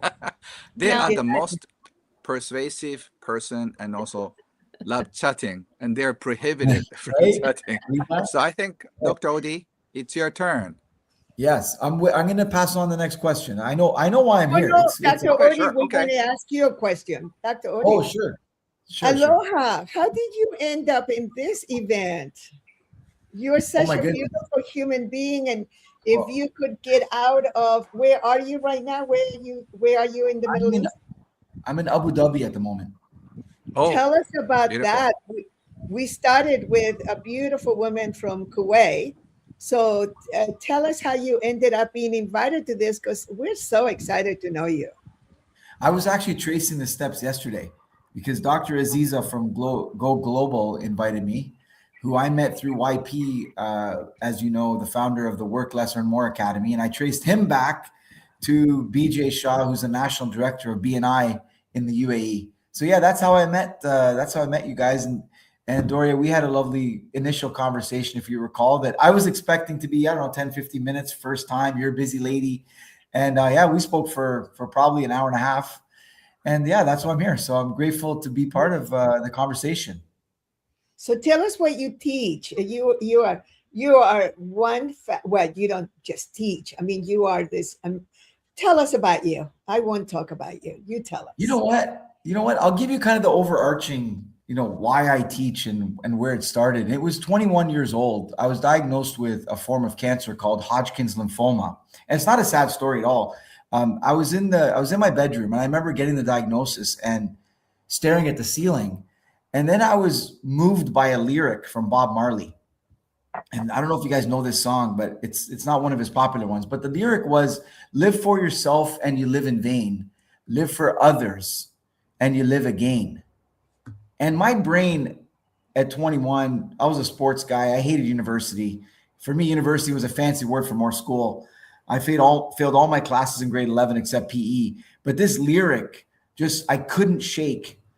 And then finally one day, probably after, a week or so, I realized what it really meant. And I thought, you know what? If I'm going to go down, if I'm going to die, because I didn't know, whether this was going to be a serious thing or not. And, my sister's a medical doctor. She said, you'll be fine, which is sister talk, I thought, for, don't self-destruct, kid. And, I wasn't going to be in a library. There was no internet.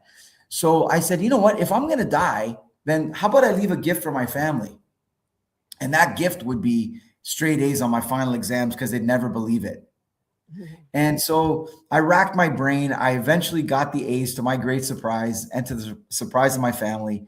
And I realized this life lesson, and that is that if you want to get an A in life, if you want to finish first, not better than anybody else, but the best version of yourself, right? If you want to finish first, put yourself second. And so, because I couldn't get the A's for me, I tried, but it was almost too easy when I thought of doing it for my family. And that's kind of where it started. That's when my mindset of service started. And my sister, being a medical doctor, said, "Hey, you're doctor material. You know, why don't you go into healthcare?" I wasn't a drugs and surgery guy, so I got into chiropractic. And yeah, then I realized that the mind was so important because it was impacting health. Most physical problems I saw actually came from, psycho-emotional challenges that people had. And so that's when I got into personal development. And yeah, that's how I got here. Stuck in Abu Dhabi. I would love to have been with you guys in person. So. Wow. I love that story. And then you have books. Okay, so what's next, Dr. Odi? Go ahead. He's interviewing you. Yeah, well, the next major milestone in my journey was when I actually got into chiropractic school. Like, imagine I filled my truck with furniture, I U-hauled my car, I pulled my car with me, got to Dallas, and in my first 3 months, I realized something that was that my A's that I was able to get in university that came like candy from a baby was became very difficult, and I was going to fail. And so I visualized, talking about vision boards, I visualized myself packing that truck and pulling my car back to Canada, a 24-hour drive. And I said, man, I can't do this. I got to do this for my family again. So then I ended up, through mnemonics, I came up with these tricks to memorize all the muscles of the body, because that was the course that was really tough. And I ended up getting an A. And then I had a bunch of students say, because people were, struggling with that class. I said, man, go talk to him. He's one of the few guys that got an A. So I started tutoring people. I ended up writing my first book called Anatomy Made Simple. Don't ask me where it is, because it was on a floppy disk. I can't find it. That was 25 plus years ago, 29 years ago. And I remember the professor, I started teaching classes as well. I was so nervous teaching people how to pass the class. I had one lady come up to me and say, you if it wasn't for you, I would have failed. I'm a single mom, and I would never pass my courses. I'm so grateful for you. And that's when I realized the power of teaching, how much I loved it. I was told that the gross anatomy professor would start the class with, "My name is Dr. G, and I want to let you know from day one that if you buy Dr. Odi's book," I was 4 months into my education, you called me doctor. "You buy Dr. Odi's book, it's cheating," because people were getting A's left, right, and center. Wow, that's amazing. Tell Ken that I'm going to make a little comment about cheating. Tell him. Let's see how. Donna, still you're muted too? Yeah, I don't know why you can't. Maybe if you go out while we're chatting and come back, maybe that'll solve the problem. Tell him that she can't do that. So, Dr. Odi, she can't leave and come back. She can't leave and come back. She's going to be here with us. Yeah. Tell him we want to ask him questions. We want to ask him all questions. right, this is they're going to ask you questions, Ken, and I'll relay them. Go ahead. Who has the first question, ladies? Donna, go ahead. Oh, this is such a fun game. Find the background that looks very bally. I'm not able to leave because I'm actually hosting the show. So Dr. Ken, Odi? she can't leave. She's the host. So, But she has a question. Yeah, sure. With all of the topics I've been asking many of our different speakers today about money and you, what is your most favorite topic or principle that you learned from Money and You, and why? Great. So Ken, what's the greatest lesson you've learned from regarding money and you, and why? Is that right, Donna? Yeah. Dr. Odi, thank you so much for translating. I feel like I'm chatting with an angel that I cannot see, but okay, what is my angel talking to me? So Money and You is such a blessing. The hardest one is I cannot really talk about what we do in the 4 days, so without spoiling the fun. So I cannot without talking about all the details of what you do, but we play a lot of games, and games are so much fun, And in the process of playing the games, you see your pattern. And this from now, this is my interpretation. So I always find it fascinating to observe people, how they behave according to their money blueprint. Some people just try to win at the cost of others, and some people try to lose because they don't want to put anybody in sacrifice. So while we're playing the game, we see a lot of patterns inside us, and a lot of people cry, laugh, and just so irritated because the way that we were so used to may not necessarily work. And then boom, the biggest surprise, is there. So I don't want to spoil all the fun, but I realized that I thought I healed so much pain around money and scarcity mindset, and I thought by then I believed in abundance mentality, but I realized I was stuck in a small world. I believe in my own abundance, my community's abundance, my students' abundance, but I forgot that I pray for the abundance of the whole planet.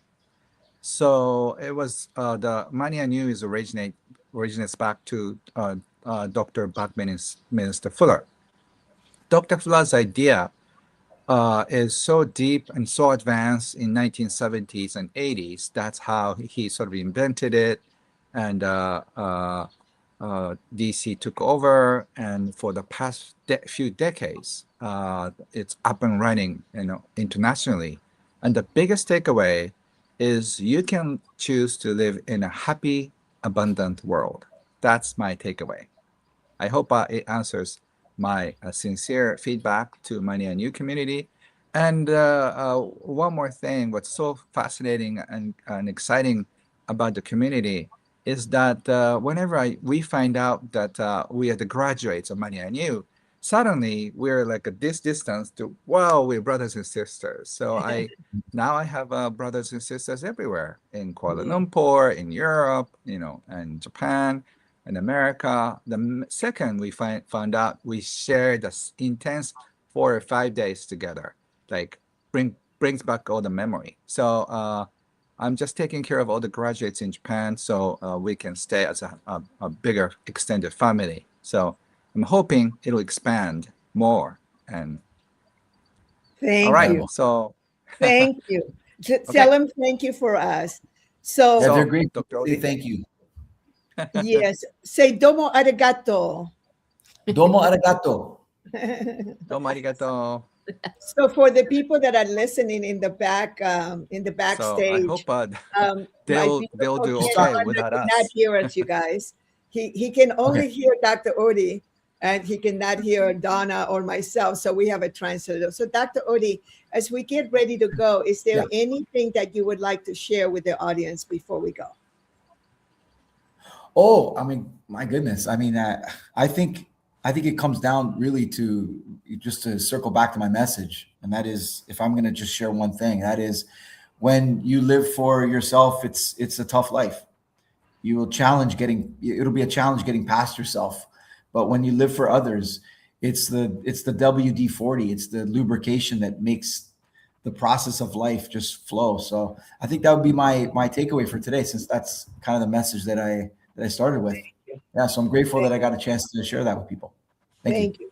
Now, I just want to Beautiful. Thank you so much for your would sharing. you tell Ken that I want to make sure that he listens to the next speakers, and just in case he cannot hear them, you can go to Facebook or to YouTube and watch this, so that I don't want him to miss the next speakers. Okay. Sure. So Ken, there's a message from Doria, and that is that she doesn't want you to miss the next speakers. So if you still can't hear them, you can go to Facebook or YouTube. I believe, Doria, is that correct? Yes. Okay. The Los Angeles Now Tribune. stay tuned. Yeah. The Los Angeles Tribune. Yes. But stay behind, because I want to take a picture. He rocks. Yeah, tell them to stay behind, because I want him to take a picture with the next speakers that we're going to have. And so let's bring up our friend Annie. First, we got to bring Annie. Whoa, Annie. They want to take a picture with you. Hi, everyone. Not just, yes. But hold on. Tell Ken to hold on. Hi, Ken, Andy. How don't are leave. you doing? Yes. I'm doing well. I'm so excited I got to join the party tonight. Oh, it's a party. All Well, let's right. bring Dr. Manaf up. Let's bring him up. Oh. Aloha, Okay, got it. Doctor. Yeah, I'll stay Dr. here. Manaf, how are you?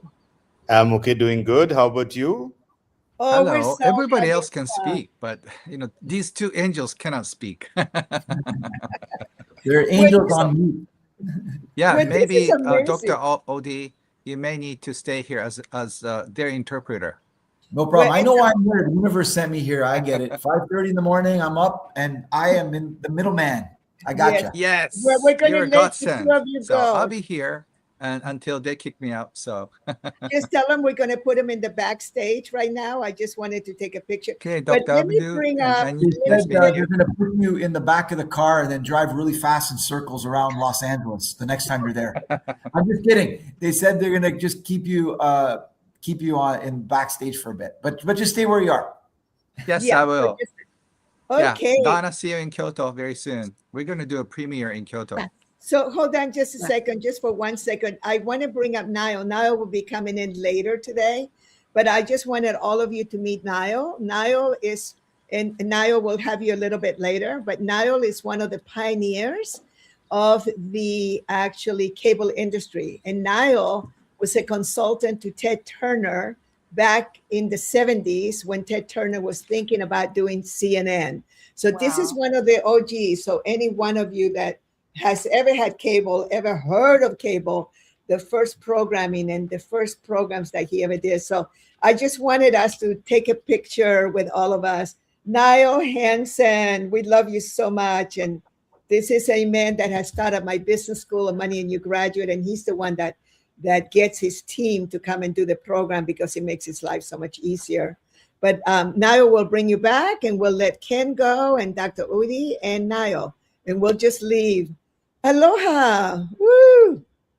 All right. Thank you. Wow. Have I wanted the two of you to meet?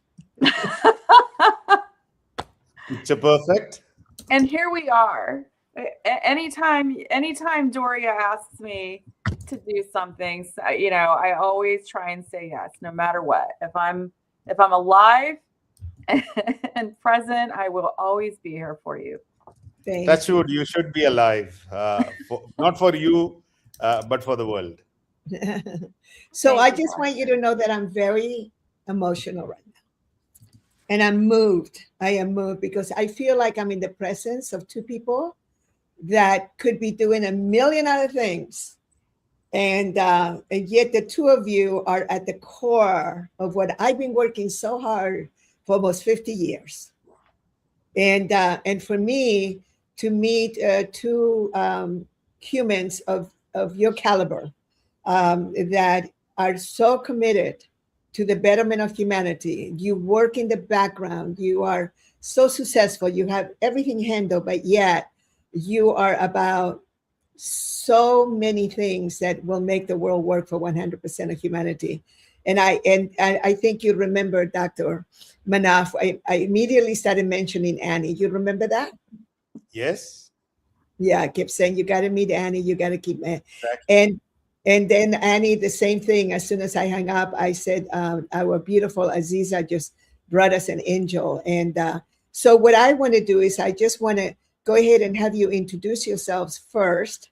And then literally the two of you could have a conversation. I mean, I can ask some other questions, but Donna, these are the two beautiful humans that I've been talking about. I think the way that it all turned out today was just perfect. And so anything you would like to share? It has been amazing, and I have always learned so much. And Ani, I think I've listened to you. I think you came in virtually into our business school in Thailand that I was at. And Dr. Abdul, I'm excited to hear what you have to share. Thank you. Great, So, great Annie, to see you again, Donna. Introduce yourself, Annie, and tell us what you are all about. Oh my goodness. Well, and Doria, I have to say, it takes one to know one. And I tell everyone you are the OG. You really are. You are, before people were talking about conscious business, mastery of what matters inside ourselves. And, while we're making money, you are, we all bow down to you because you are the queen. And so, and here you are still with everything you've done, the 85 countries. Now I'm saying everything about Doria because I mean it. And what you've done for the world, you inspire me to be here and keep doing what we're doing. So I am Annie Chahal Honan, and I am founder and managing partner of an ecosystem that is called Imagine. We are just starting to share what Imagine is about. We've been working on what we're doing through a different incubator group called Unity. And what we're up to is very simple. We help creators, communities, and investors and help empower them to create better solutions that have human and societal and planetary benefit. And how we do that is we bring a tremendous amount of innovation to everything we do. And I have the honor of being part of the largest coalition of AI scientists outside of big tech that are building the next stages of intelligence, general intelligence. And I get to work with some of the big pioneers of cognitive AI, as well as a lot of areas in deep tech. So that's it. That's what we're up to. And you attended Money and You 12 years ago, right? Oh my God. It wasn't 12 years ago. Sometimes it feels like yesterday. And then I think, was it another life? I was you were so kind, Doria. You and I were part of an initiative with a friend as godmothers. That's why I say you're the original godmother too, because you are. And I had heard about you and you invited us down to Tulum, and oh my goodness, nothing could have prepared me for that week and weekend. It was extraordinary. And I just thought, who is this amazing woman? And also, Buckminster Fuller had spoken to me for so many years.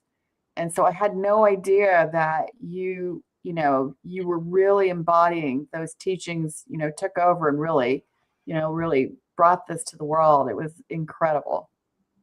Thank you. Thank you so much. Thank you. Well, let's bring Dr. Manaf up and you share a little bit about you, and then I'll ask some questions. Well, thank you, Doria, for that one. Right after our meeting last time, literally have had less sleep because there was quite a lot of things which was going on. Though we initially thought of having a 45-minute session, which went into 2.5 hours actually.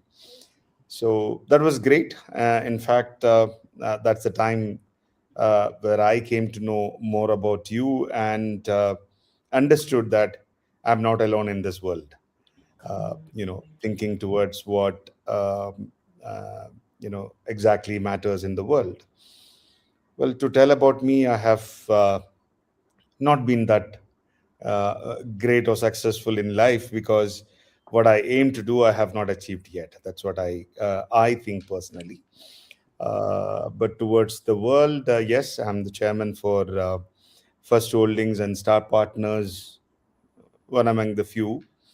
I'm also chairing one of the leading women organization called We Do, which is a woman entrepreneur development organization. And we have something else called She Finance, which actually looks after funding women-oriented projects worldwide. And we have roughly $1 billion fund which has been kept for women. So I'm quite vocal when it comes to women. And I always say that woman doesn't require a support. and that's quite controversial, actually. I mean, the world have taken it in a different way, but then I have my way of saying it, because what the women require is basically the respect. Give her the respect, and she is capable of doing anything and everything in this world. Unfortunately, that is not happening. Well, we are trying our best. So otherwise, we invest in a lot of projects, which is tech, deep techs, especially into renewables. I would like to call myself as a conscious investor rather than a VC. I don't like the culture at all, where there is a lot of pressure on the founders, in fact, by the VCs, because they think about exit and exit. That's it, and X amount of growth, which we are not. So we invest into multivarious projects worldwide. We are sector agnostic, country agnostic, and we do to help the world. Nothing personal. Wow. Thank you so much. Thank you so much. So let's go ahead and put. Doria, give me a second. Because I was hearing something, and this is for Donna. Actually, Donna, I didn't mention about you, and obviously, Doria had been telling about you, Annie. Anyway, we are supposed to meet after this also. But everybody had been calling OG and Angel. I just wanted to change that for DC. I just wanted to come up with something else for DC. In fact, I would like to call her as GOAT, GOAT, greatest of all time. So that's going to be DC, in fact. So I think this has to be rephrased. The OGs and all those things are quite cliches, in fact, these days. So I think DC should be called as the GOAT. I love that. Yes, I love that. GOAD. Exactly. New phraseology. What do you think? What do you think, Doria? I've been called many things, and I'm happy to receive. But I was going to say that the thing is, I think that's why I get so moved, because it's like, because I was called a mentor of nurturing in Malaysia by these wonderful people. I used to work for the Malaysia Debt Venture. Not work. They hire me as a consultant for me to go and help companies. The Malaysia Debt Venture is the most fascinating organization. Are you guys familiar with it at all? Do you know who they are? Malaysia Debt. I've worked in Malaysia. I love Malaysia. It's been a while, but it's the word debt. DEBT, right? Malaysia Debt Venture. And that was created in order for the government to help out. And it was financed by the Japanese people, which is so interesting that Ken Honda was here a little bit earlier. And it was the Japanese government wanted to be seen in a better light. So the Prime Minister, Tun Mahathir, was friends with this beautiful gentleman, Japanese. They had been friends for many, many years. And then he had him create the Malaysia Debt Venture to help out all of these up and coming entrepreneurs in order for them to be able to really advance. He knew to Mahathir, and I know I'm speaking about somebody who's very controversial, but I'd like to leave politics aside for those of you who are listening from Malaysia right now, because all of this transcends politics. All of this transcends, all the religious and all the other divisions that people create. And so what he did is that he started giving, they created all of these funds for people without the education. So people would just go and there was one company, one of the first companies that they hired me to go and help out was a company that had been given 100 million of their money. It was 100 million. That's a lot of money. And pretty much, they squander it, and they bought cars, they got fancy offices, they did all these things. And so I got brought in order for me to be able to support them in getting through it. And I became very successful because I began to share with them some of the basics from our Money and You. And I would start with the personality profile, and we would literally spend all day on the differences about that. That was like the first day. I was with them for 3 days. And then the second day, we went into some business things. And then the third day was about them. And so they began and allowing for people to understand that we learn from mistakes. So they didn't feel guilty anymore. They were just feeling so much better. And so one of the things that I learned, that there's so much money out there and that you can just give money to people, but you can't do it without education. So I think that the two of you and the three of you and Mo too, I think is so, all of us are so committed to educating the masses. This is what Donna and Mo are doing. This is why they bring people like us to have these beautiful summits and conversations so that we can educate the masses.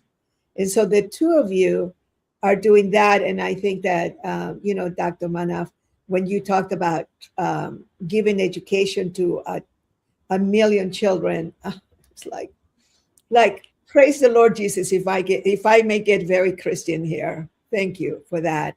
So can I have a moment? Can I have a moment? Of course. I just wanted to add what DC just mentioned. Well, I have told her, and I had been telling this to the world whom I speak to. If you want to help people, right, for a day, you can give them food. If you want to help somebody for a week, you can give them food. If you want to help someone for a month, again, you can give food. But if you want to help somebody for their life, give them education. So that's the whole thing about it. Education can be in any way possible. As I told DC earlier, my biggest wish to start with is to educate 1 million students free of cost from grade 5 till whatever they could study, to support them, to finance them, to guide them for a better society, because I'm sure 1 million of them would create 1 billion of them. Because education will keep you grounded. A proper education will keep you grounded. And that's exactly what we are trying to do. And as I told you that I'm country agnostic, the million student should not be only from Asia. It would be from Africa. It would be from North America. It would be from South America, anywhere and everywhere possible. So, that's what it is. Thank you, DC. Annie, tell us about some of the projects that you involve in. Oh my goodness. I'm so inspired here. So a big area that I've spent most of my career in is in deep tech and the startup world. And so at a certain period in time, I started seeing there was a lot of challenges. I think most of us that come up in this world, I was very fortunate to come up in Silicon Valley, where, I had some great mentors and, a lot of support around, different things that I've worked on. But what I also saw is that there's a lot of mental health challenges. I've had very close friends that I love that committed suicide, and people I've worked with. And, I thought, okay, it can't just be me. And so, we started diving into this and saw that we have over 300% higher mental health syndromes than most normal industries. And, because I'm involved in a lot of innovation nowadays, we're really thinking about and continue to think about, hey, this is the biggest turning point in human history happening right now, right? We're living through it. And what I've seen over and over again is that too many people are on the outside looking in, and not enough people are actually involved in what is transforming our entire society and our world. And so if innovation is really here to help most of humanity, why isn't more humanity involved in what we're doing? And so a lot of what we've been focused on is how can we get many more people, not just my friends, because we've been fortunate to come up in Silicon Valley, or just a few places in the world. But how can we get many more people around the world involved in innovation from the inside being uplifted?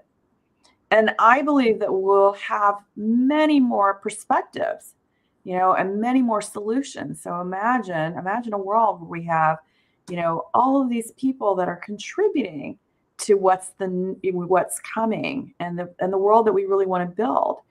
And so this is what we've been working on. We've been testing a framework around this around the world. So we've been keeping some of this, a little bit in stealth, but so that's one, because there are so many geniuses in the world. There's genius in every single one of us, and we'll not, by being able to give people a level of being part of what we're creating, being part of what's coming next, people are going to learn faster, and we're going to learn a lot more about each other. The other thing that we're really, really diving into is, what does personal development and whole person health look like if we start from the beginning? Meaning, can we work on ourselves and grow while we're building our companies? And we don't see enough of that. Dr. Malna actually brought up a really important consideration. With most startups, you're funded, you have exposure to people who are usually your investors. So it really depends on who your investors are and what your personal core is. So if you don't gravitate towards personal development and culture and think about these things as you're building your company, most of the time you're being pushed to get to your next traction point, which is really important, obviously, but why can't we do both? And we really love commitment culture. And so we thought, if we're bringing these types of programs, one, are we going to see people more successful? If we're arming them with really amazing tools and a lot of things that, a number of us have picked up along the way, not just the survival skills, but also how can we thrive? And are we going to end up building better solutions and better companies? And so we think so. And that's something we've been diving very deeply into.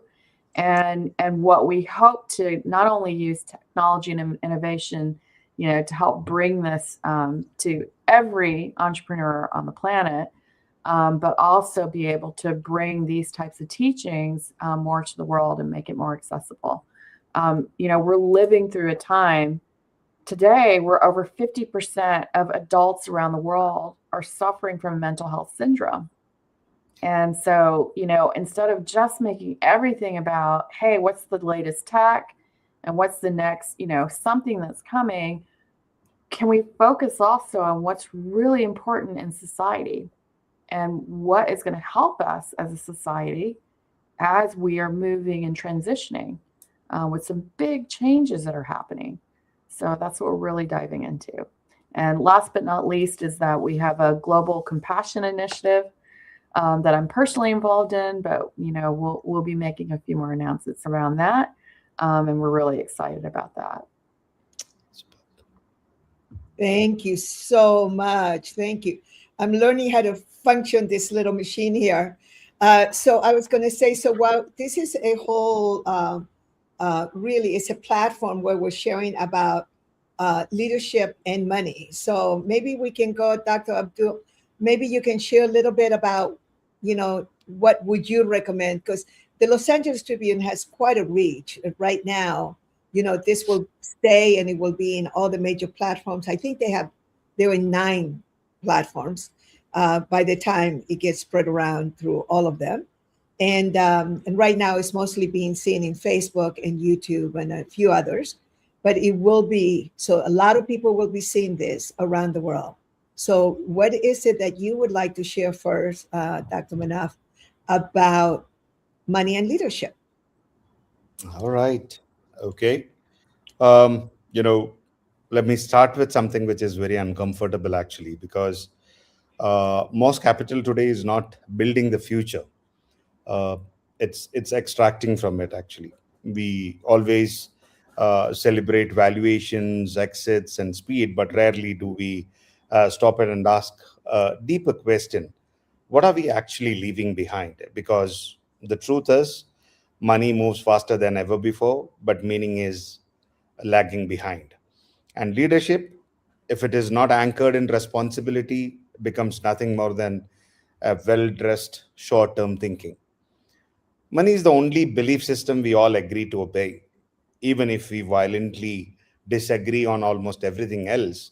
We let numbers on a screen decide who gets to breathe a clean air, drink safe water, or build a future that is not constantly on fire. We call that neutral, but it's not neutral, it is design. If there is one idea I want to challenge at the very beginning, it is this. Uh, we have been taught that money is personal achievement. In truth, money is a collective design tool. And whoever designs the flow of money designs the future. Capital is not just what you own, but it is what you are quietly voting for every single day. That's why I'm honored to join you all for Money and Leadership Talks. Uh, Obviously, a person who have inspired me in the past, Dame Doria Cordova. We call her as DC, and thanks to the Los Angeles Tribune, who's streaming this. My own journey with capital has taken me from polished boardrooms and financial centers to cabinet offices in national governments to family offices in quiet corners of the world and to entrepreneurs in villages where a single investment changes not just a business but a destiny. In the boardrooms, I have seen how a shift in an allocation model can rewire an entire industry's behavior in a matter of quarters. In government, I have watched how budget lines can either entrench inequality or unlock entirely new ladders of opportunity. Same again in family offices, I have listened to the tensions between preserving the wealth and preserving the meaning. On the ground, I have seen what it looks like when a woman founder receives her first serious term sheet, or when a regenerative farmer is finally financed, not as a charity case, but as a central part of national food security. Across all of these spaces, one question has followed me, and it refuses to leave. How do we build inclusive prosperity that endures? Not prosperity that peaks with one generation and collapses in the next. Not the prosperity that looks good in a quarterly report and leaves behind broken communities and a damaged planet, but the prosperity that is broad, deep, and capable of surviving us for generations to come.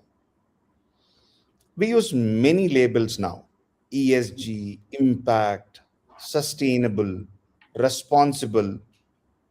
Some are useful, many are cosmetic. Let me offer you a simple and direct definition.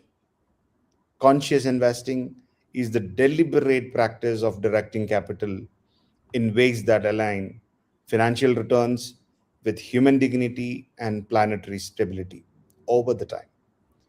It is not sentimentality, it is not charity, it is a design.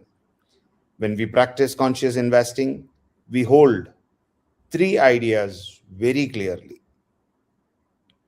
Long before the first dividend is paid or an exit is celebrated, capital has already done something more powerful. It has told the people what is rewarded and what is ignored. When we fund a deep tech venture that uses AI to reduce energy loss in industrial systems, we are not only betting on a company, we are telling a generation of engineers that solving real problems is a path to wealth. When we underwrite hospitality projects that treat workers as disposable and communities as a scenery, we are also sending a message: extraction is acceptable as long as the numbers look good. Every investment term sheet is a behavioral design document disguised as a financial instrument. The most dangerous illusion in finance is that we are passive observers. We are not watching the movie, we are writing the script. We have become extremely sophisticated at maximum short term wealth. We are far less skilled at designing intergenerational values. We always think, how fast can this grow? Intergenerational value ask, who will still be standing when the music stops? Short term wealth optimizes tax, leverage, and exit. But intergenerational value optimizes resilience, trust, and reputation. If your grandchildren inherit more money but a burning planet, brittle institutions, and communities that no longer trust each other, have you really left them wealth, or have you left them a very expensive problem? For 2 centuries, the dominant playbook have been extraction. Take resources out faster than you put value back in, whether those resources are minerals, forests, people's labor, or their attention. Regeneration is a different logic.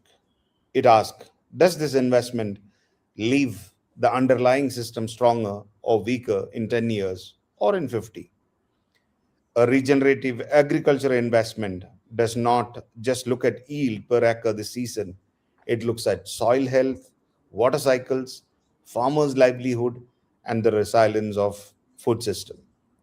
A regenerative fintech play does not just chase transaction volume. It examines whether families are actually building buffers, businesses, and options, not just more debt. True wealth is not what we extract from a system, but what we empower that system to keep generating long after we are gone. In innovation and deep tech, the capital we deploy into quantum computing, next generation materials, or climate technology will decide whether these breakthroughs serve only efficiency and control, or whether they also serve resilience and inclusion.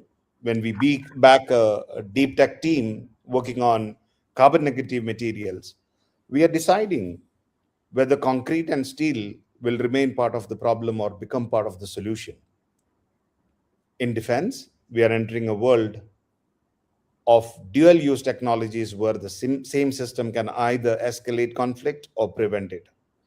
Conscious investing in defense asks, are we funding tools that increase transparency, reduce collateral harm, and strengthen deterrence rather than simply expanding the capacity to destroy? I could go on, but then, need to talk about leadership. And that brings us to the leadership part. We all know that capital alone does not build the future, but leaders do, through the questions they ask, the horizons they hold, and the courage they practice when nobody is watching. The future belongs to leaders who think in systems, not in silos. If you are investing in climate technology but ignoring the policy, culture, and community, you're not investing, you're gambling.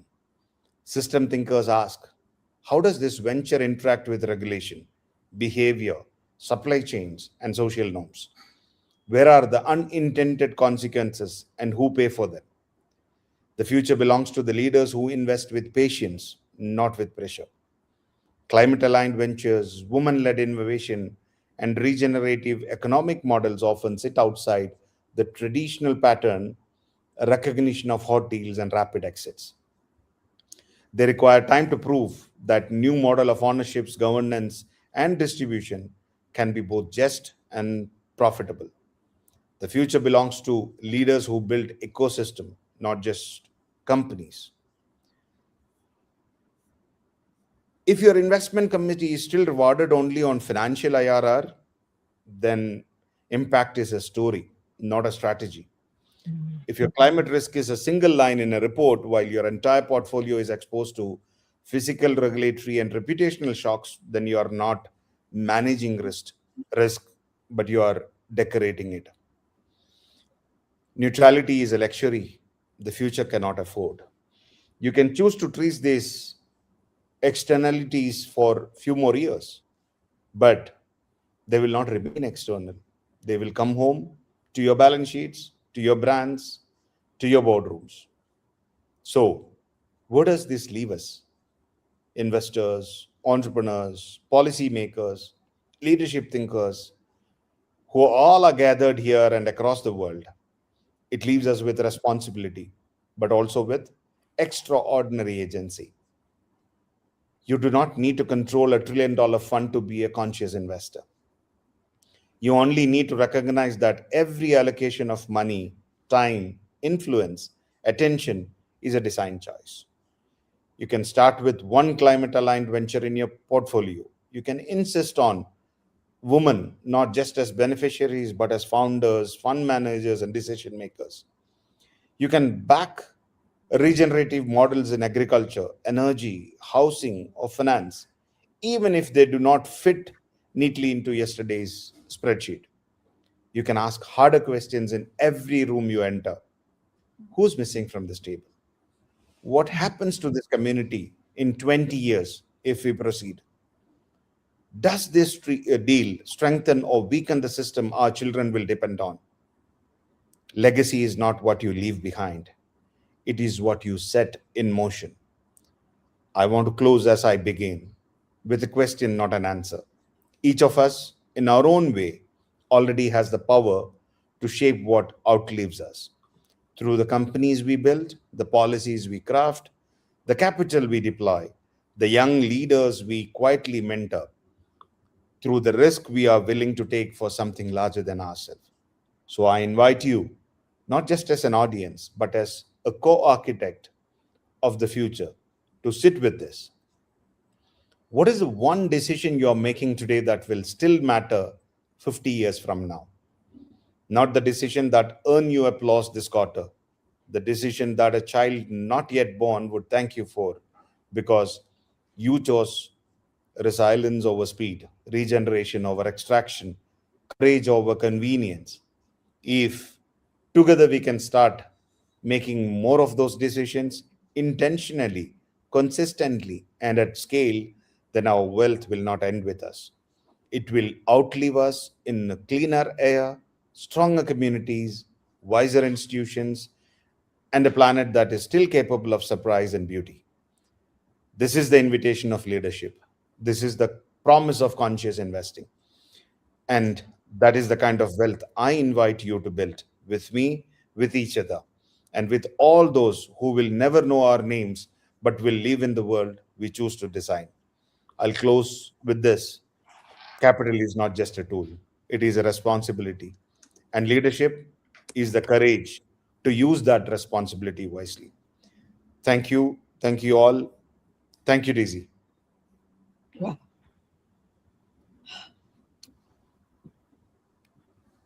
Annie, are you just going to say ditto? We'll just say ditto, right? And Doria, I truly understand now why you've been saying I must meet Dr. Manaf. I'm just speechless and so inspired. Thank you, thank you, thank you. Really, what inspiring words. And I can tell that your heart's in it. Not only your heart, but what your actions. Right? Actions speak much louder than words. And so I really appreciate everything that you're sharing. And ditto. I don't even know what the question is, Doria, but what is your sharing about money and leadership? And he covered so much of it. And I was just going to say the one thing is that I keep getting moved. I do this. I get very moved around people who are living the frequency, the energy is they're living it. And I just have to say, Dr. Manaf, Buckminster Fuller would have loved you. He would have loved you. And if you were born after 1983, I think that you might be him. But that's another story. So anything, Annie, anything you'd like to say about this is a money and leadership, conversation, and then we'll bring up. I want to make sure that you bring. I want you to meet Niall. I'm sure Niall is loving every minute, and then we want to just Aziza to come in for a minute, who introduced us to Dr. Manaf. But anything, Annie? Well, I wholeheartedly echo what Dr. Manaf has said, and I will say this, wealth without wellness, it's empty, right? It's an empire and no one's home. And our wealth is our wellness in many ways. Money is incredibly important, as we know, especially for what we're doing to enable what we're trying to accomplish in the world. I look at money as just fuel and a tool. But when I look today at the current world that we're living in, we're really living in what many consider an AI arms race. And, it's being led by a handful of private companies. I've been part of a startup funded by one of them that we had a very quick exit. And it's interesting because I do get to work with the big pioneers where a lot of these concepts come from these scientists. So, what you're seeing is a lot of commercialization that's built on, actually some really big thought leaders who care and have, are deep thinkers, but have big hearts. And so, I think that we're reaching a point where people are starting to wake up a little and realize that most of what we're seeing today, though it's been extraordinary, is built off of a very extractive model in the world.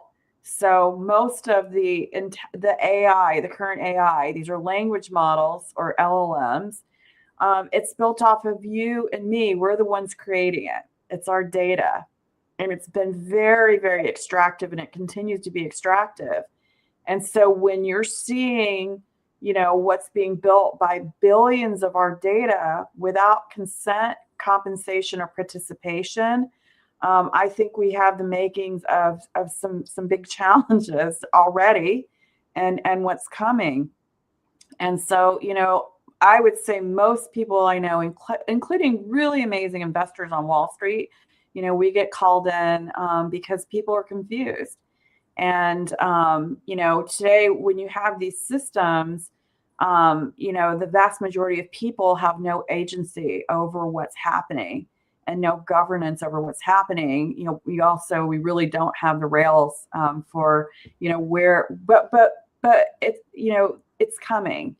And so when I think about money and wealth, the AI economy today is being built on our collective digital shadow, right? It's our digital shadow.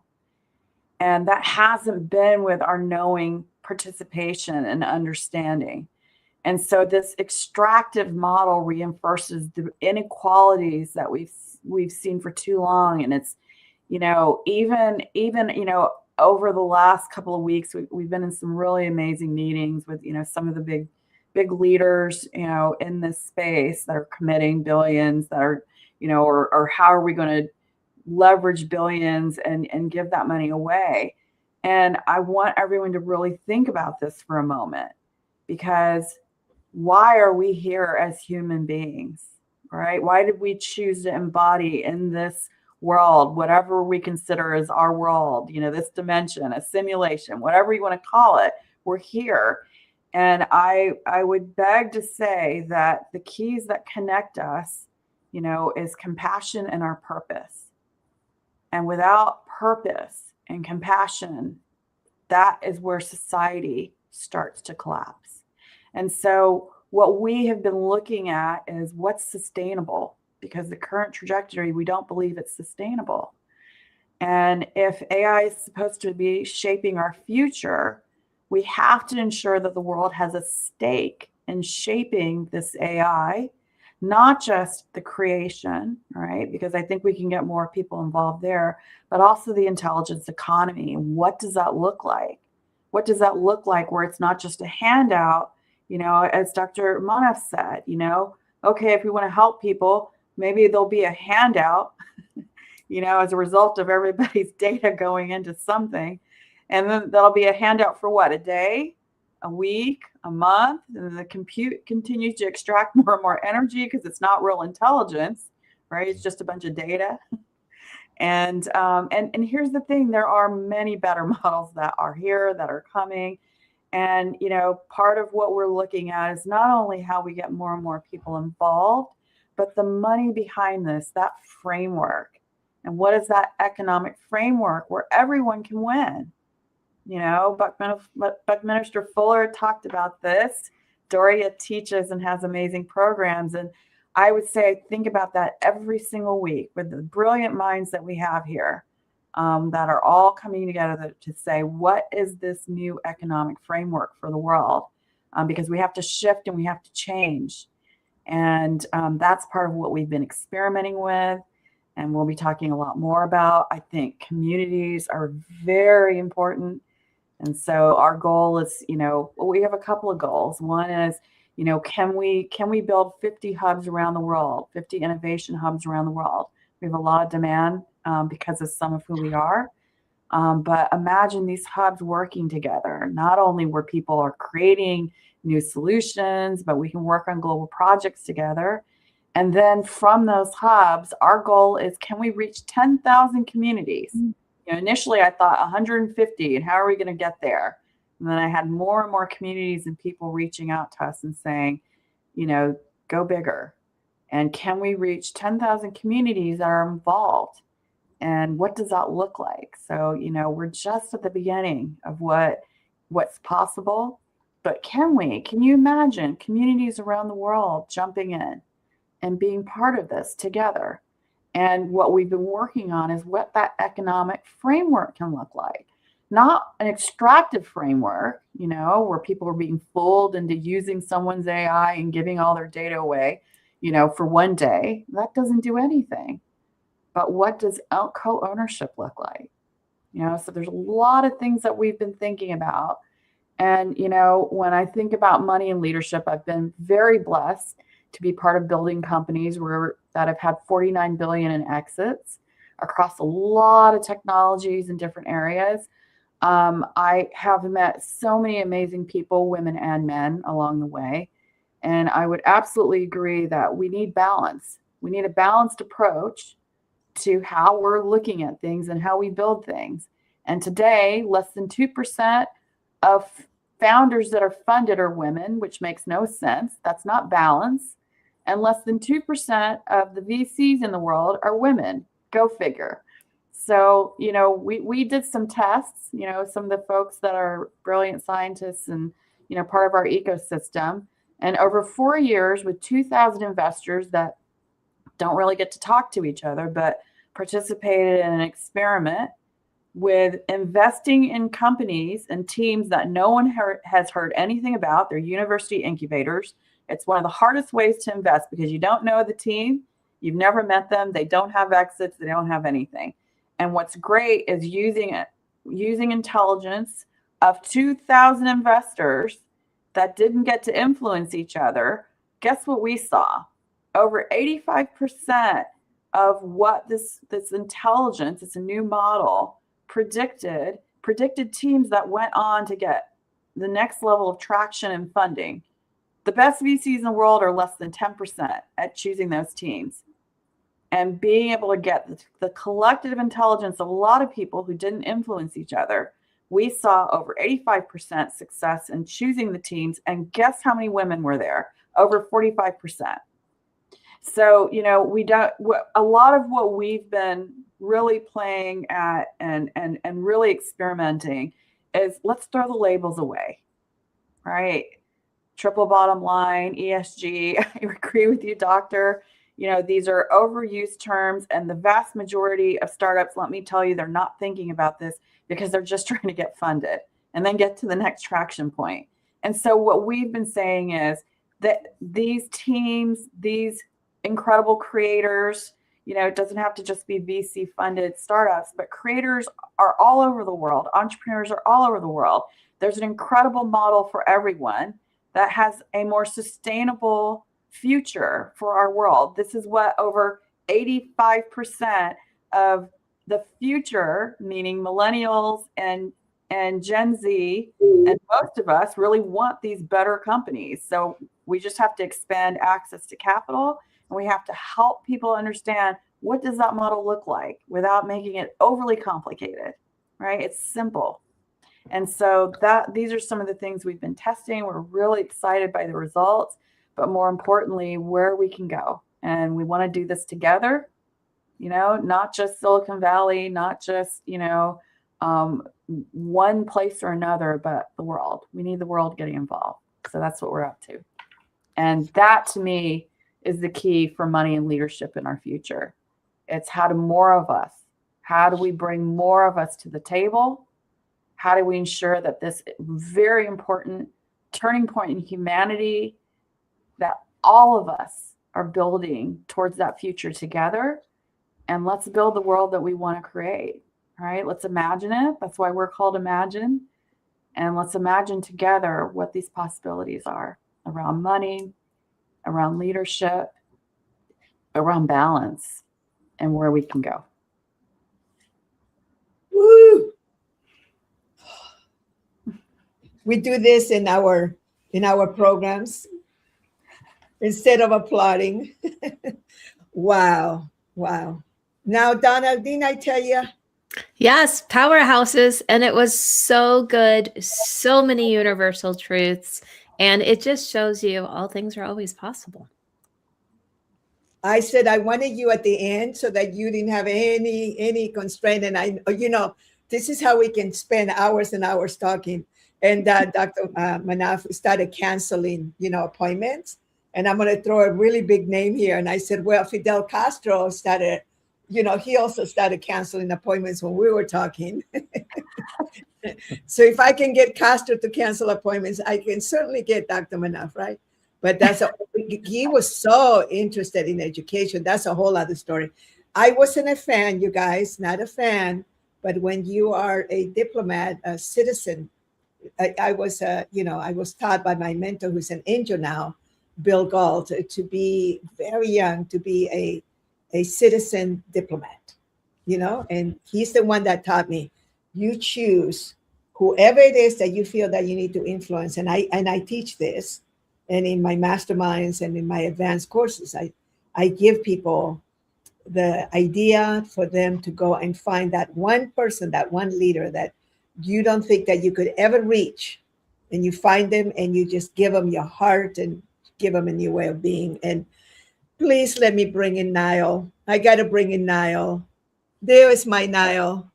So Niall is like, we were texting, and it's like he is enjoying this so much. And this is another person that moves me so much, because I've known Niall for over 30 years, 35 years. And he has always, everything that you kind of are mentioning, he is like into it in regards to technology, including how he started, with the cable industry back in the 70s. But I just, Niall, are you enjoying this conversation? I am knocked out. I am so impressed. Can you hear me okay? Yes, we can hear you. Okay, great. I had it on mute, and I want to make sure it was up. No, I was totally knocked out. I was so impressed, and I'm glad I was able to listen in. But great presentation from all of you, and I'm totally impressed and knocked out. So Niall, can you just in just a couple of minutes tell us about Technotainment? Because I'm not sure whether I think they'll love it, but go ahead. Okay, I'll try to make it as simple as possible. I am a student of communications. I entered the world when television, which came after radio, moved into multi-channel television, known as cable, merging together with satellite to create hundreds of channels delivered to 100+ million homes. At Southern Illinois University, where I went to undergraduate school and then to graduate school, offered the first program in broadband communications, and that is it taught the first curriculum of any communication schools on the future. I just happened to stumble into it in graduate school, and as I say, as cable started becoming made available to be built in the big cities, as opposed to just offering television to people in remote areas that couldn't get reception, it became a whole new medium. And certainly, as you probably all know, the environment at this little school in Southern Illinois, not too far from my farm where I grew up, had a lot of major influencers, and one of my biggest influencers, of course, was Bucky. But that kind of mentality spread across the culture, I guess, of this university, and the same kind of mentality that took place that behind all of Bucky's great visions was also transferred over to the communications world. And as a matter of fact, what was then called the School of Communications is now merged with architecture. So it's School of Communications and Architecture, which I find very interesting. And I will be in Carbondale for the big Bucky Festival in the week of the 22nd in Carbondale. I currently live in Las Vegas, FYI, and also my company Technotainment, to segue to that with a preface backdrop, is co-sponsoring the R. Buckminster Fuller, The History and Mystery of the Universe one-man play that we are co-sponsoring. And as DC, who I was involved with Robert Kiyosaki, Peter Meissen, and so forth many years ago, with an organization called Genie, the Global Energy Network International, that was based on Bucky's premise that the world could all have electricity if the grids were connected.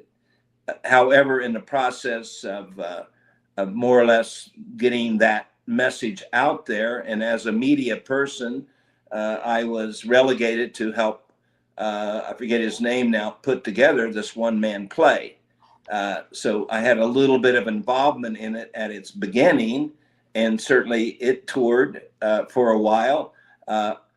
What I find interesting that in society, if you will, at a cocktail party, let's say, there are probably only 2 or 3 people out of 10 that will know who Bucky was or is, which I find that fascinating. Does that whatever environment you're in, does that seem to be the case, that a minority of people actually know who the inventor of the future about who he is? Yeah, Okay. there's very few people that know him. That's all going to change, because I've also been involved with Stanford University the last 5 years in terms of consultation with Technotainment. And I was on the campus about 3 or 4 years ago, and I saw the posters going up on the opening of the library, which they had secured the archives from the Bucky Fuller Foundation. And when it opened, I went back for that. It occupies the largest part of the Stanford University Library. So all that's changing. And yes, I think in terms of promotion, I think that's my mentality, which probably wasn't one of Bucky's strengths. So I am pleased, considering that my coming off the farm, and I spent the summers in Carbondale because some of my family was going to school there, either Carbondale or Champaign. I preferred Carbondale, and I remember probably junior, sophomore year in the summer of seeing this old guy in a black suit lecturing to a whole bunch of kids with some kind of a geodesic structure. I had no idea who that was until the Time magazine came out. Like, holy moly. And as you probably all know, Bucky occupied the cover of Time magazine in June of 1964, I believe it was. Wow. And so all of a sudden, then I really, wait a minute, I'm in the presence of greatness. So when I went to school full time there, and then back to graduate school, I stayed very close into his shadows. And the last project I did before leaving graduate school for Hollywood, as the entertainment industry is knowing now, the future is multi-channel, and they're looking for somebody who's got experience. And before I go to Hollywood, my last project was producing with a number of the first portable electronic news gathering cameras were just coming out, not film, but videotape, that hardly anybody had, that Sony dropped on us because of what we were doing in developing specific content for the narrowcast medium. And I shot it with about, I don't know, maybe 7 or 8 different cameras, and then edited it on our very limited resources, master reel. And before I left, I closed a deal with Dairy Queen, and I erased the tape. So anyway, Technotainment is the merging of all the technologies that have evolved to date, from AR to AI and cryptocurrency, merging that with creating a whole new art form, if you will, of electronic programming. And together, Technotainment really says what it is. We happen to be the surviving only company that is strictly developed from scratch to become the new medium for this, what PricewaterhouseCoopers projects in 28 to be $3.4 trillion. So we are developing content, integrating it with, and we're doing pilots all over the place before we launch. We're also raising $50 million. And are going to go out and really learn what this new medium is as it relates to the consumer.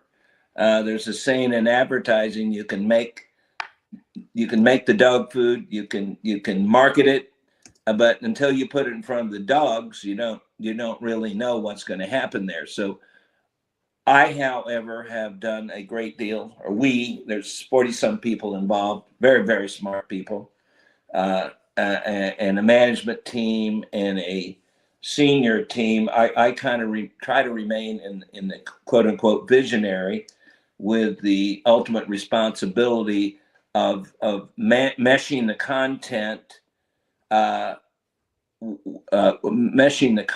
with the technology, and knowing the value of brand names. We are currently working with a brand name called the Moody Blues. We're working with a brand name called Journey. We're working on something that was out of my understanding, having to do with the chess. If cable was narrowcast, Technotainment is microcast. And a project was brought to us. A movie has been made, hold on. Not out yet. So Niall, I just want to make sure that we start to wrap it up, and just complete it soon. Thank you. Thank you. No, keep going. Just complete it. Okay, well, just as to close on the ultimate example of something that would not have been in the realm of broadcasters or our current cable world, chess. Well, chess has 200 million members of chess.com. There's a movie just about completed that's real, the adventuresome side of chess, which nobody knew about. And these are the kind of things we're doing. And thank you all for letting me take your time here in DC as usual. Keep up the good work. Thank you so much. We're talking brilliance here now, right? Hold on a second. There we go. This is such a brilliant, brilliant man. And I'm just so glad that you had an opportunity to connect and to meet. And you know what? I wanted to bring Aziza up only because Aziza was the one that actually connected with Dr. Manoff. And thank you so much, Aziza. We can't help but, bring you up with gratitude and in our hearts for all the things that you've done. And I've known her for about 22 years and see her no matter what happens, she just keeps going and she has this beautiful vision. So I don't think you met Annie before. Can you just very, very concisely tell her your vision? Thank you so much and a very good morning from Singapore. Really appreciate all the love, all the mentorship and the commitment that's been shared in this space. And thank you so much, Doria, for being that light for all of us. And I found that Dr. Manav has given you a special title today. So I've been watching all of that. Thank you so much. And wonderful meeting you, Annie. And I know we have connected, on LinkedIn and all of that. But it's really, when you say this term that when the student is ready, teacher appears. But, my life has been full of teachers and full of mentors who have been just holding me step by step. And Doria definitely leads that space with me.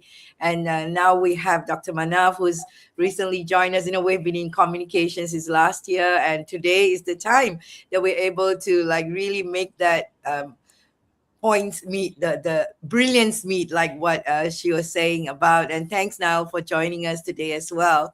So Annie, primarily, not only to you, but the audience who are watching this, a shout out to Los Angeles Tribune for constantly being the messenger of good. The work that Go Global or myself and my late husband, we committed to is SHINE. SHINE stands for Self-Help International Network Enterprise. We're all about eradicating poverty and hunger. And it's definitely the core of his work that he guided me into while I was, starting the journey with Money and You. But what we really took off for us was the journey of bringing consciousness work that we share in Money and You so much with so many leaders, and then looking at how the capital market is very much a one-sided game. In Indian movies, you and I know, a lot of Indian movies talk about corporates. They are these very bad guys and they do all nasty things, and you're supposed to stay away from them. So those belief systems haunt the space. So this is where we saw consciousness and capital market should and must come together. And that's where in Go Global, we talk about global peace through global business.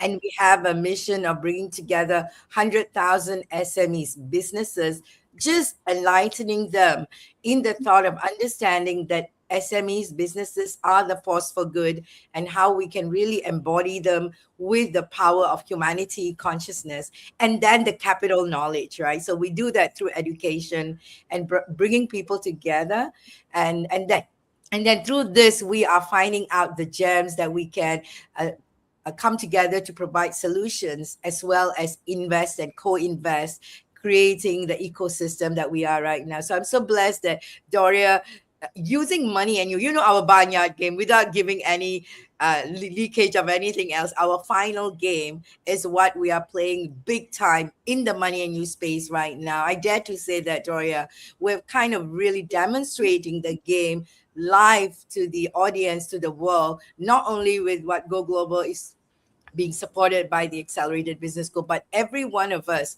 are coming together. There's so much of brilliance from the Australian team that we met in the business school. And then there's all these things that's happening. So Go Global is really blessed to play a small role in this mission and from Asia. So we're looking forward to all the love and support in moving this forward. Thank you. Thank you. Wow. Woo! Oh, Donna, how are we going to wrap this up? I can stay up all night with you guys. Donna, I think you are on mute. You're muted. I am muted there. I was going to say, I have been up since your 6:30 a.m. So I don't know that I want to stay up all night, but it is a party. So that's Give for me the sure. brains. I'll stay here. But I just wanted, as we wrap up, is there any final words? Obviously, Annie and I think I connected you, the two of you already, Annie and Dr. Manaf. But anything, Annie, anything you'd like to say as we start to wrap up? Oh my goodness. Well, I mean, and Aziza, I would love to talk to you further. I love everything you just said, by the way, and the work that you're doing. How absolutely amazing. And we definitely plan to spend a bit more time in Singapore this next year. So I hope to see you, and also Niall. That was really wonderful. So just wanted to acknowledge that. And for me, Doria, thank you so much to you, Donna, Dr. Manaf. I mean, I'm so honored to be here, and thanks also to the Los Angeles Tribune. And most importantly, thinking, we are talking about money and leadership, and so much of what is happening in the world today. And so, for us, it's really, it's really thinking about where we're moving as a society, where we're going as a planet, and off planet. I get to work and be around a lot of futurists that have quite a bit to do with space as well. And when we have so many challenges here on our planet, that I truly believe we're in a place where we can overcome so many of the obstacles and the challenges of yesterday and today, so that we can really, really hearken into a new future. But it's going to take a bridge to help all of us get on that bridge, right? And get on that together, and really come back to what connects us as people, right? It's not just intelligence and agents, the latest, the latest AI agent. It's really, where are we heading, and can we do this together? So the future isn't written just yet. So I want us to really imagine what that looks like, and let's build it together. That's what we're doing. So join us. Thank you. Thank you. Woo. Thank you so much. Dr. Manaf. I wish everybody all the very best, and just wanted to tell you all, if I am of any help in doing whatever you are planning to do, which aligns with our policies, in fact, I would be more than happy to jump in. And Aziza would be more able to tell you about our policies and stuffs which is very familiar to her. And there is quite a lot of things me and Aziza who are going to do very soon. Something which is going to really change the world and look the world in a different way. And that doesn't stop with Aziza. We are open. We would be more than happy to look into anything which can support the endeavors which we are talking about, which DC is always dreaming about, actually. 100 billionaire, which I have told her last time, we don't need 100 billionaires, actually. That's right. We need right thinking few people. In fact, that's it. We don't need 100 billionaires to come onto the table, which will make the table messy, because those 100 billions, we know what happens with that. We need conscious people, in fact. So that's where I am, and I'm there for it. Thank you, Niall. Donna, we are definitely going to meet. You still have a lot of energy with you. But anyway, when you have people like DC, then we call DC as what? Direct connector. No, not direct connection. I'm talking about DC, in fact. So DC is a never sleeping city, and this DC is a never sleeping person, in fact. Right? So that's what DC is all about, and very historic. Both the DCs are very historic. So thank you for hosting all of us, in fact. And we would like to spend some time in real. We always says that touch and feel is always the better way to know each other. And Annie, I'm looking forward because you have said a lot about tech and deep tech, and that is an area where I love to be. That's an area where I'm really working on. There is a lot of investments which is happening on that side. So I'll be more than happy to look into any such things which is going to come in the future, which is going to help the people. To the future to come. We don't create something for ourselves. We create something for the future. So that's where I am also. All right. And thank you so much. It was quite wonderful. Thank you. Now, this is when I wish I had a beaming machine, one of those, because I know that this is crazy for me to say again one more time, but in 2 weeks' time, we are having a program in San Diego. In San Diego, California. And I would personally pick you up at the airport, even if you land in LA, which, trust me, if you were in Southern California, you would know that's a huge sacrifice, right, Annie? Oh, yeah. Yep. Going through all the traffic. But I was going to say, if there's by any wild chance, because I promise you that you've never experienced something like Money and You. I mean, we have had so many people of the most amazing hearts and minds that have attended, and leaders that have attended and have just won. Whoa. And because it's like, it's a type of education that a brilliant man like Marshall Thurber and Bobby DePorter being the one that kind of put the economic engine around it. It's just so beautiful. And that's why it has sustained itself for 47 years. So I have a word to add. What? You are looking forward for me in another 2 weeks' time.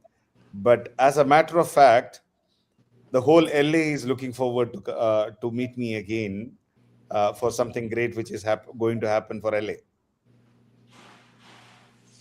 Okay. And when is that going to happen? We already have got the data room access. So currently the team is working on it. It's quite a huge project as far as LA is concerned. Something into Nile would definitely love that, because that is something into entertainment. But it's going to be a legacy thing which is going to happen in LA. We'll let you know soon. Okay, let me know soon, because we can put a Money and You together. We just need like 50 people in there, and we'll put LA. It's easy for us, so we can work around that. We'll make it happen. I just want you in a room. There's one particular game that I think that you would so appreciate and love. So I just want you to know, we'll work around you. Annie will work around her, right, Annie? If I can be there, I will be there. You know that. Every time I'm in San Diego, I always see Doria. I always drop in. So by the way, Dr. Manaf, just so you know, I was called DC for many years. And so my name is Doris del Carmen Cordova Michelle. That's my Latin name. When I became a U.S. citizen, they cut it down to Doris Carmen Cordova. And it's spelled like Doris. So I did not like that name. So I was called, Doris. That's my name.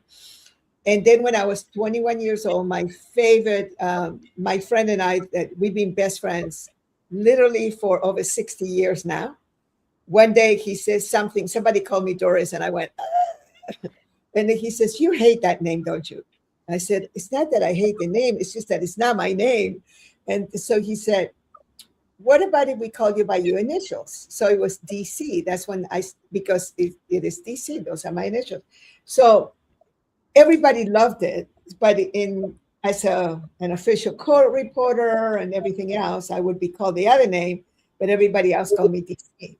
So I love that name. It served me really, really well. Especially, I would say, DC Cordova is calling, and they would just open the It's a very powerful name.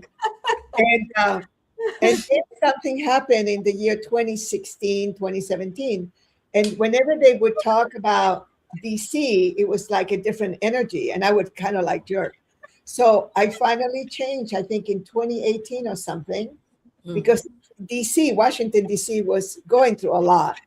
And so then it changed to Doria. And what I just wanted to share this is that you are the first person calling me DC, aside, of course, my old friends like Niall and things call me that. But you're the first person that called me that. I'm just like flat on it finally. It's like it's neutral.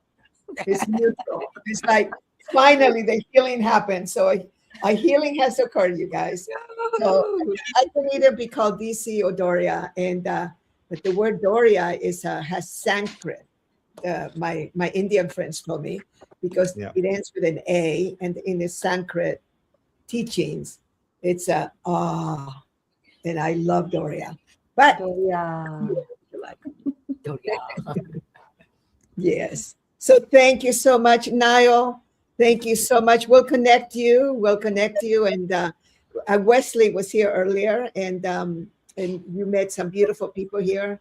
Niall has a heart of gold, and Dr. Manaf, you knew Buckminster Fuller, right? You kind of know who Buckminster Fuller is. Yep. Right.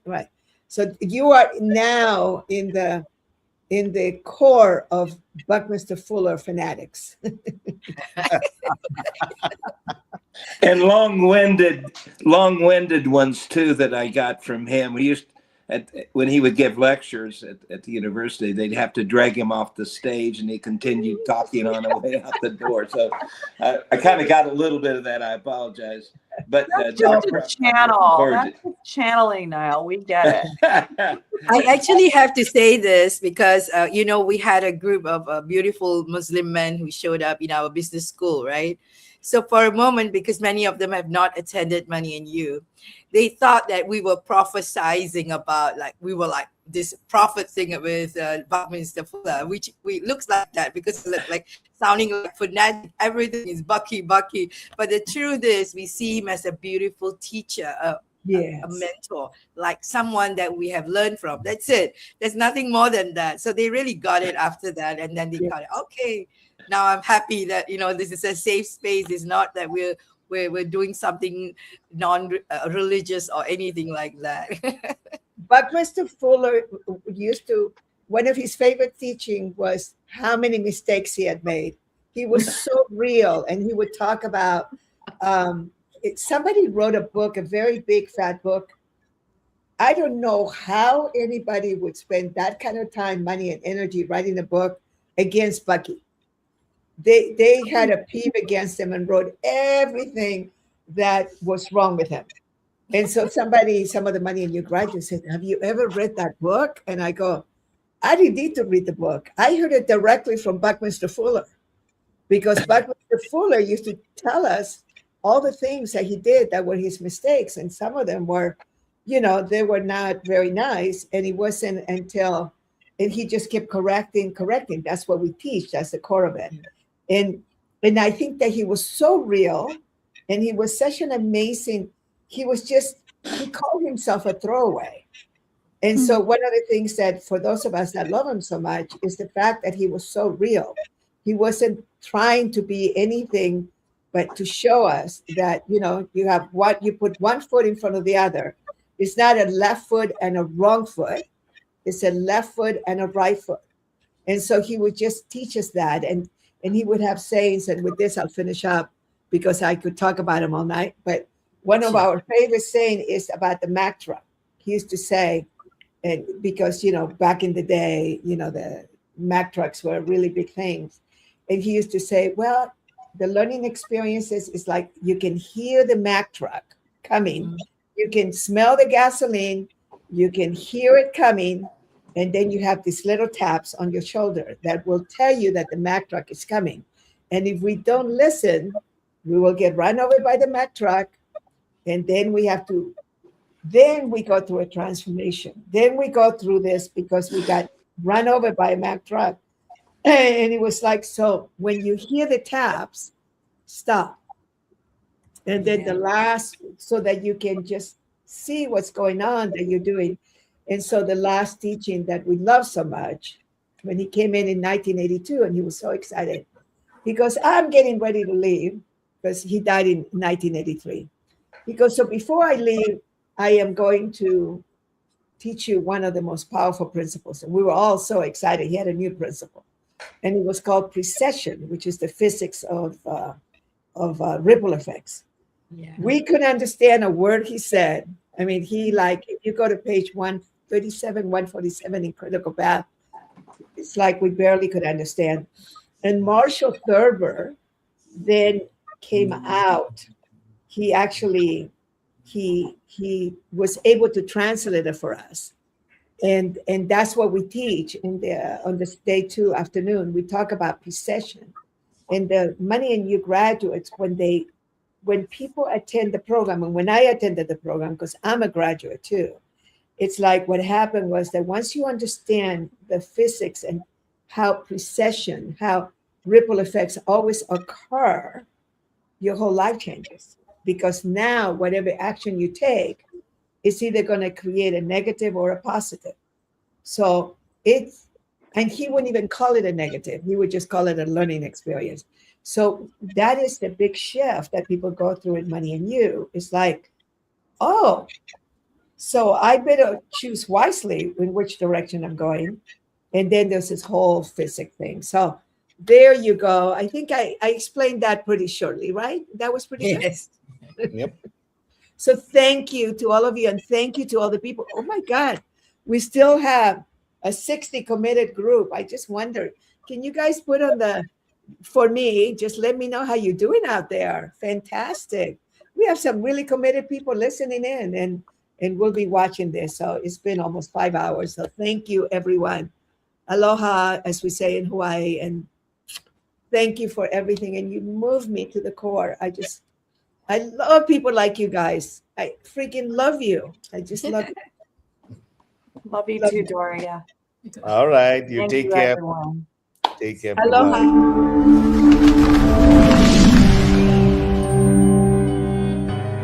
Welcome to the Los Angeles Tribune page. Here you will find original news programming, exclusive digital events, and shows that are directly from the community. At the Los Angeles Tribune, we believe in giving a voice to the voiceless. We are proud to be the only national brand to empower everyday people to make a difference. Since 1886, our reputation has been built on truth and responsibility. Thank you for watching and making a difference. For general inquiries, contact today.